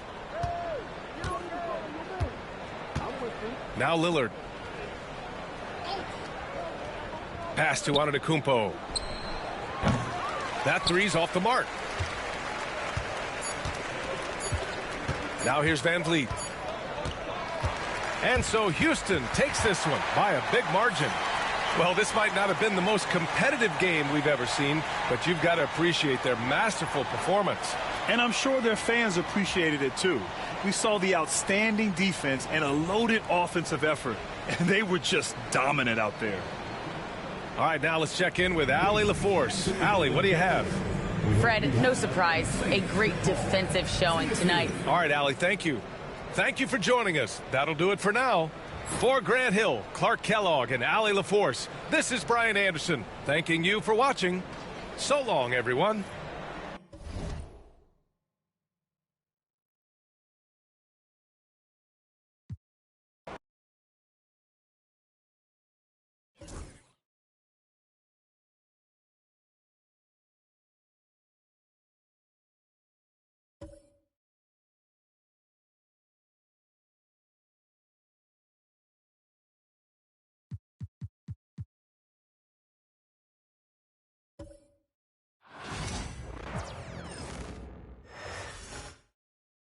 And in the locker room, each guy has been going over and through his own routine to get ready. But once they take the floor, they're one single unit. Welcome, sports fans. Thanks for joining us. It's the NBA on 2K Sports. I'm Kevin Harlan. With me tonight, former NBA players Richard Jefferson and Greg Anthony, with David Aldridge joining us courtside.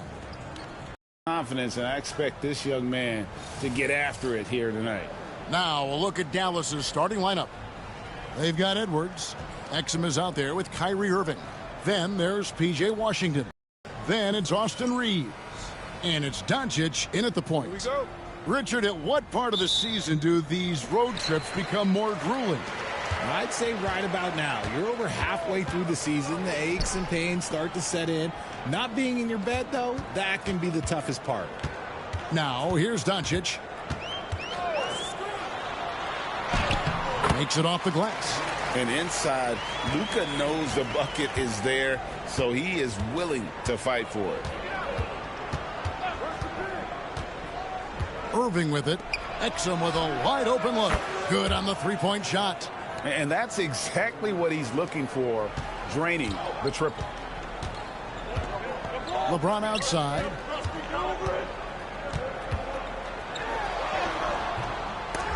That's in, and he found his range with that one. Now 1 for 2. Look, everybody always wants to compliment LeBron James on the glass. Well, he should be. He's huge, but he knows how to use that body effectively. Now here's Edwards. Back to Irving. This one for 3. It's rebounded by Hayes. Lakers have gone 2 of 3 here to start out the game. Pass to Doncic. And the layup's good off the glass. Doncic has got his second basket of the night. Creating space, Doncic will move defenders around. Well, we know, GA, the Mavs are so adept at hunting the matchups they want. They're patient and methodical. Yeah, they never look like they're in a rush, right? Even when you send a double or trap the ball, the Mavs stay calm and know where to go. It's what makes slowing down their pick and roll so difficult. Reeves can't hit. Irving with the ball. He's picked up by Doncic. Nice move. And Irving with the lay-in. Good. Kyrie has the ability to finish like very few players in NBA history, and he shows it right there. Now, here's Doncic. Last game we saw him score 32. Oh, and there's the alley-oop. It's stolen by Edwards. Exum passes to Thompson. And that comes off the assist by Exum. And Clay looking opportunistic in transition. Great job executing there. And J.J. Redick calls timeout here. And coach has decided they need a moment to talk things over.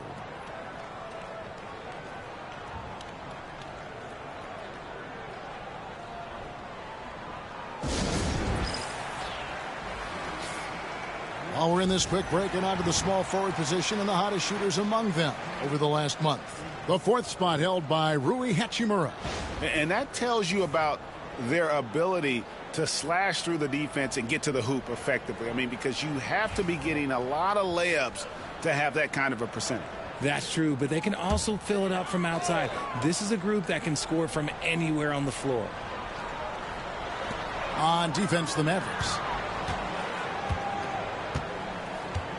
Doncic outside.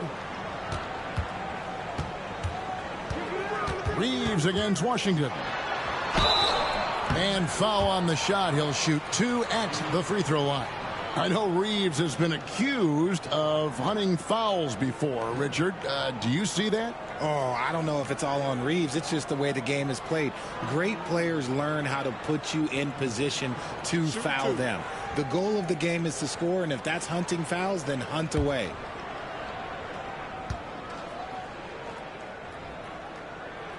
Free throw good, Reeves.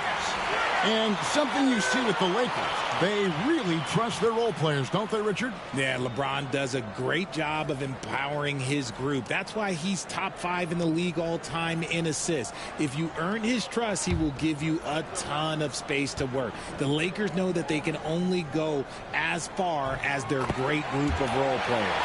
And what an advantage. You really feel like you can always trust him when he's at the line. Pass to Washington. Thompson outside. Fires the 3. Reeves with the rebound. And close to making the defense pay for the lax coverage that time. Finney Smith with it. Doncic outside. Now here's Hayes. He's covered by Irving. Reeves outside. 5 on the clock. Second chance shot. It's rebounded by Dallas. Last time they met was in Dallas. Well, they coasted to the win in that one. Were dominant in the rebound department, and that was a huge factor. And if they can keep that same physicality, you have to think they'll be in a good position to grab another win here. Now, here's Exum. He gives his team some nice contributions, averaging a bit over 10 points a game. And it's Washington missing. Los Angeles has gone 0 of 2 from deep here. Reeves the pass to Finney Smith. Now Doncic. 11 feet away. Bucket number 3. He's a perfect 3 for 3 to start. Well, he is looking confident. Love how they're using him so far. Yeah, when he gets engaged this early in the game, it's bad news for the defense. He can roll this start throughout the rest of the game. And now we've got some time to check in from the sidelines. You got for us, DA? Kevin, thank you very much. LeBron James is still dominating at an age where most players are well into their retirement. How does he do it? He said, show up, put the work in, and then go out and trust it. I'm just trying to push the limit. See how far I can take this thing. It's me versus Father Time. Kevin, back to you. And David, that's one you're always going to win against Father Time. Hey, thank you for the report. Look, he is a 50, 40, 90 guy, right around 40% from the three-point line. Kyrie deserves more respect for his deep game. Now here's Hayes, still without a basket. Reeves the pass to LeBron, and they wasted no time getting those 3 points back. And an eye for an eye. Both teams working to stretch the floor. This is today's NBA. Hey, we see this kind of exchange more often than not. There's a screen by Washington. A shot's good from Irving. He's so good at manipulating defenders, using the pick and roll to do so there. And here is Doncic. 8 points for him.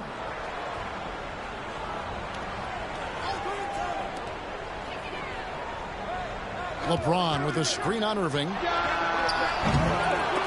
Los Angeles with a fresh shot clock from outside the arc. And it's Doncic.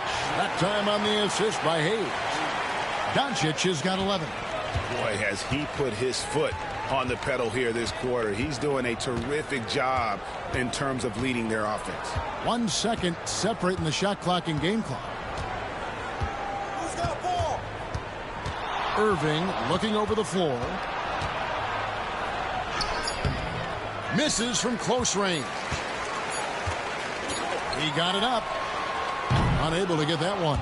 And that does it for the first quarter. Lakers ahead, leading by 6. And the second quarter will be on the way when we come back.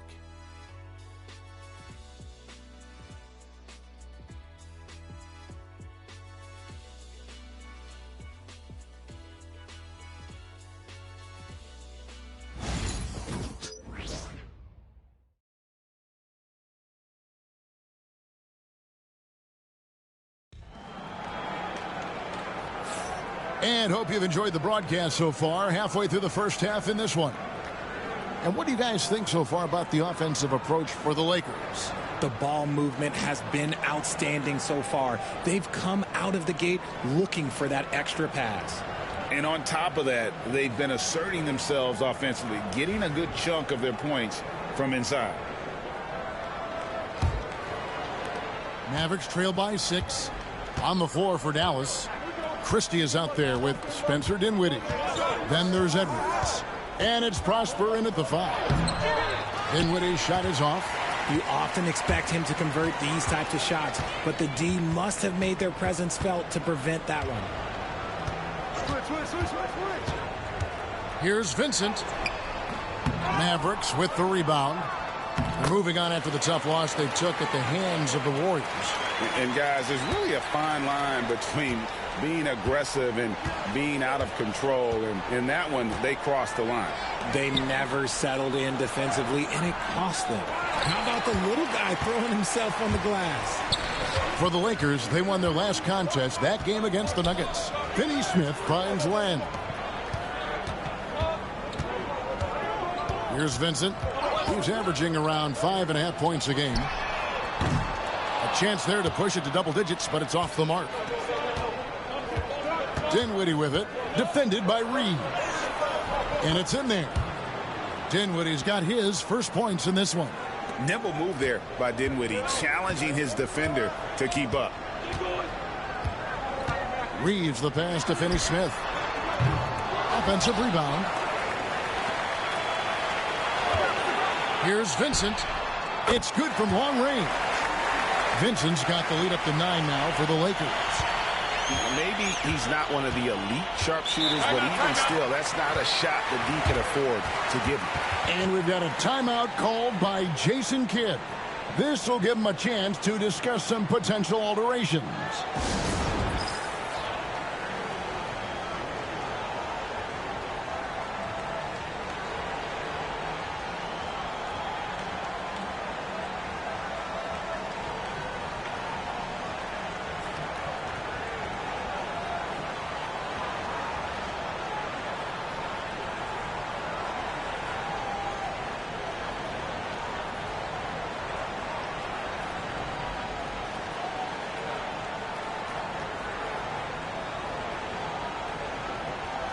And the Lakers with some changes. James comes in for Alex Len, and it's Hachimura in for Dorian Finney-Smith.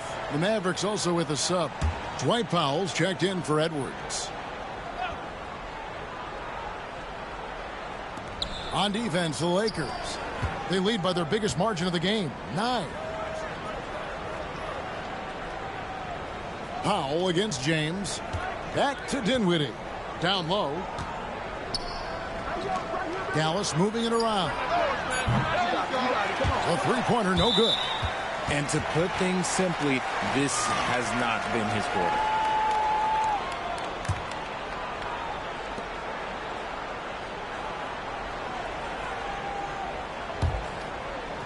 Second quarter of play with around 2 minutes gone so far.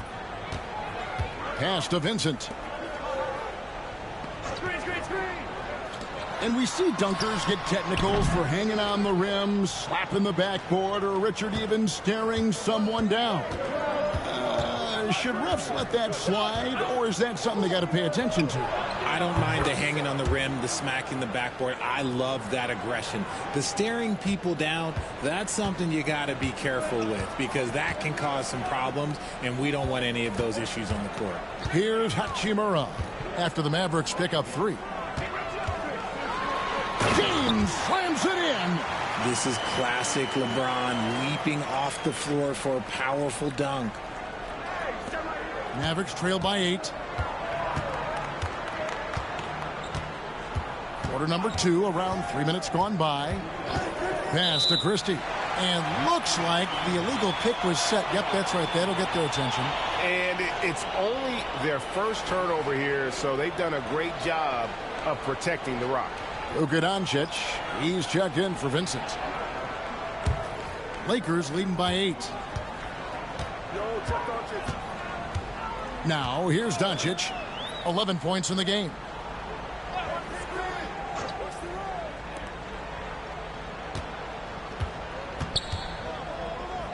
From past the arc. Here's James. 2 free throws coming up, and they call the shooting foul. See, right there, you know you have to foul LeBron James because you just have no chance to stop him. You know, it's inevitable that a player's physical abilities diminish over the course of a career. But the thing that stands out to me about LeBron James is that he never lost his insatiable drive to win. Guys, if anything, he's gotten stronger.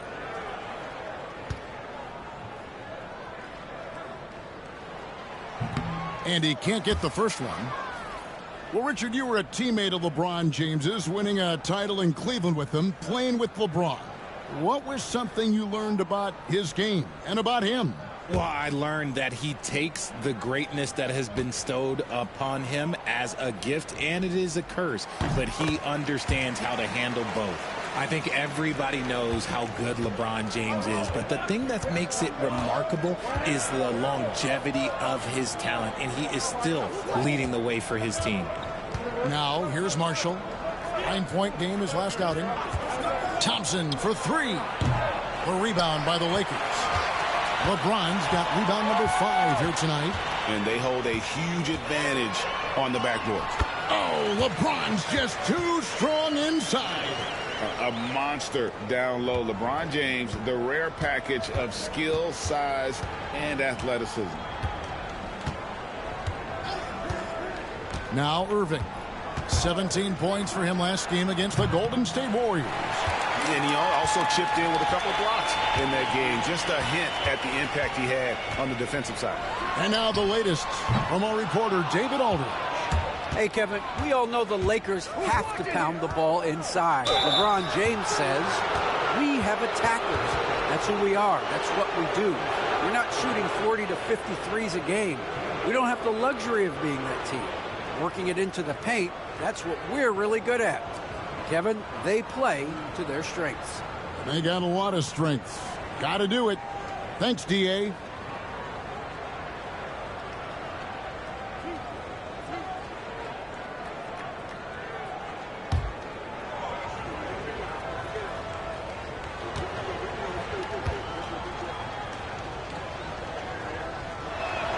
And the first one drops. And for Klay Thompson, Richard, he's entering a different part now of his career. And it happens to all of us. Father Time is undefeated. But Klay's game, his ability to hit threes as an elite level, that is not going anywhere, Kevin. And the Mavericks making a change here. Edwards has checked in.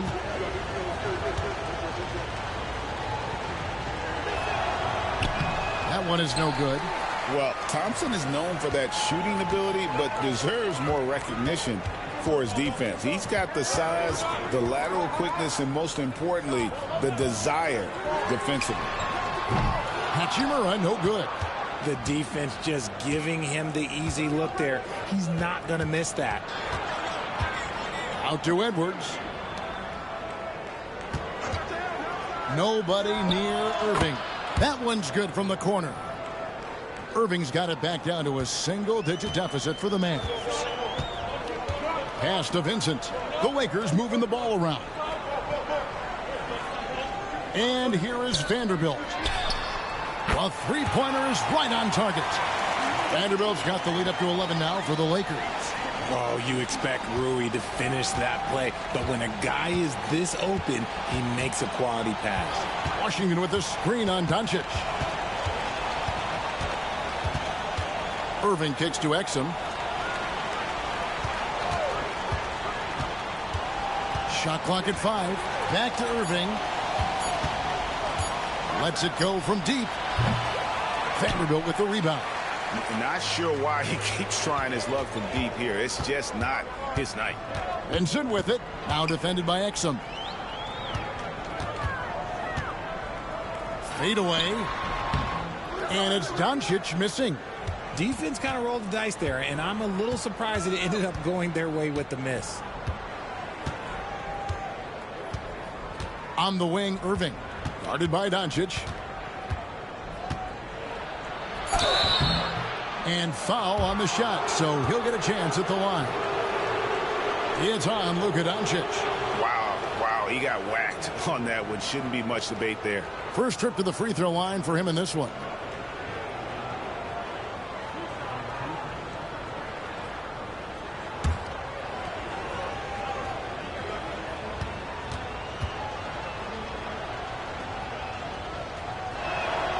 That free throw good from Kyrie Irving.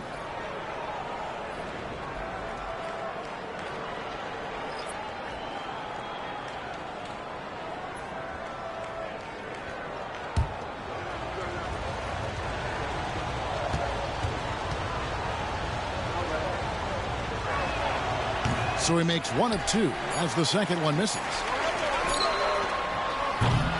And so it's Los Angeles going into the break with a 10-point lead.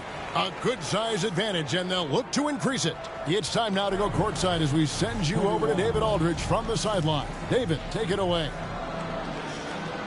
Thanks a lot. LeBron, are you getting the ball where you want to get it, and is that helping you score? I'm very pleased with my individual performance right now, but not so pleased with how I'm trying to help our teammates. I got to do a better job of trying to get our teammates in the flow as well as keep myself in a good group too. So hopefully I can do a better job of that in the second half. We'll see how it goes. Thanks, LeBron. Back to you, Kevin. Thanks so much, Dave, for the great interview. Don't go away, folks. We'll be back for the second half of basketball right after this.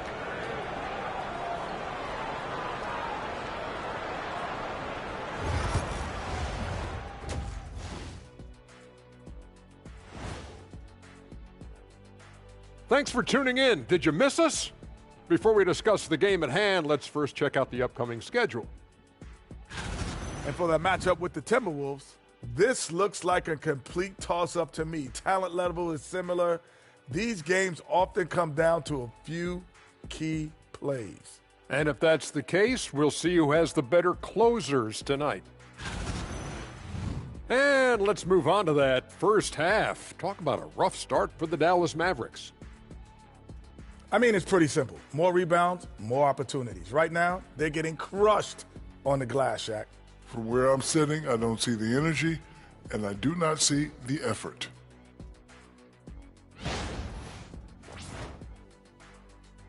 And that'll do it for halftime. We send you back to Kevin Harlan, who has the second half call.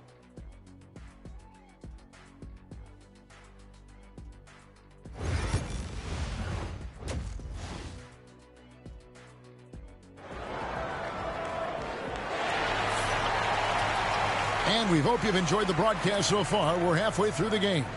You have to like what you're seeing from Luka Doncic.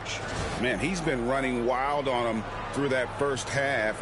Absolute dynamite on offense. If they don't change their approach in the second half, let's just say his success will continue.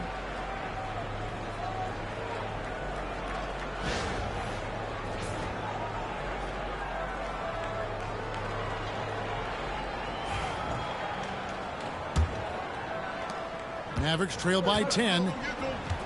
LeBron James is out there with Rui Hachimura. Then it's Jackson Hayes. Then there's Luka Doncic. And it's Reeves in at the 2 spot. That's who's in the game for the Lakers. Well, they've been better than good on the glass today, and there is a glaring discrepancy between these two teams in that area. From deep, James. From range, LeBron is good. Honestly, I feel so fortunate to be able to sit here and watch this because there are not many vintage performances by LeBron James left to go in his career. Irving's shot is good. The real. Come at us, and we're coming right back at you. Yeah, I love the competitive fire right there. You drain a triple on us, and I'm coming for my revenge. Reeves against Irving. Irving with the steal.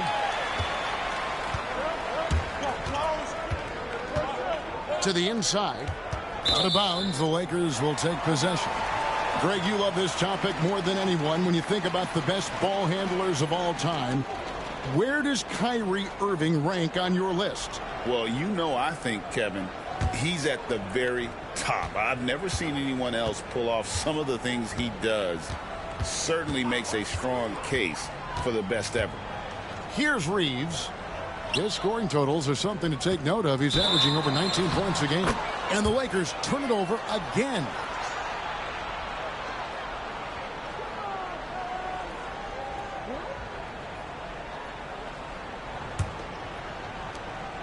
And so it's Irving with it, bringing it up for the Dallas Mavericks. Trailing by 10. James against Edwards. Here's Irving. And a miss there with a chance to cut the lead to single digits. Lakers shooting pretty well at 46% from the floor. Reeves the pass to Hachimura. Back to Reeves. Wide open shot is on the money. Just so skilled in that screen and roll. I like watching Reeves break down the defense. Mavericks trail by 12. And we're just around 2 minutes into the final half of play now. Pass to Washington.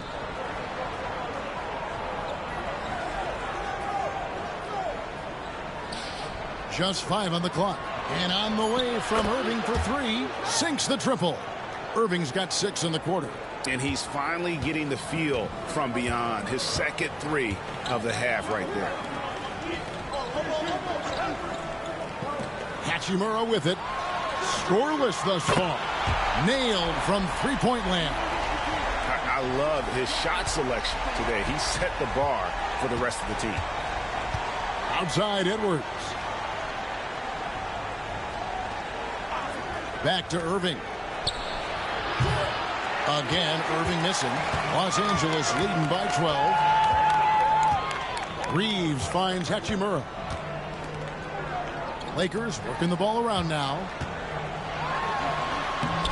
Strong inside. What a move by James. How many times have we seen a possession like that from them today? Ending with a basket, coming off a pretty pass. And here's Irving. 16 points for him. Pass to Thompson. Lets it go with a 3. Good! Thompson makes it look so easy. Wow, something's brewing, guys. The three-pointers just continue to flow. Doncic outside. Uses the glass to finish the layup. Doncic has got 13 points. Unwilling to let up even for a moment. That's his killer instinct, just fanning the flames. Always plays hard until the final whistle, no matter what the situation is.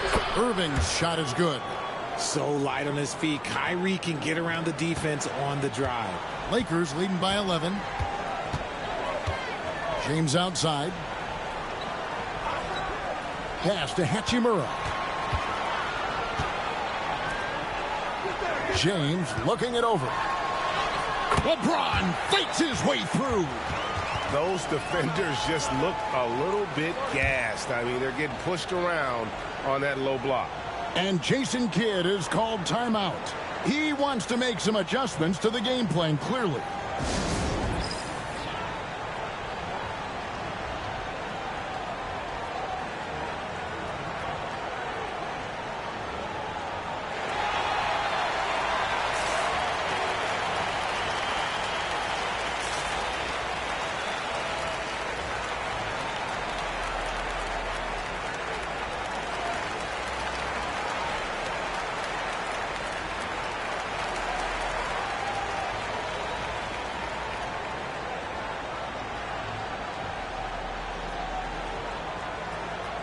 Dorian Finney-Smith's checked in for the Lakers. And the Mavericks will go for a different look here. Prosper's checked in. Najee Marshall comes in for Edwards. Christie's checked in for Exum. And Spencer Dinwiddie subbed in for Irving. Thompson sets the pick for Dinwiddie. Off the mark there with the three-point shot. Los Angeles leading by 13. LeBron outside. Pick by Finney-Smith. Over Marshall. James, no good. The Mavericks have gone an even 50% from the floor here in the third quarter. 4 of 8. Dinwiddie against Doncic. Dinwiddie kicks to Thompson. Pass to Marshall. Now Thompson launches a three. And James pulls it down. James has got 6 rebounds now in the game. And there's the call. It's on Spencer Dinwiddie. That is his first foul of the game. And the Lakers with some changes. Vanderbilt's checked in for Hayes. Connect comes in for James. And Vincent subbed in for Doncic. Powell, he's checked in for Dallas.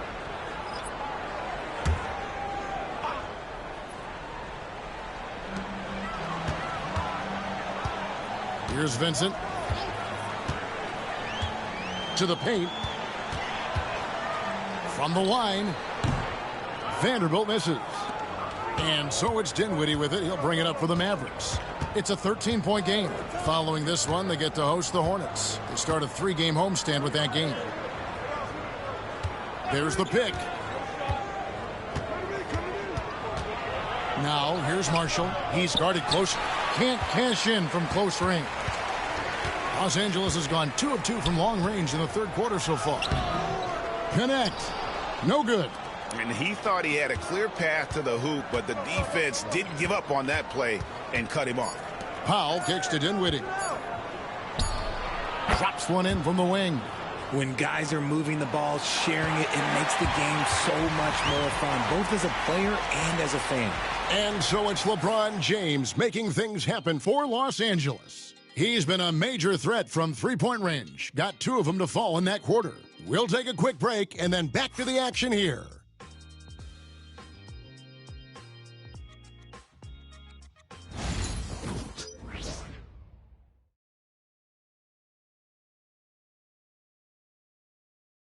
And now a sneak peek into the huddle with Coach Jason Kidd. Understand something. We're not going to get it all back in 2 minutes. We got to work the game. 3 stops, 3 scores, all right? Asking for patience, but wanting a run. Jason Kidd trying to motivate his guys to get it done. Yeah, I mean, you have to dominate some stretch, even if it's a short one. Otherwise, the game's likely to run away from you. And there have been 2 very different performances from these teams today as we get going in quarter number 4. On the floor right now for the Mavericks, they got Powell. Spencer Dinwiddie out there with Christie. And it's Prosper in at the power forward. Well, Dinwiddie has a great sense for when and where to send the ball. James. Add another basket to his impressive total. It's his 9th against 12 attempts. Coming off a big game, his confidence couldn't be higher, and Coach knows it. When it ain't broke, leave it alone until someone stops him. Just let him roll. Now, here's Marshall. Down low. Here's Christie. Shot's good. Marshall making the play. Yeah, the chemistry has been terrific. Really impressed with their offensive execution. Lakers leading by 9. LeBron passes to Hachimura. LeBron with the bucket. James has got 4 points this quarter. When LeBron is being aggressive on offense, you got to make a change. You can't let him just have his way. And Jason Kidd is called timeout. He has decided it's the right time to talk.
It's time now to hear from our Hall of Fame reporter, David Aldridge. What's the latest, David? Thanks, guys. Well, I got a chance to listen in on what Jason Kidd was talking about with his players. He said they've played well in certain areas, but the lack of detail to the defensive boards has allowed their opponent too many second-chance opportunities. And that, he said, is the difference in this game. They have to get busy on the glass, Kevin. Thanks, David. Now, here's Dinwiddie. First minute and a half of basketball played here in the fourth quarter. Played in with a nice touch off the glass. And a long combo guard, Dinwiddie can use that 6'5" height inside like a bigger player. Hachimura, the pass to James. It's rebounded by Dallas. Prosper's got his 5th rebound right now in the game. Pass to Marshall. Shooting foul as the whistle blows. He'll shoot 2 free throws. Really the right play defensively. If you can't block, force them to the line. And let's get your take, guys, on the scoring breakdown for the Lakers. You got to be impressed with how assertive they are on offense, continuing to cut hard to the rim time and time again. And also, the mid-range game has been working as well. They kept that as a big part of their game plan, and boy, are they being rewarded for it. That's good for Marshall. The Lakers making a switch here. Hayes is checked in. The Mavericks also with a sub. Irving's checked in.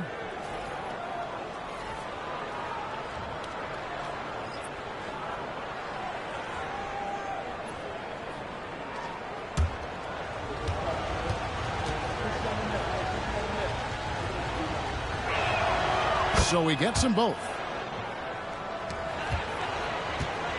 And here's James. He'll bring it up for L.A. They've led by as many as 14 points. And the call on the shot that sends him to the line. Guarding James has always been a challenge. So good at getting the better of the defense.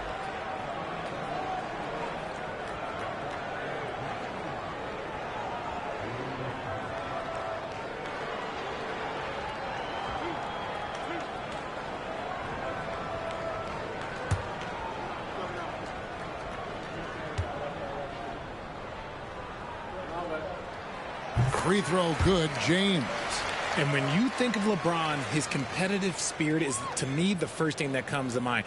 All this guy wants to do is win all the time.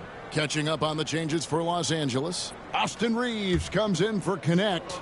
And Luka Doncic subbed in for Vincent. Then for the Mavericks, P.J. Washington, he's checked in for Marshall. Thompson comes in for Christie. And it's Dante Exum in for Spencer Dinwiddie.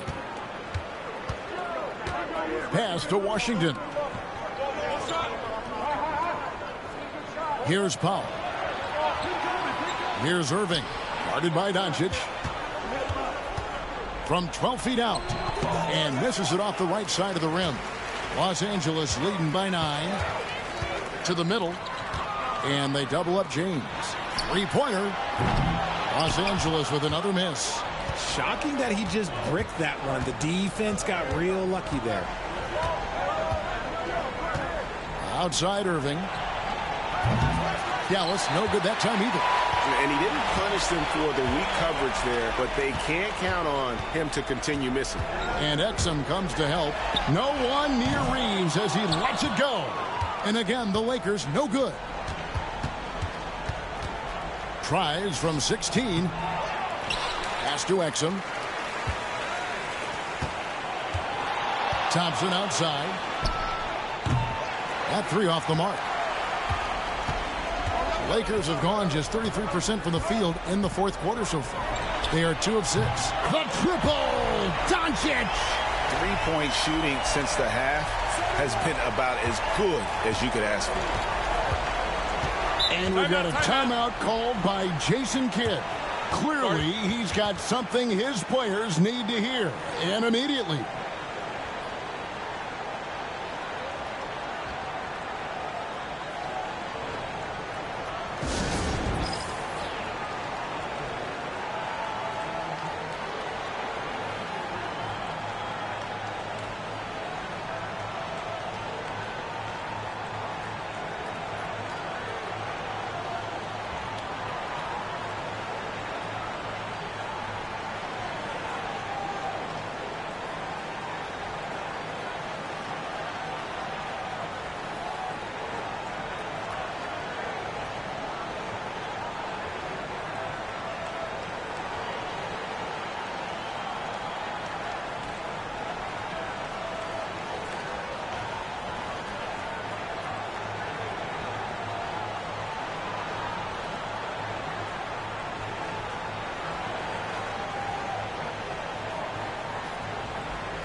the Mavericks making a change here. Edwards is checked in.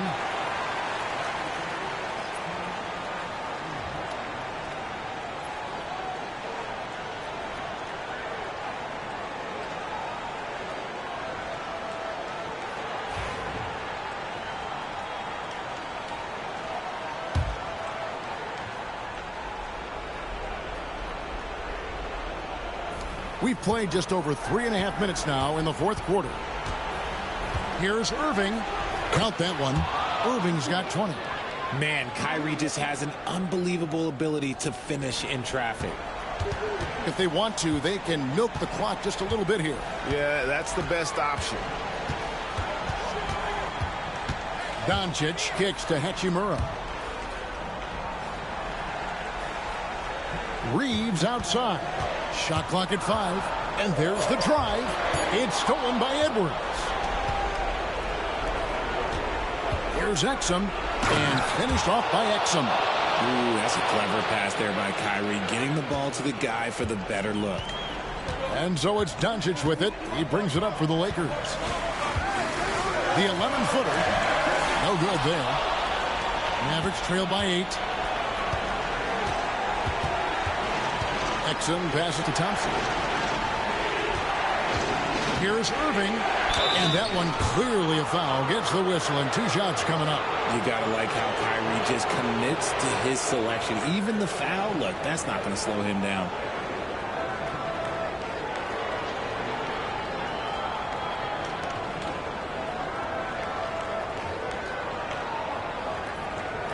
Shoot 2.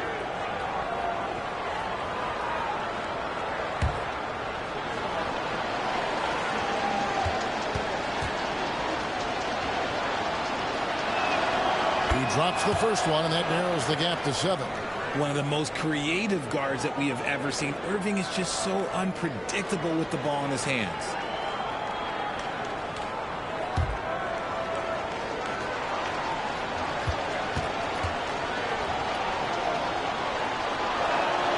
Both free throws good from Kyrie Irving. The lead's not looking as comfortable after those free throws. Nice job. Irving against Doncic. Forcing his way inside. Doncic. I mean, he's just been brilliant today, guys, and it was the same exact story last time out. Here's Irving. Rebounded by the Lakers. Now, here's Doncic. Pass to Hayes. 54 seconds left in the fourth quarter of this one. Dallas has gotten off to an 0-for-2 start from downtown here in the fourth quarter. Here's Exum. Lays it up and banks it in.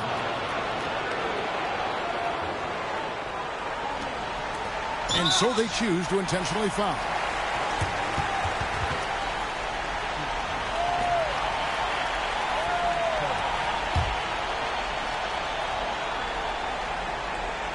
And here is Los Angeles now. 6-point lead. Doncic fires from way outside. It's hauled in by Edwards. We've got a 9-second difference between the shot clock and the game clock. Exum kicks to Thompson. Got it! What a beautiful shot to bring him to within 3. What a big moment for Klay Thompson. With the game up for grabs, he comes up huge. Pressure, what is that? And so they foul intentionally. Had to foul, and on that occasion to stop the clock. That's the enemy in this situation. Gets the first, and that gives them a 4-point cushion.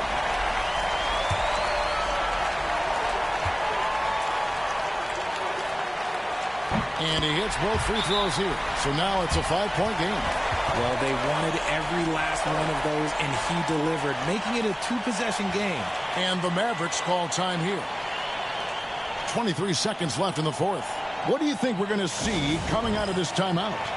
Trying to stay alive. They've got to work quickly. Yeah, no time to waste. They basically have to execute things perfectly from here on out.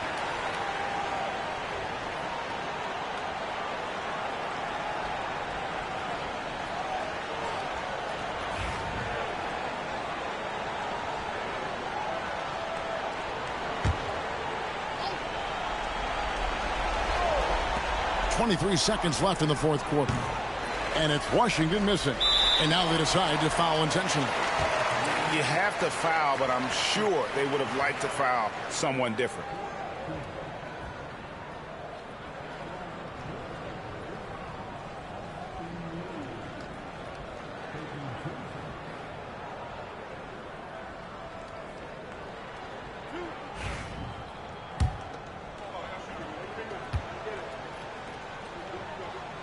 He hits the first one, and that increases their lead to 6.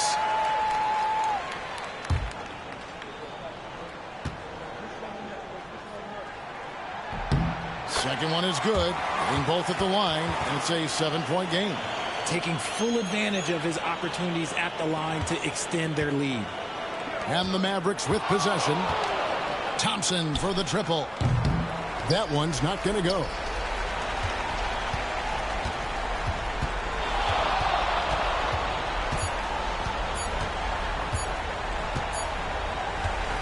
And so the Lakers take the win. They didn't make it easy on themselves or their fans. But in the end, everyone said, all right, DA, thanks again. And that's going to do it tonight.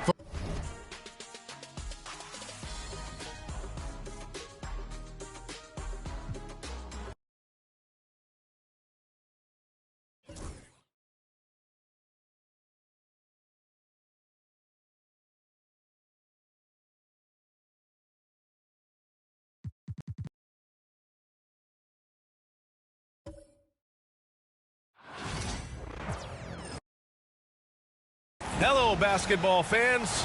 You've got it on 2K Sports as we get set to bring you exciting NBA action. With Hall of Famer Grant Hill and Brent Barry, this is Brian Anderson. We'll be hearing from Allie LaForce from the sideline. And a look here at the scoring trend over the last several months for Jimmy Butler. And he's been trending downward in terms of his average points per game, and a number of reasons can lead to this. But he needs to figure out how to get back on track. And a look at the starters for Charlotte. We've got Ball. Miles Bridges is out there with Williams. Then it's Smith. And it's Green in at the 3. And for the Warriors, Curry and Pods make up the backcourt. Butler out there with Moses Moody. And it's Green in at the 5 down low. This is that grinded out part of the year, Grant. Everyone just fighting through it. No question, BA. And it's not just physically exhausting. You're trying to focus on every game, every possession. This is where your leaders can help keep everyone focused. Ball passes to Bridges. Outside, Green. Off target from outside. And the Warriors with possession. Here's Butler. And that one no good to start off tonight. Smith left side. Up top, Bridges. Outside, Green. And Ball throws it down.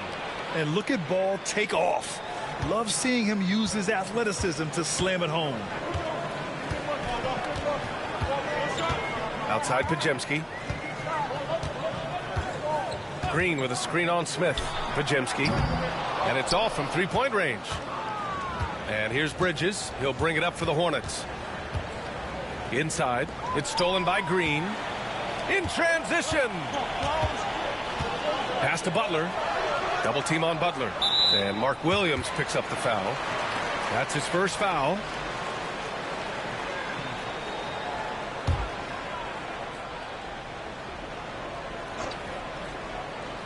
Off the inbound pass. And Curry is good for 3. Good strategy here from the coaching staff. Put the ball in Curry's hands and see what happens. Usually ends up being pretty good. You know, not too many teams have the stability at head coach as the Warriors have had, Brent. Well, I'm not sure there's ever been a more perfect fit for a team than Steve Kerr with the Golden State Warriors. It has been a magical run in the Bay Area, and you just look at the type of connectivity he has with his players, and again, how much joy these Warriors play with. Now here's Moody, coming in off a 14-point game last time out. Now here's Smith, defended by Pajemski. Ball outside from behind the arc. And Charlotte, another 3. Always eager to find a bucket. Ball drops into his shot immediately. Outside Moody. Back to Curry. There's the three. He buries it from three. Curry's got his second bucket of the night. It's clear there's a lot of pride on the line in this one. Not always the best scenario, but in this game, pride takes over. You score on me, I'm going to come back and score on you. Bridges outside. This one for three. They get it back. Second chance effort, and it's laid up and in by Williams. That's a testament to the effort there on the boards. Never willing to give up on the possession, finding ways to sniff out the ball. Now here's Butler. His last outing, he had 18 points. Curry passes to Green. Shot clock at 6. Here's Butler. The rebound by Bridges. I don't think the defense does enough out there to bother him. I think that one's all on him. Just a flat-out miss. An outstanding first quarter from the field. Warriors trail by 6. The three from Curry. Williams grabs the board. And he probably thought he was going to bury that one. Smith outside. And we're just over 3.5 minutes into this first quarter. Williams with the screen. Smith no good. Golden State has gone 2 of 5 from deep to the middle. And the ball out of play. The Hornets will have it. And taking a look at the last 10 games, these are the teams that have attacked the offensive glass and been rewarded for their efforts. The Warriors, 4th. This squad's been attacking the offensive glass with a ton of energy lately, and it's paid off with a nice pile of second chance points. Fields checked in for Curry. Hornets leading by 6. Smith outside. Here's Simpson. It's rebounded by Golden State. They come into this one having outplayed the Mavericks last time out. And at the offensive end, they were lights out in that game. They found all sorts of ways to punish the D. Yeah, I love watching that game, and in particular their demeanor in their destruction in that game. What a rookie year for Brandon Podziemski. A seamless transition into the league. They talk about a guy who could come in and contribute right away. I remember the stretch last year. He had 3 straight games with double-doubles without a turnover. And that's some heady play for a rookie. Podziemski, he's got a great calmness and a great demeanor about him, but always willing to make the next play. Grant, the Hornets are a team hoping to end a pretty substantial playoff drought. Yeah, it's been a long time since they made a buzz in the postseason, but their return could be closer than people think. A few smart moves here or there might be all it takes.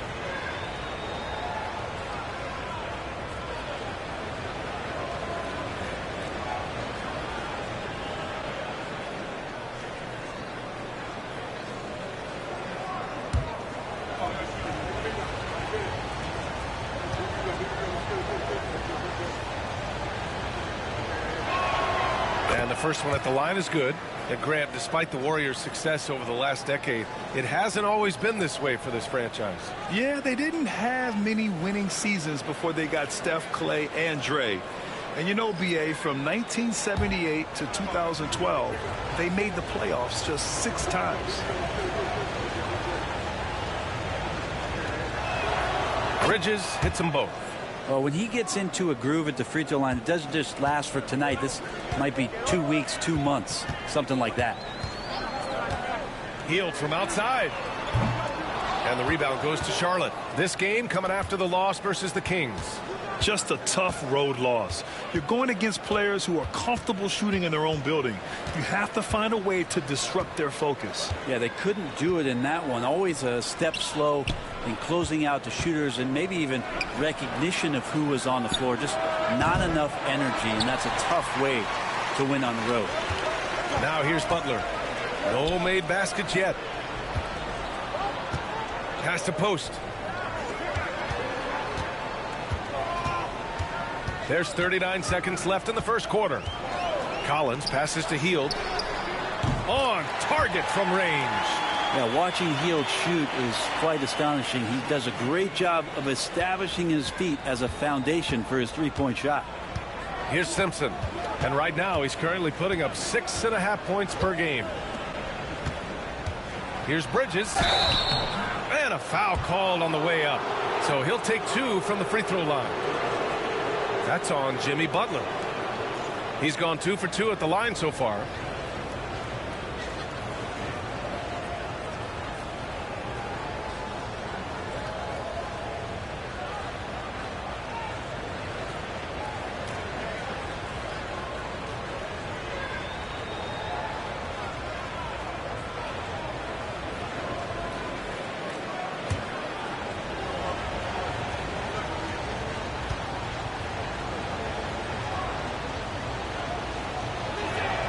First one falls for him. Payton's checked in for the Warriors. Curry comes in for Collins. LaMelo Ball, he's checked in for Charlotte.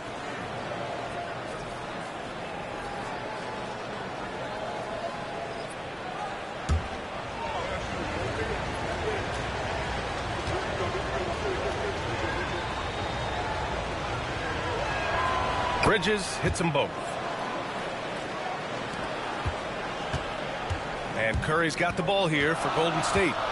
Trailing by 5. Outside heel. Back to Curry. Pass to Payton.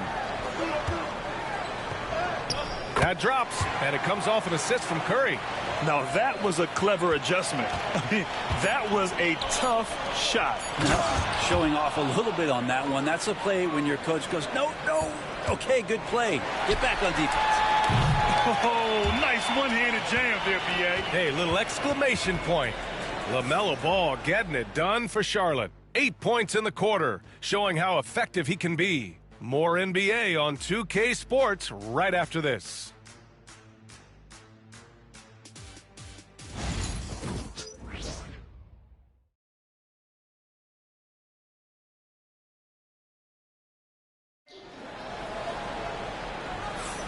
And for those of you just tuning in, second quarter action is where we are. And guys, let's get your take on the scoring breakdown for Charlotte. They've been really going at the defense in the painted area, and so far the opposition really hasn't had an answer for them. So much good energy and flow tonight, and that has really come out of great ball movement. Guys have been open, and as soon as they are, they get the ball.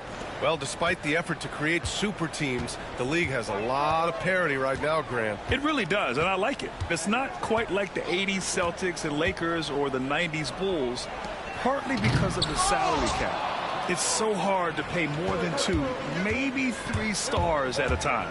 Curry and Hield to the sharpshooting backcourt. Gary Payton II is out there with Trace Jackson Davis. And it's Post in at the center position. That's the Warriors 5. All right, let's get a report from Allie. Hey, Brian. No surprise here. Stephen Curry hopes to be a Warrior for life. He said being a part of a group of legends that have played for one franchise, established a culture, and won at the highest level, and did it with a lot of different roster combinations, I don't ever take that for granted. Brian, what a run. Yeah, it is a great run, and he's been the foundation, Allie. Thank you. Here's Diabate. Nurkic, a screen on Hield. Pass to Salah. And here's Nurkic for 3. Connects from downtown. And now a 10-point Charlotte lead. Now trying to space the floor there. You know, Nurkic did not hit a 3-point shot in his first 4 seasons in the league. Here's Curry. Deflected. Ball against Hield. It's stolen by Hield.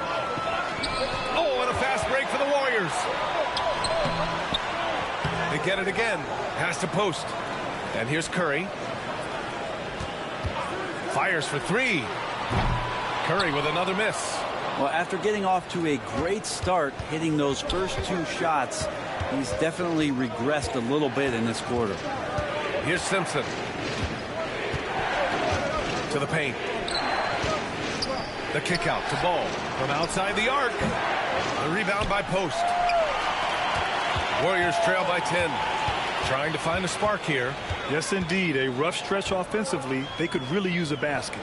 Payton finds Hield. Jackson Davis with it. Hounded by Ball. And a chance now to look at the schedule for the Golden State Warriors. On Thursday, they'll begin a road trip starting in Orlando, going up against the Magic. Then on Saturday, they'll be playing against Joel Embiid and the Philadelphia 76ers. And for their matchup with the Hornets, that's a game where you'd be surprised to see them lose. They'd have to have a really off night for them to get upset there.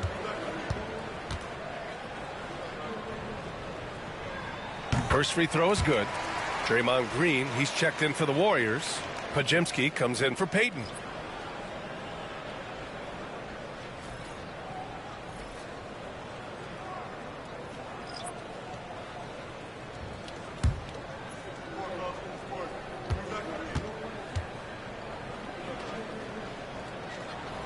That one falls, so he hits both of them.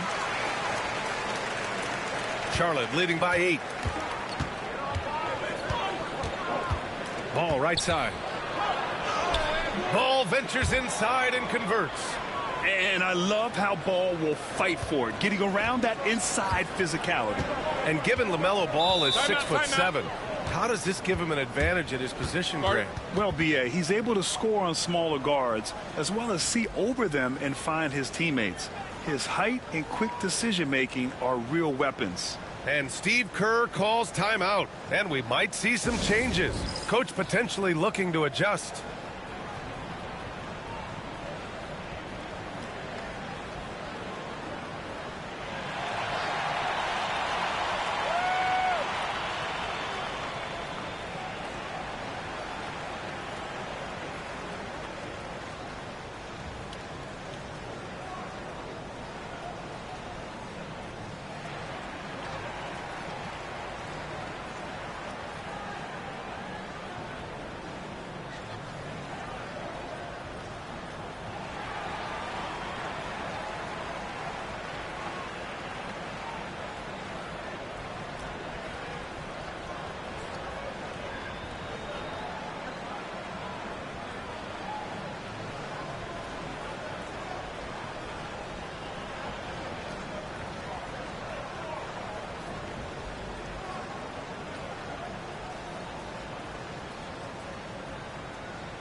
And the Warriors make some changes. Butler comes in for Jackson Davis, and Moody is subbed in for Hield. And Charlotte making a change here.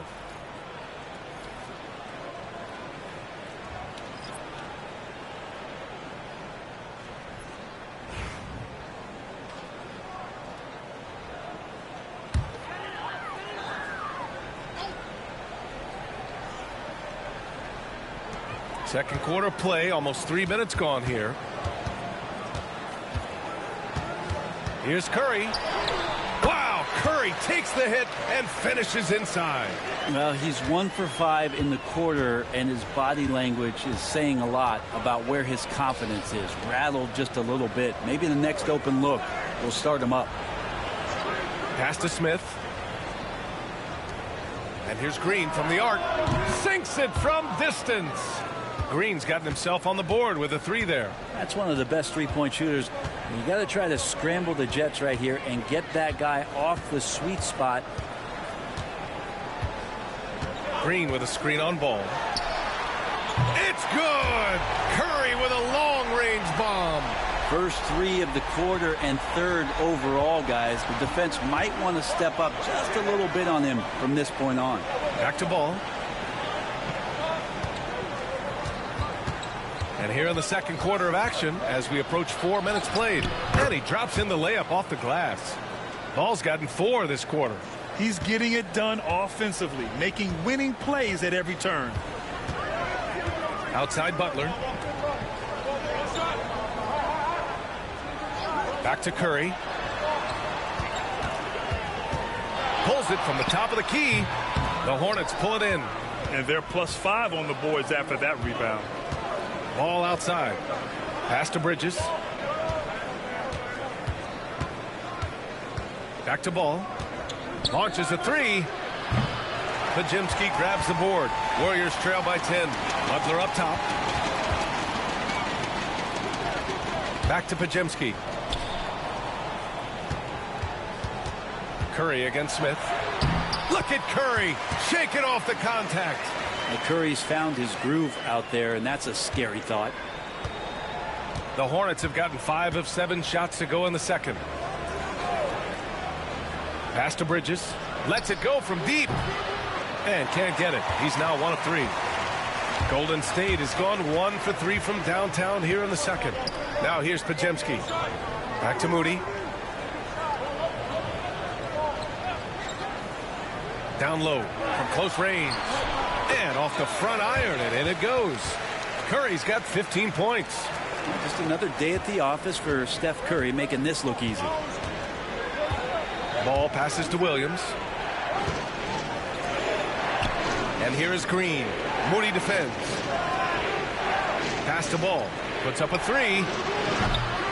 Charlotte, no good that time either. Yeah, and they've taken their foot off the gas a little. They were much more aggressive to start the game and really getting their opponent in early foul trouble. Now here's Butler. Hasn't gotten one to fall yet. The 3. Ball with the rebound. And here's Ball. He'll bring it up for Charlotte. 6-point game. First chance of the year for them to go up against this Warriors team. Just 2 seconds between the shot clock and the game clock.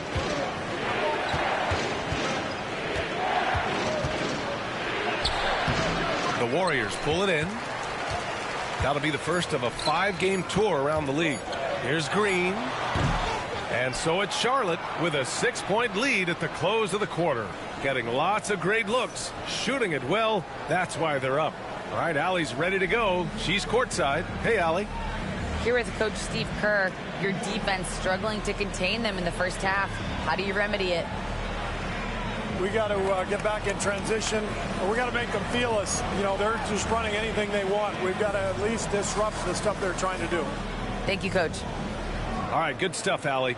And we'll get back to the action at the start of the third quarter.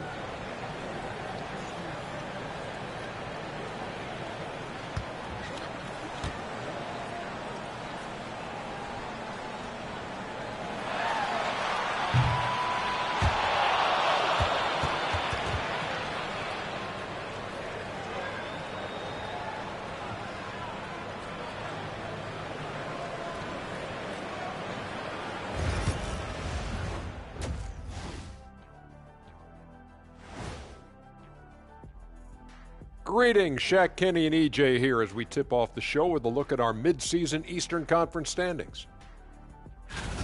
Look here now at Charlotte. They hear the clock. Trying to coast through the season straight into the playoffs? Not how it works, fellas. They don't have the talent to pull that off. The effort has got to be there.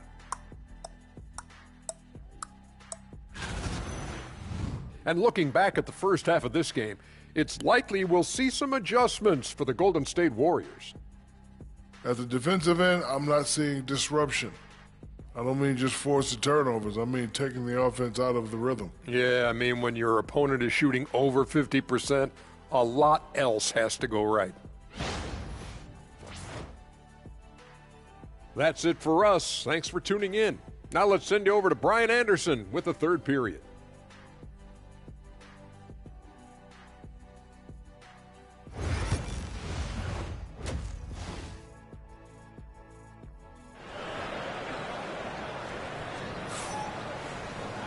And we've got second half action for you. Thus far, a pretty evenly contested game.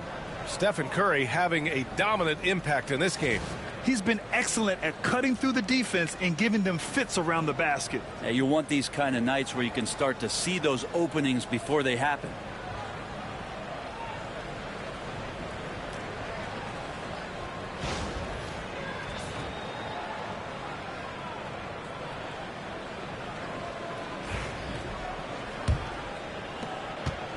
Warriors trail by 6. And so in the game for the Hornets, Miles Bridges is out there with Josh Green. Then it's Smith. Then it's Ball. And it's Williams in at the 5. Green, a screen. The shot by Podziemski, no good. He's not the guy that you want to give a wide open look from three-point range. They're lucky that that one doesn't cost them. There's Ball with a 3. A 3 ball from LaMelo. Fearless from beyond the arc. LaMelo has unlimited range and tremendous confidence. Pass to Butler. Shoots over Bridges and counted from 12 feet. You want to run your offense through him, a reliable scoring option. Hornets leading by 7. Smith right side. Up top ball. Good. Now 7 for 11 on the night. Yeah, inside ball has to rely on his agility. That's how he finds his way to close range looks. Boy, they'd love if anyone could get a bucket. Yeah, their offense has been grinding to a halt. Here's Butler. He's been an offensive weapon for them, scoring around 17.5 points a game. Curry gets the bucket. And his perimeter shooting might be the key to trimming their deficit. Well, he's doing everything he can to make them competitive. And by everything, I mean draining threes. Brent, you could hit the three back in your day, and no doubt, Stephen Curry is the best three-point shooter in league history.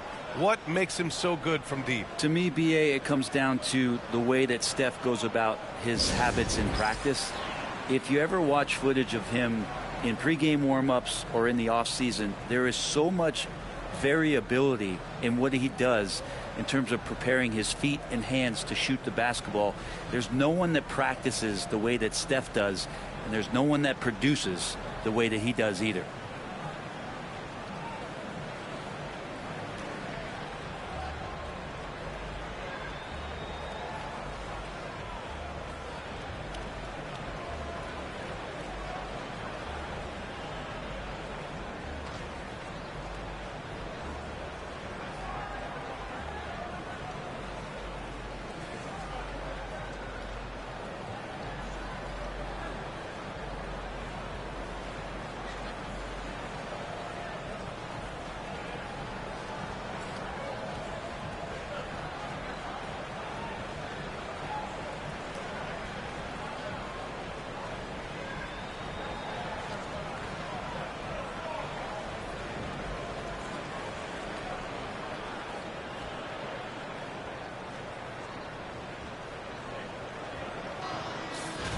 Okay, a chance to look at some numbers for Jimmy Butler. And he's been locked in at the free throw line for sure. In the past 5 games, his percentage at the line is much better than it had been prior. Sometimes that's how it works. You just get that extra focus at the charity stripe.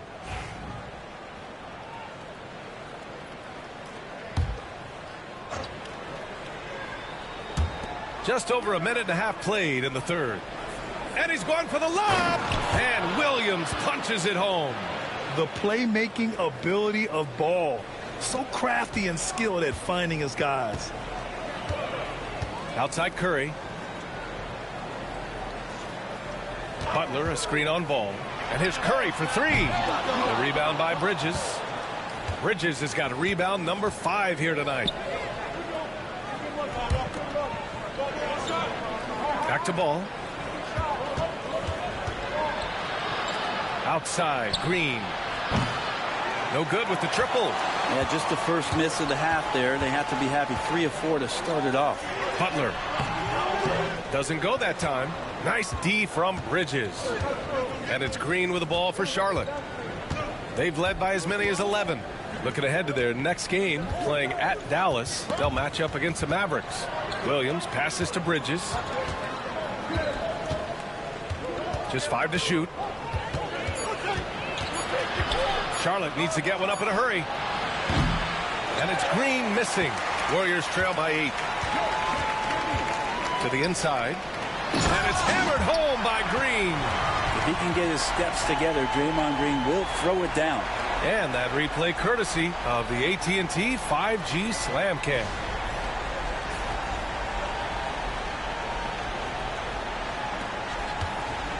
Charlotte is gone only 1 of 3 from deep here in the third. Back to Ball.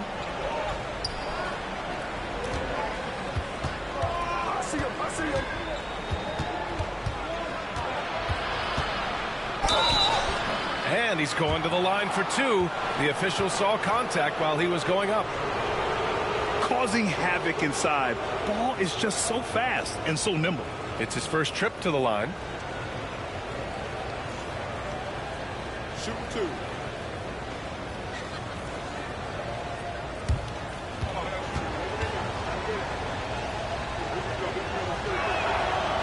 And the first one at the line is good.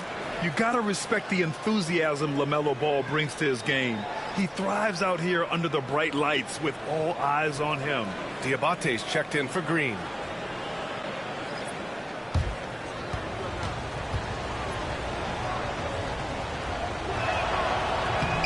He does not get the second one. Warriors trail by 7. Pass to Green. Grant, when you look at Draymond Green's career, you think he's going to the Hall of Fame? You know, B.A., I believe so. He's won multiple titles, and we know how impactful he has been as a defender and distributor especially. I think we'll see him in Springfield one day.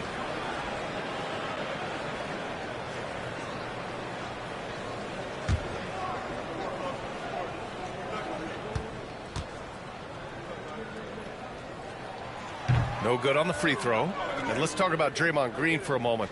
Certainly one of the most outspoken players in the league, Brent. Well, Draymond has never held back, whether he's talking about his opinion or the way that he sees the game, which is remarkable and a revelation to his intelligence as a defender on the floor. Draymond Green has been special on the defensive end throughout his career. Ball passes to Williams. Ball outside. Here's Diabate. Three-pointer. The rebound by Post. Post has got his 4th rebound in this one. Outside Curry. Outside Green. Beyond the arc. And again, no good by Golden State. He didn't make them pay for that weak defense, but they just can't rely on him to miss those kind of shots. Smith passes to Ball. Called in by Curry. Warriors trail by 6. And let's send it over to Allie LaForce. Well, the Warriors can be sloppy with the ball. Coach Kerr said, I don't mind turnovers that result from trying to make the extra pass. It's the ones that don't stand a chance to get through that bother me. If we just hit singles, we have so many playmakers and shooters that it's all going to come out pretty positively. Brian? All right, Allie, thank you. And we've got a timeout called by Charles Lee. A moment to rest and confer on the game plan.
And some changes here for the Warriors.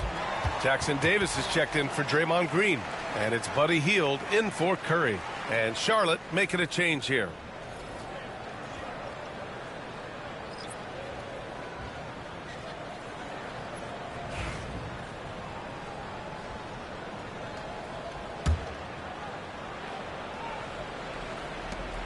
Minute 32 left in the third.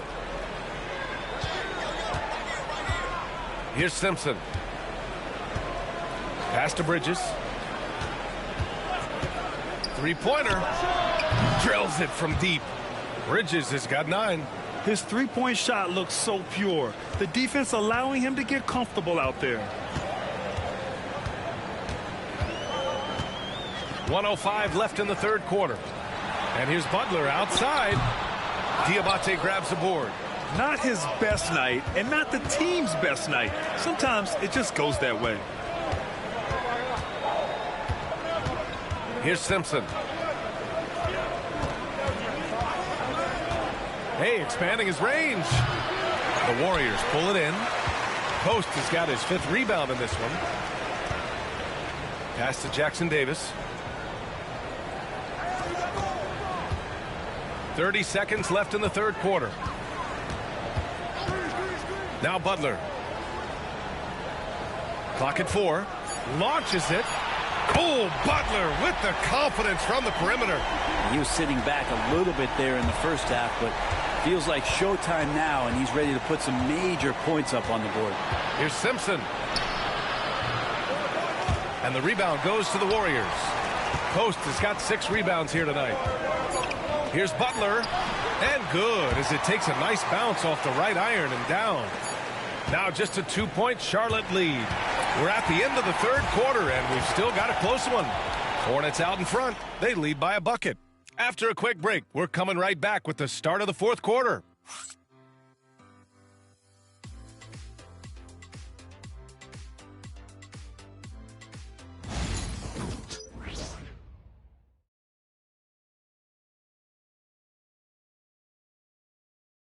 And it's time now to bring you our State Farm assist of the game.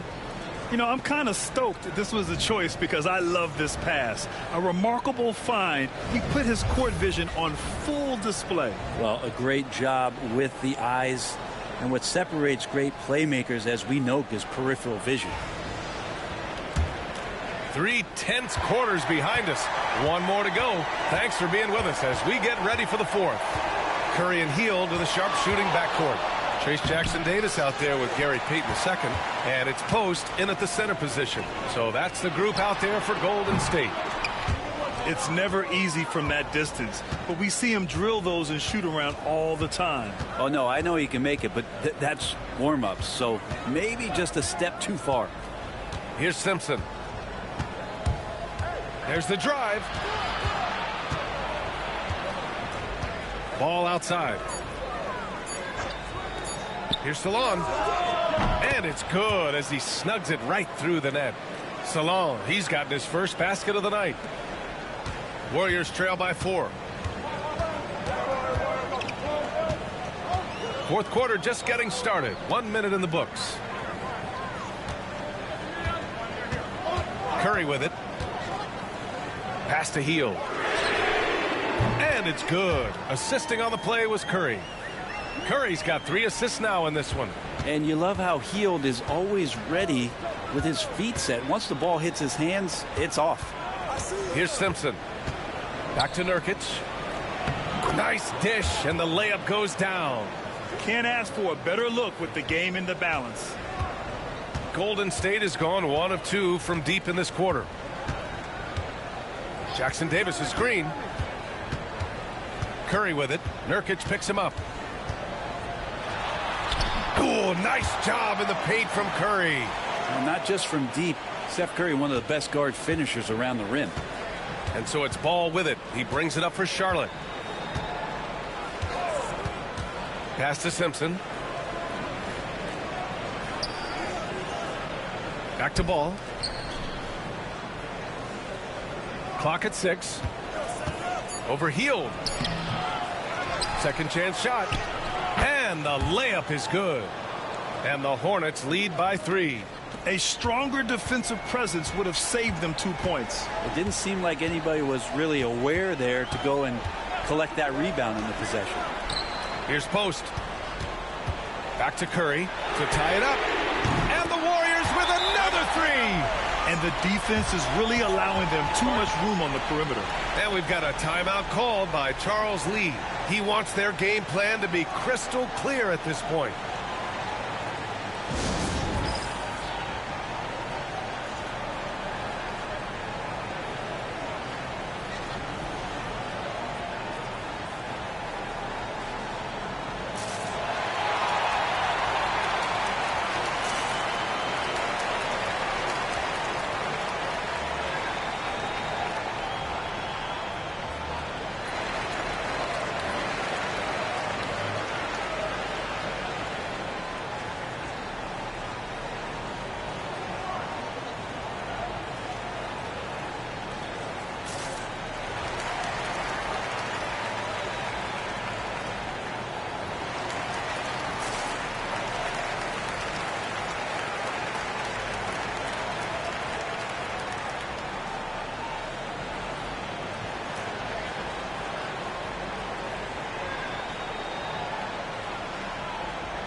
Time now to hear from our reporter, Allie LaForce. Over that last break, I got a chance to hear what Charles Lee said to the team. They said in the huddle, this is it. No excuses. Let's figure out a way to win. A couple of players spoke as well, firing up their teammates. A great ending could be in store, guys. Good job there, Allie. Thanks. For Charlotte, they've gone 3 of 5 since this fourth quarter started. Bridges passes to Williams. Smith inside. Defended by Pajemski. Smith no good. Golden State has gone 2 of 3 from beyond the arc here in the fourth. Butler can't get it to go. Butler's gone 40% from the floor in 10 attempts. Curry against Green. Williams passes to Smith. From the arc. Charlotte no good that time either. The Warriors shooting the rock well at 46%. Oh, and he got fouled on his way up. He'll head to the line to shoot 2. Yeah, you look how Jimmy Butler stays committed on that play, ready to overcome the defender and still take the shot.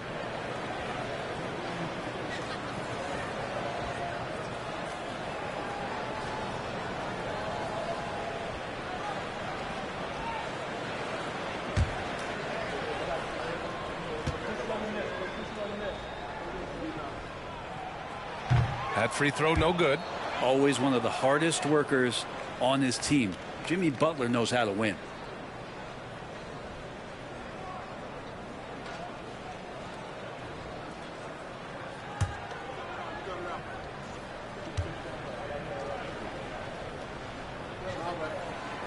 And that one falls. That puts him up 1 point in the game now. I'm sure he wanted to hit all his free throws, but at least he gave his team the lead.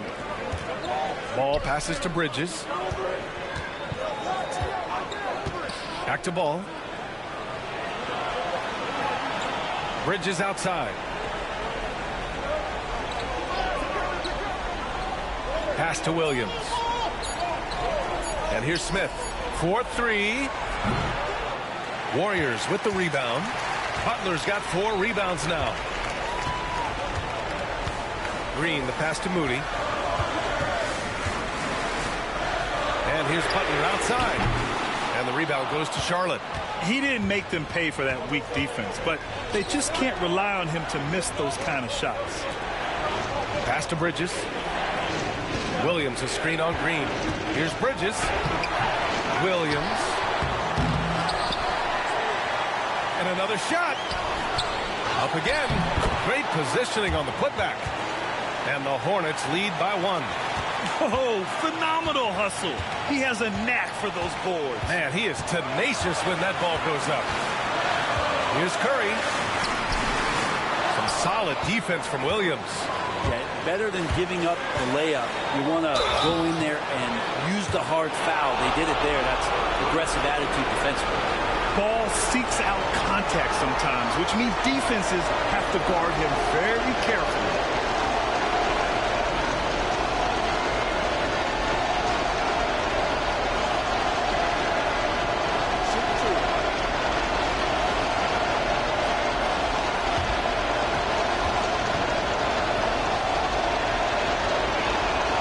Good on the first, and that'll put him up 2.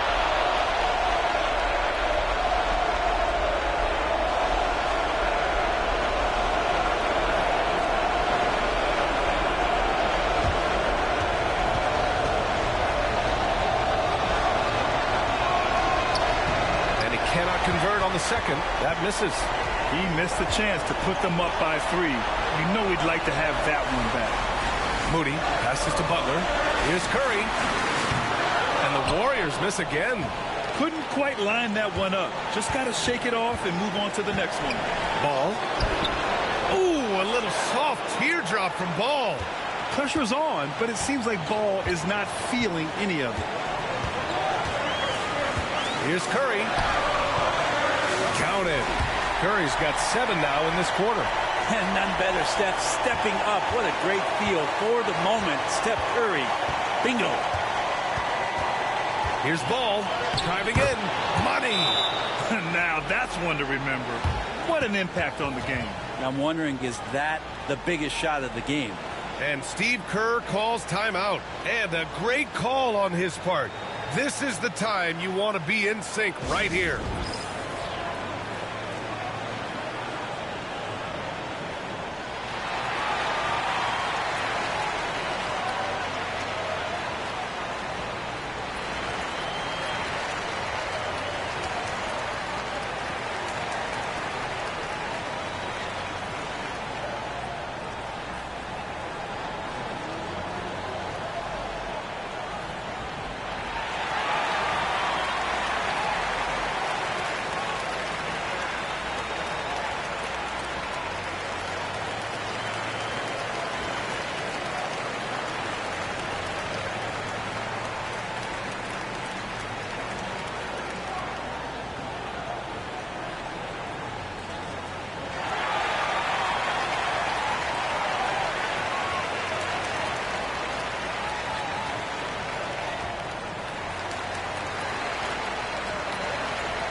.54 seconds left in the fourth quarter here.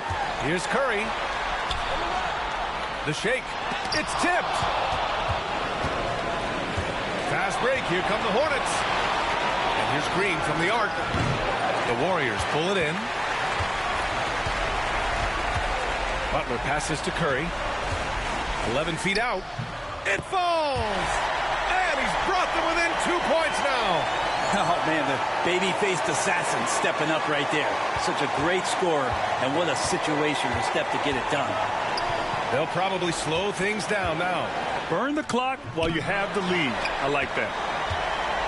They can't go empty on any of their possessions from here on out. Can't come away empty. That would be the nail in the coffin. Oh, wow! A huge basket to tie the game! You know he's going to have the ball, and then you feel he's going to come through. He did it there.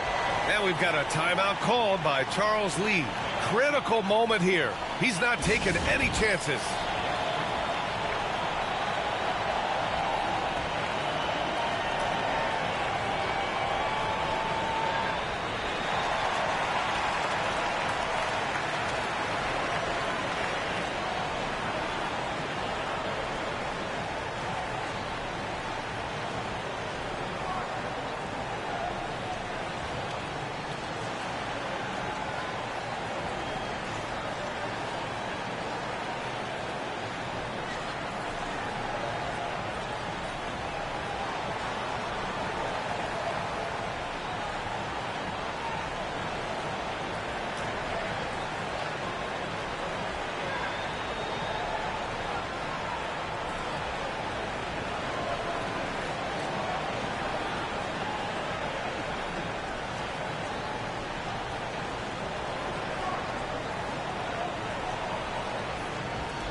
There's 10 seconds left in the fourth. Williams, a screen on Curry. The three from Ball. Oh, my! What a shot! Easy look when the defender isn't fighting over the screen. Yeah, coach over there just asking for one simple thing, and that's some effort. Got burned on that one. And Steve Kerr calls timeout here. There is a lot on the line, and he is determined to make sure everyone's on the same page. And looking at the options here, what do you think is being discussed? And a 3 would tie it up. If they have to make one extra pass to get a better shot, they probably have just enough time to do that.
And so it's the Hornets who come out on top here.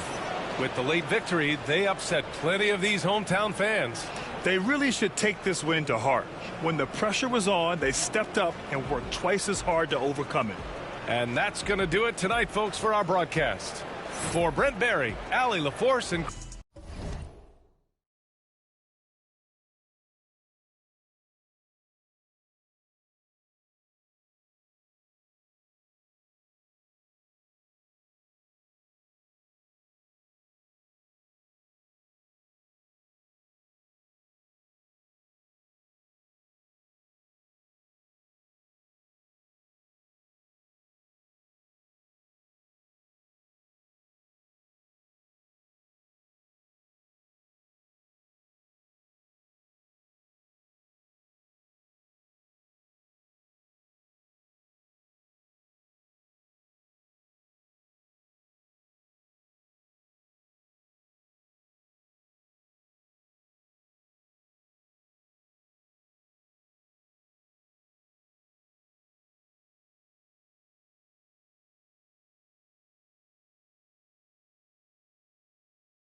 Welcome, everyone. Thanks for tuning in to 2K Sports.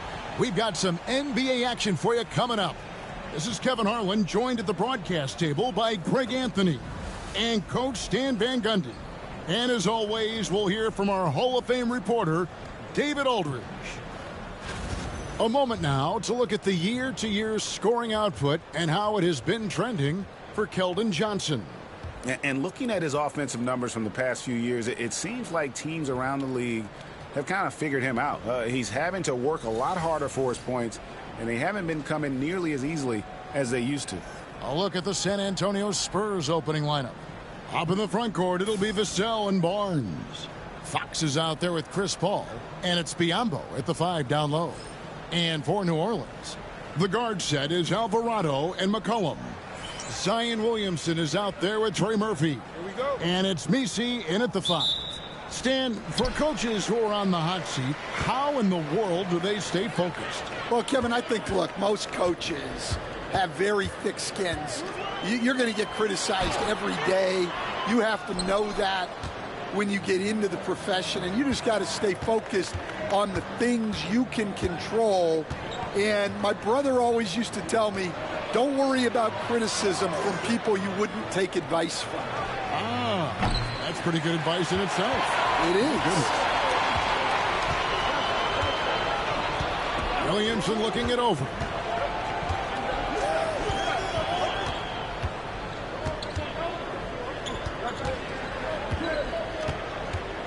Clock at 6.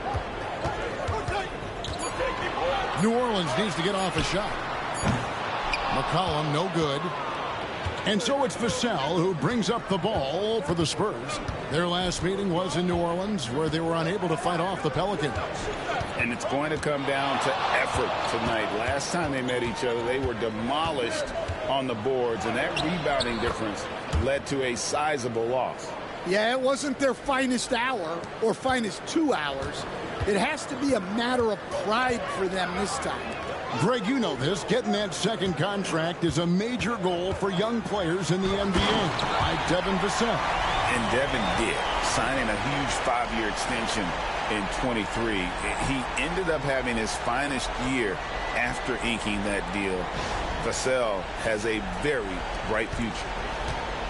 Here's San Antonio now, defeated by the Pelicans in their last game. They'll try to put that one behind them. Hey, they had their opportunities, but let's face it, they choked from the line. Hard to win that way on the road.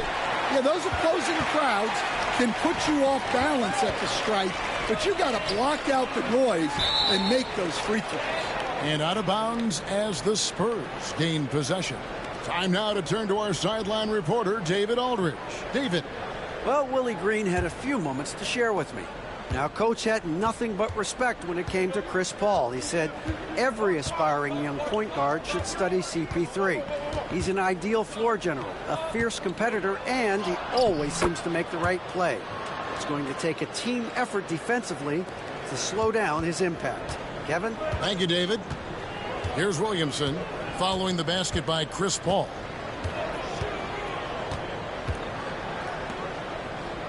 Back to Williamson.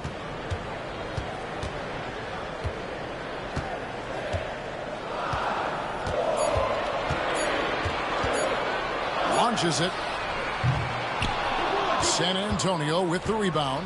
That's another miss. Already they've missed 3 out of 4 to start. Pass to Vassell. On the wing, Barnes. And he's good on the 3-ball. Well, more and more, Vassell keeps others involved. He's becoming a great passer. Barnes against Williamson. Here's Alvarado. Paul with the defensive effort. That's not a bad shot at all. It just didn't go in. Sometimes the process is right, and you still get a bad result. On the 3 off target. Pelicans trail by 5. They need a bucket in a big way here to regain some confidence. Alvarado passes to McCollum.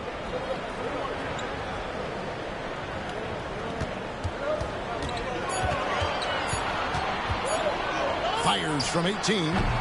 It's rebounded by Paul. You almost have to assume he's going to knock those down when he is that open. Now the Pelicans have lost in the first round GA of the playoffs in 2 of the last 3 years. And with how good the West is right now, they knew they couldn't stand pat. They felt the urgency to make some changes this offseason in order to take the next step. And so it's Willie Green here calling timeout. He wants a minute here to get things straightened out with his team.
So for the Pelicans, Boston's checked in, and Hawkins subbed in for Jose Alvarado.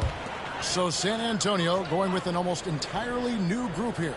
Charles Massey, he's checked in for Biyombo. Jeremy Sohan comes in for Harrison Barnes. Johnson's checked in for Fox. And Castle is subbed in for Paul. Now here's Williamson. He's a guy we see deliver on a nightly basis, averaging about 24.5 points a game. And the shot goes in. Well, that contact does nothing to Zion. He's just way too strong. 1:30 left here in the opening quarter. Here's the screen. Here's Castle. Macy grabs the rebound. Pelicans trail by 5. Here's Williamson, and Williamson throws it down. Yeah, the idea of a guy the size of Zion pulling off a move like that is frightening. So, Coach, thinking about Zion Williamson and his impact on the game, sometimes his playmaking can be overlooked a little bit. Yeah, Kevin, this guy is really unselfish, and I think Zion actually relishes setting up teammates for shots more than he likes to score. He knows he's going to draw a lot of attention, and he creates shots for his team. Just hearing you talk, I know you really like him, even personally, don't you? You love him as a player, but personally you like him. Just a great person. Plays like that make a coach's life easy. Love the work rate he shows on the glass to get the score. Vassell outside. And here's Johnson outside. Connects from three-point range. I love the confidence from Johnson. I want to see him continue taking these types of shots. Williamson outside. Pass to Hawkins. From downtown. He's off on that one. Gets it off. The shot that time, not on target. And that concludes the first quarter of play. Spurs out in front, up by 4. And we'll be back shortly for the start of the second quarter.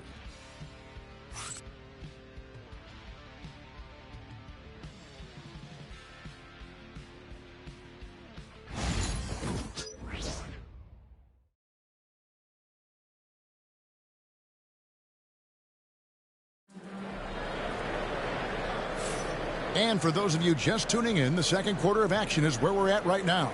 And looking at what we've seen from the Spurs so far, guys, what do you think? In that first period, they showed a willingness to make the extra pass. Yeah, it's the kind of offense every coach loves to see. Selfless and smart. Spurs leading by 4. On the court for San Antonio here in the second. We'll see Barnes and Sohan playing forward. Then it's Castle. And it's Bassey in at the pivot spot, manning the middle. Here's Bassey. He has yet to score. Down to 5 on the shot clock. And it's Wesley missing. Austin the pass to Robinson Earl. And stolen by Barnes. Here's Castle. Now in the scoring column with that bucket. 1 for 2 this game. Playing with high energy, outworking the defense up the floor.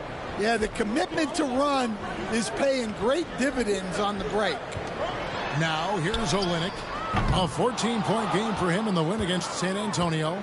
Yeah, and he also put in major work on the boards. Just an all-around dominant performance. Here's Wesley. Pass to Bassey. Here's Castle. Really disappointing game for him in that loss to New Orleans. San Antonio needs to get off a shot here. That's just a great pass.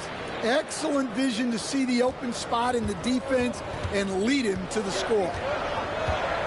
Cullen passes to Olynyk. Here's Boston. Jacks up a 3. That's no good. Misses his first shot of the night. The all-time leader in NBA wins, of course, the great Spurs coach, Greg Popovich. So here is a guy who's a peer. What makes him so special, Stan? Well, first of all, Greg Popovich is not a peer of mine, Kevin. I would never be that presumptuous. This guy is an absolute icon in the coaching world. I think from the outside, I think what makes him so special is he's never looked at himself that way. He's never rested on his laurels. He's a guy that's always evolving and trying to get better. I love that assessment, but I do think you're his peer. Not in any way. And so it's New Orleans with it, following the bucket by the Spurs. Took the opportunity when he saw it. McCollum's got himself going with the triple, his first basket of the game. And timeout is called by Greg Popovich. He wants to regroup and go over the strategy.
Trey Murphy's checked in for the Pelicans. Jose Alvarado comes in for Hawkins.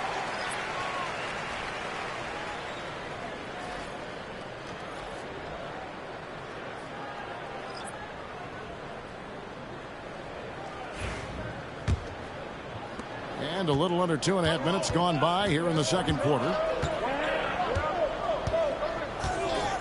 And here is Fox. He's coming off a 13-point game against New Orleans. And what opened things up for him was his passing. He was making so many plays that the D had to play off of. He made that one. Basket number 3 for him. He's also missed 2. And as a coach, what were some of your favorite parts, Stan, of life on the road? Well, Kevin, we get treated really well on the road in the NBA. I mean, you travel on great charters. People take care of your bags. We stay in great hotels. But my favorite part of being on the road was when we were on our way home. Easier to win at home, family at home, That was the favorite part. How about the bonding experience that a lot of coaches talk about when you're out there kind of alone against the forces, just you and your team? Well, I definitely think players bond on trips like that because they're not going in different directions. They team to spend time together. I don't think any of them ever wanted to spend time with me. And while we've got a moment, let's send it over to our terrific reporter, David Aldridge. David? Kevin, thanks. De'Aaron Fox stays in attack mode. He says people don't want to guard somebody that's going to attack them on every possession. You can't get that break. You can't take any plays off. His speed, Kevin, that is a lot to deal with all game long. A ton, David, to deal with, no question. DA, thanks.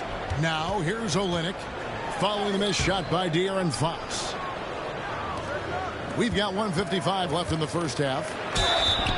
And he gets the whistle. 2 free throws coming up. And for De'Aaron Fox, his three-point shooting, Greg, has come a long way. In his rookie season, he only shot 30% on 2 attempts per game. But his volume and efficiency have both gone way up. And it's made him much more dangerous offensively.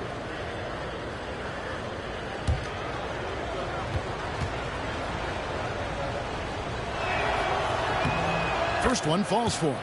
And I really love Fox's game. He's got a ton of room to grow, but boy, does he play with intensity. So both teams changing it up here.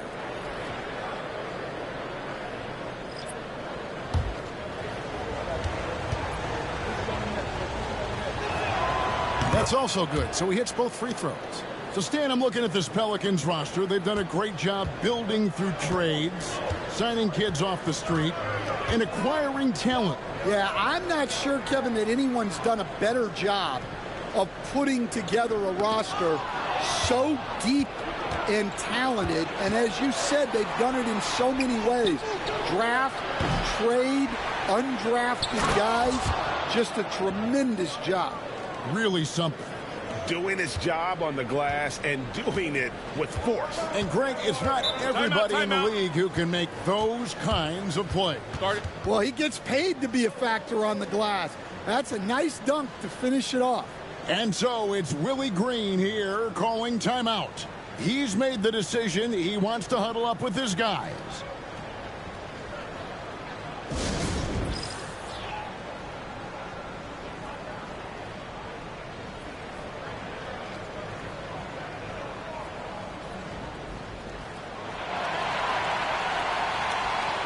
The Pelicans making a switch here. Now a chance to take a look at some numbers for Devin Vassell. And, guys, it hasn't been pretty for him in the past 5 games. He's having one of those scoring slumps that all players go through at some point in the season. But I know he hadn't lost his confidence, and I expect this young man to get after it here tonight. And that one's good, Williamson. Yeah, you got to love the hustle there by Zion, extending that possession. Spurs leading by 7. Ball outside.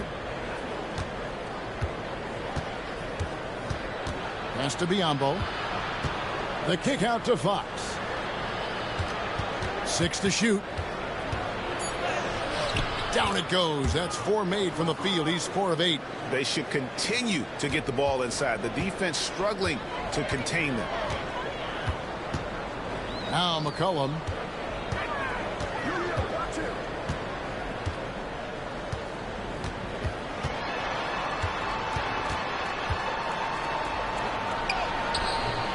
The rebound by the Spurs. Their next game is at the Rockets Arena in Houston for a game with the Rockets. They're in the midst of a 4-game road trip right now. That'll be game number 3. Floats it up for Williamson. Up high to stuff the alley-oop.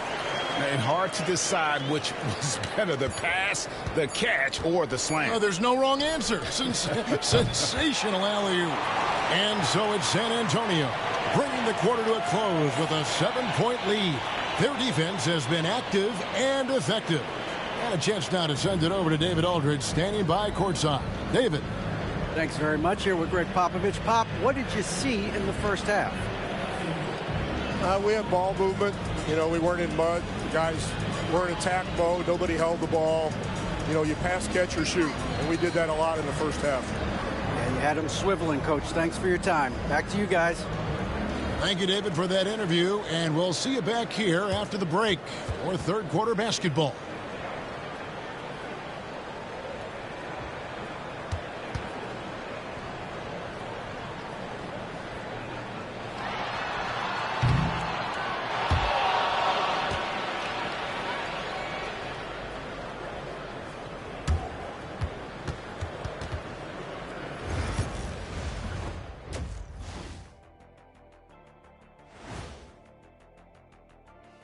Thanks for stopping by, y'all. First up on the show tonight, a quick look ahead of some upcoming games on the docket.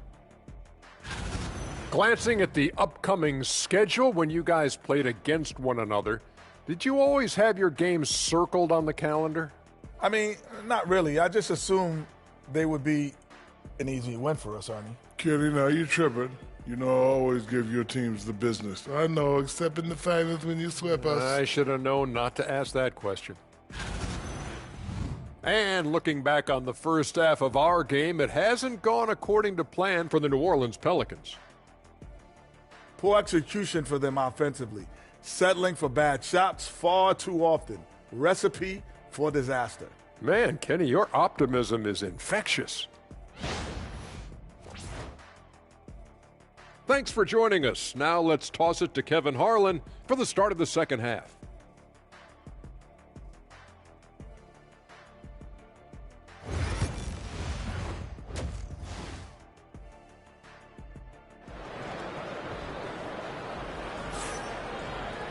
And if you're just joining us in this one, first half is in the books, one half to go.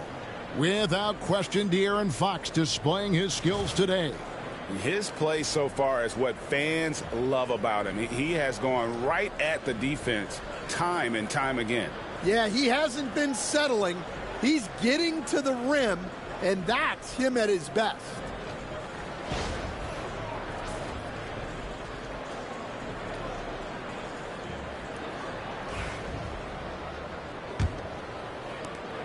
San Antonio leading by 7.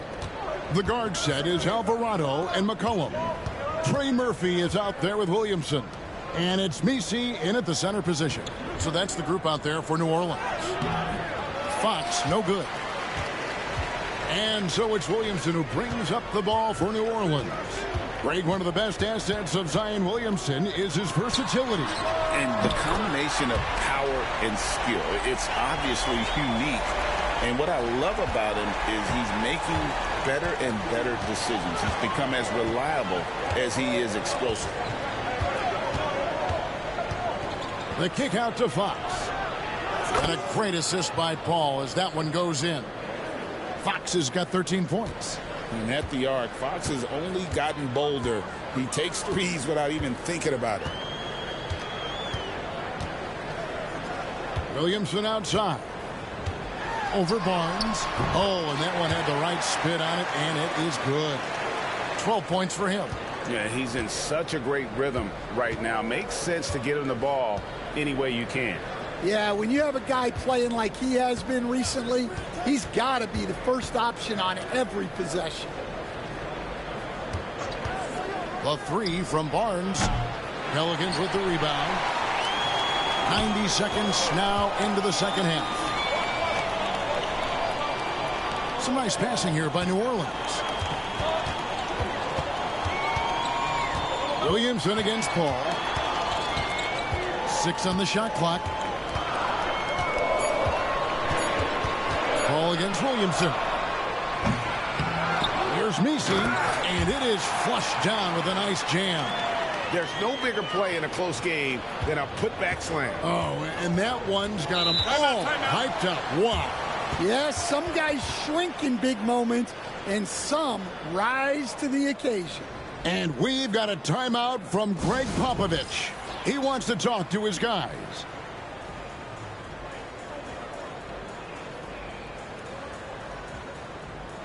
And checking out the numbers for C.J. McCollum.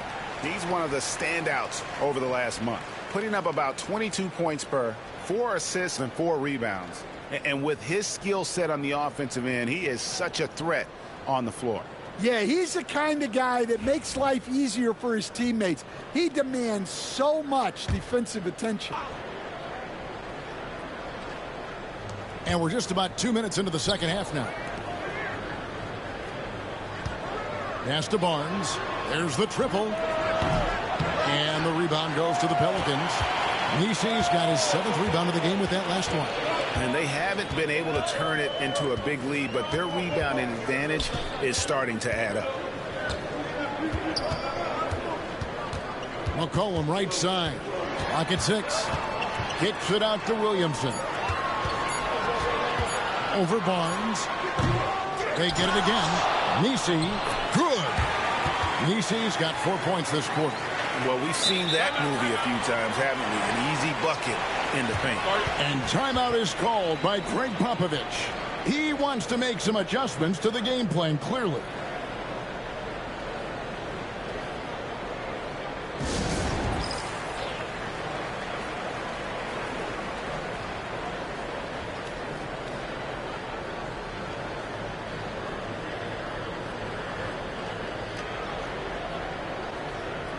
Castle's checked in for the Spurs.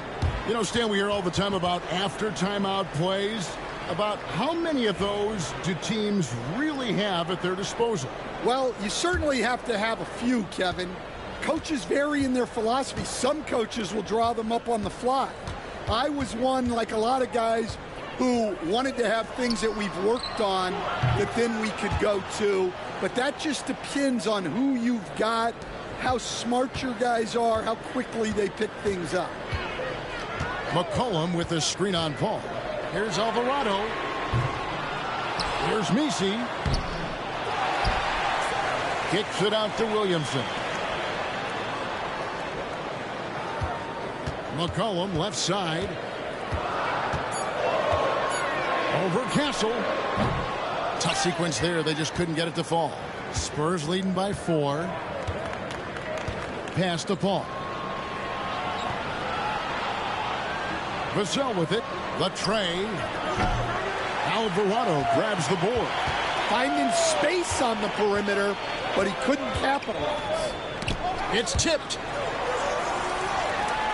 McCollum outside. Now here's Williamson. Williamson double team. Pass to Alvarado. And here's McCollum for 3. Rebounded by Castle. Well, his shot selection's been poor. If I were coaching this team, he'd be sitting next to me. A veteran in the NBA, C.J. McCollum, seems to have adjusted nicely, don't you think, to his role as elder statesman. Kevin, even going back years, I always thought that C.J. McCollum was one of the most consistent guys in the league. Seems like every time you check the box score, he'd have over 20 points, but never like 40, just every night. Pencil him in. 20 to 30 in those range, 5 or 6 assists, high percentage. This guy is as consistent as they come.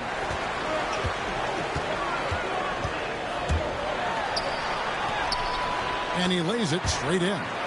Williamson's got 4 points now in the quarter. Well, once Zion is rolling, good luck stopping him.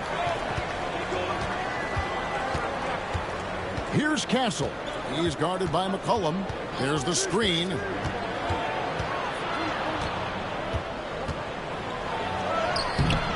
Castle misses. The Pelicans trail. 1:02 left in the third. Pass to McCollum. Williamson outside.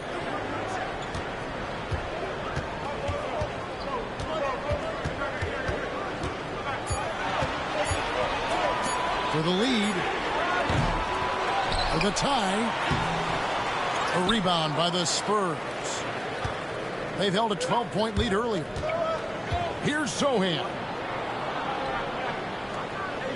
Here's Castle. It's blocked. They recover it. Lets the 3 fly. Drills it from outside. Castle's got 7 points. Yeah, there's 6 points on consecutive 3 balls. They're finding holes now in the D. McCollum with the ball. He has 6.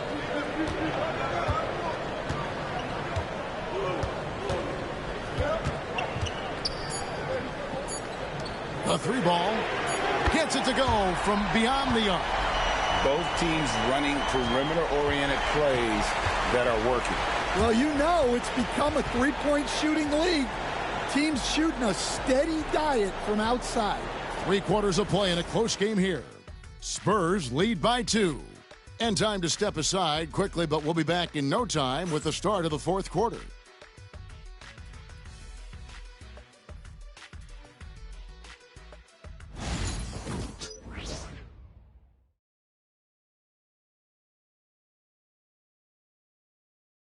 A chance now to hear Greg Popovich talking to his team just moments ago. Everybody got to rotate, rebound, it's pace going back. It's attack, attack, attack. That's all it is. Greg Popovich distilling it down to one simple concept: be aggressive. Hey, guys, he knows this game so well. When they control momentum, the pace, they're much harder to beat. And with these teams locked in a very close contest, this 4th quarter promises to be a good one. And now, let's check in with Hall of Famer David Aldridge to see how De'Aaron Fox is doing. David. Hi, guys. The head athletic trainer for the Spurs gave us some info. It was confirmed that the ankle did turn, and it has significant swelling. He can put very little weight on it right now. This was a team that was struggling a bit, so losing him hurts extra. But they have to cope with the loss. Back to you. David, thanks for checking in. On top of it, as always. It's interesting. Even with the advancements in strength and conditioning, injuries continue to impact the game. Well, this is a high-impact sport, and the league continues to get bigger and faster. On the floor for San Antonio, starting the 4th quarter, the forwards for him, Johnson and Sohan. Then it's Castle, and it's Bassey in at the 5, roaming the paint. Johnson left side. It's rebounded by New Orleans. Here's Boston.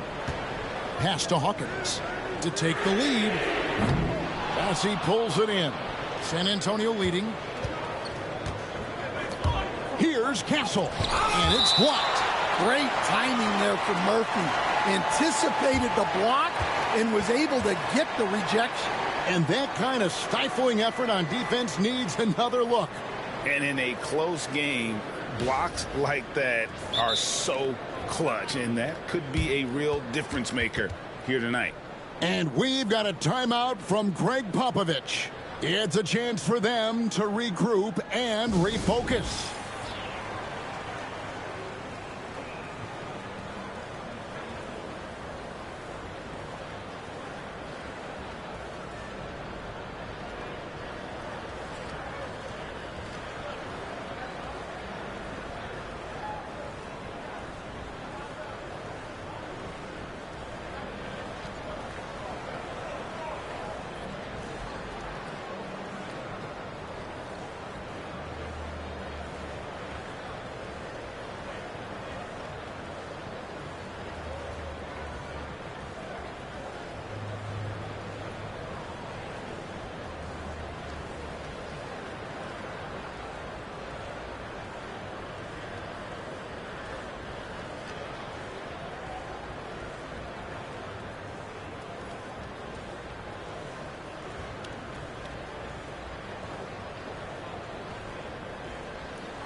Right now, let's send it over to the sidelines and get a report from David Aldridge. Well, guys, during the last break, I listened to Greg Popovich talk to his team. Now, he was quite encouraging in the huddle. He said, look, you're fighting out there, fellas. I can see it. I need you to keep giving everything you have. Bring this one home. We'll see if they can pull it off. Guys? Okay, David, much appreciated. About a minute and a half through the 4th quarter now. Here's Castle. He's defended by Alvarado. Castle misses. Inside, here's Boston. Missed inside. And so it's Johnson who brings the ball up for the San Antonio Spurs. A great fourth quarter, just giving up 2 points.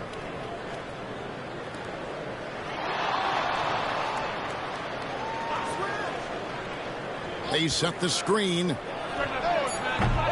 San Antonio again missing. For New Orleans, they've gone 1 of 4 since the end of the third quarter. Austin the pass to Olynyk. And that one is off. And San Antonio shooting a mediocre 41% in this one. Pass to Castle. Now Sohan. Johnson with it. Pulls it from the elbow. And the basket is good, and he's got a chance here for one more at the line. Well, that's the strength of Johnson. This guy is very well put together. And let's take a moment here to get your guys' take on scoring so far for the Spurs. Well, I love how they're attacking the rim. That will usually force defenses to collapse and open up a lot of outside shots. And another thing, guys, they dominated on fast breaks tonight, outrunning their opponent the entire game.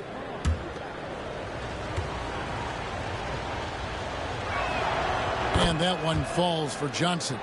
And for Johnson, it's all about being consistent. When he does this, he's a major factor for this team. McCollum looking it over. And it's Alvarado in the corner. New Orleans moving it around. Shot clock at 6.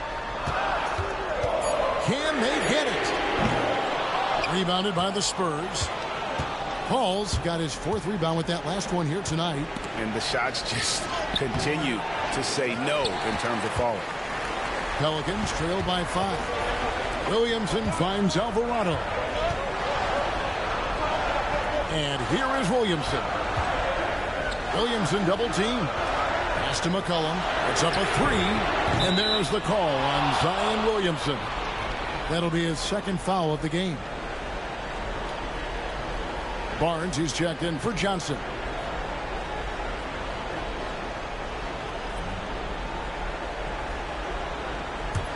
Spurs leading by 5.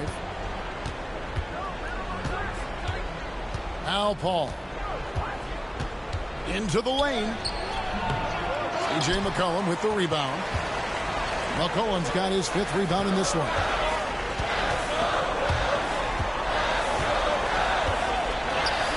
And that one's good. Williamson. Well, these are the moments Zion lives for. He loves to perform when the lights are brightest. And we've got a timeout from Greg Popovich. There was no hesitating. He wants to talk to the team right now.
Pass to Paul.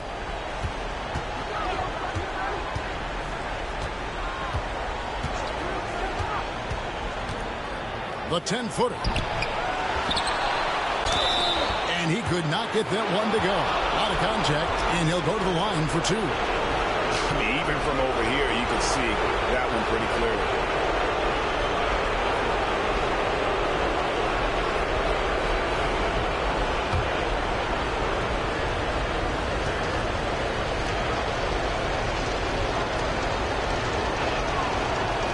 No good as the first free throw missing for him. We'll see if he can hit the second.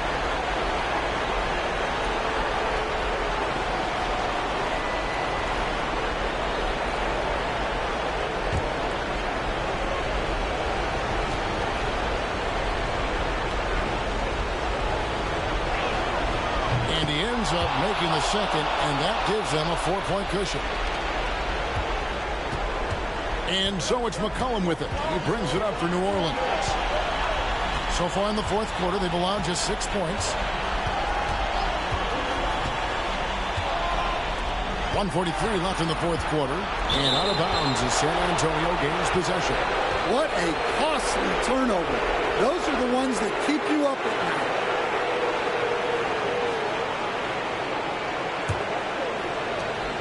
San Antonio leading by 4.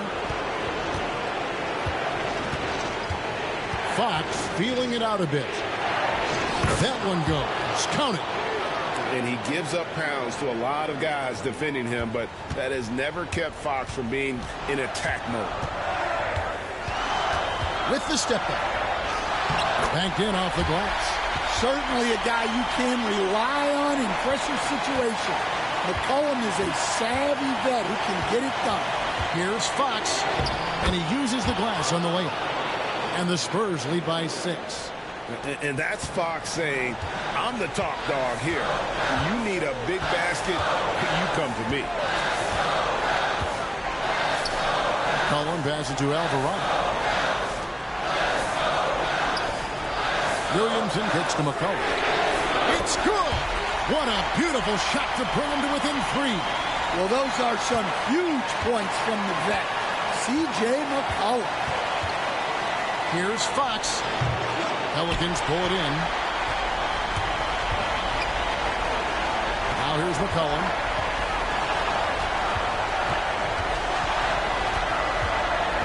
Pass to Nisi.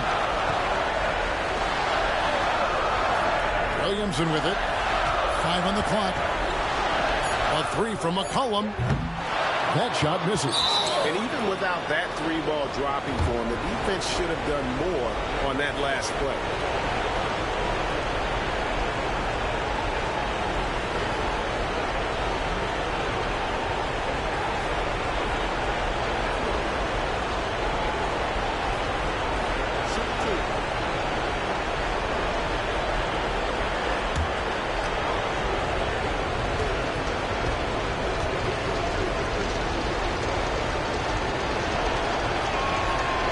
And that hurts as he doesn't get the first one to fall. Trying to focus now on the second.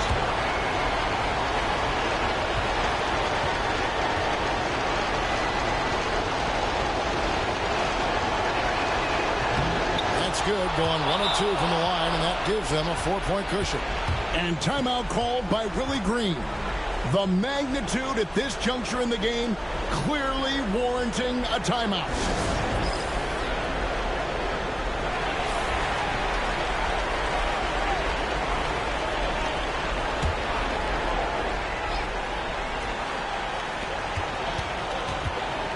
Down low.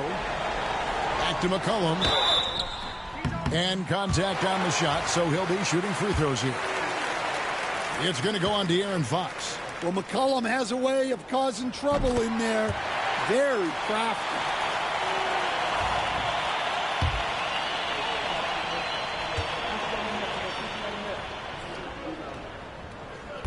He's off on the free throw, unable to get that second one to drop in.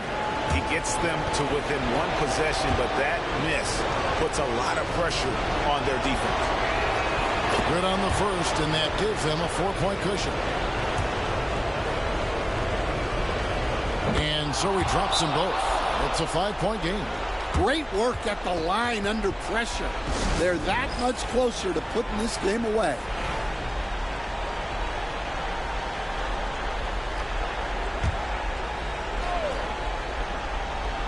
Here's McCollum.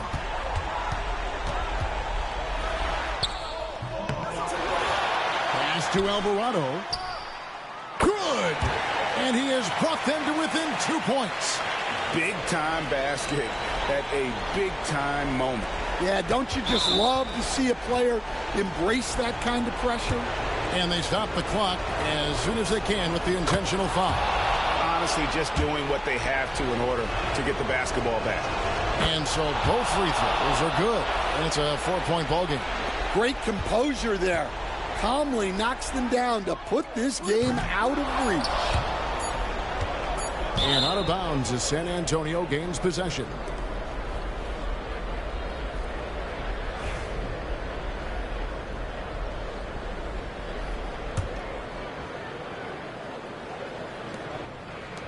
And so it's San Antonio who scraped by with the win. A narrow win under difficult circumstances, Greg, as the visiting team. It really was, but that didn't seem to bother them. I mean, road team, home team, all I know is they were the better team. Well said. And now we'll send it over to David Aldridge, who is standing by courtside. David. Thanks, Kevin. Chris, what does a win like this do for you at this time of the season? Hopefully it gives us a little momentum. We got a tough stretch coming up. We got our back-to-back next week, so hopefully it just gives us a little momentum. We'll see if you can keep it going again. Thanks, Chris. Back to you, Kevin. All right, David, thanks so much. And that'll wrap it up, folks. So, for Stan Van Gundy, Greg Anthony, and David Aldridge, this is Kevin Harlan. Thank you for watching the NBA, presented by 2K Sports. And as we leave you, let's take a look at our player of the game, De'Aaron Fox.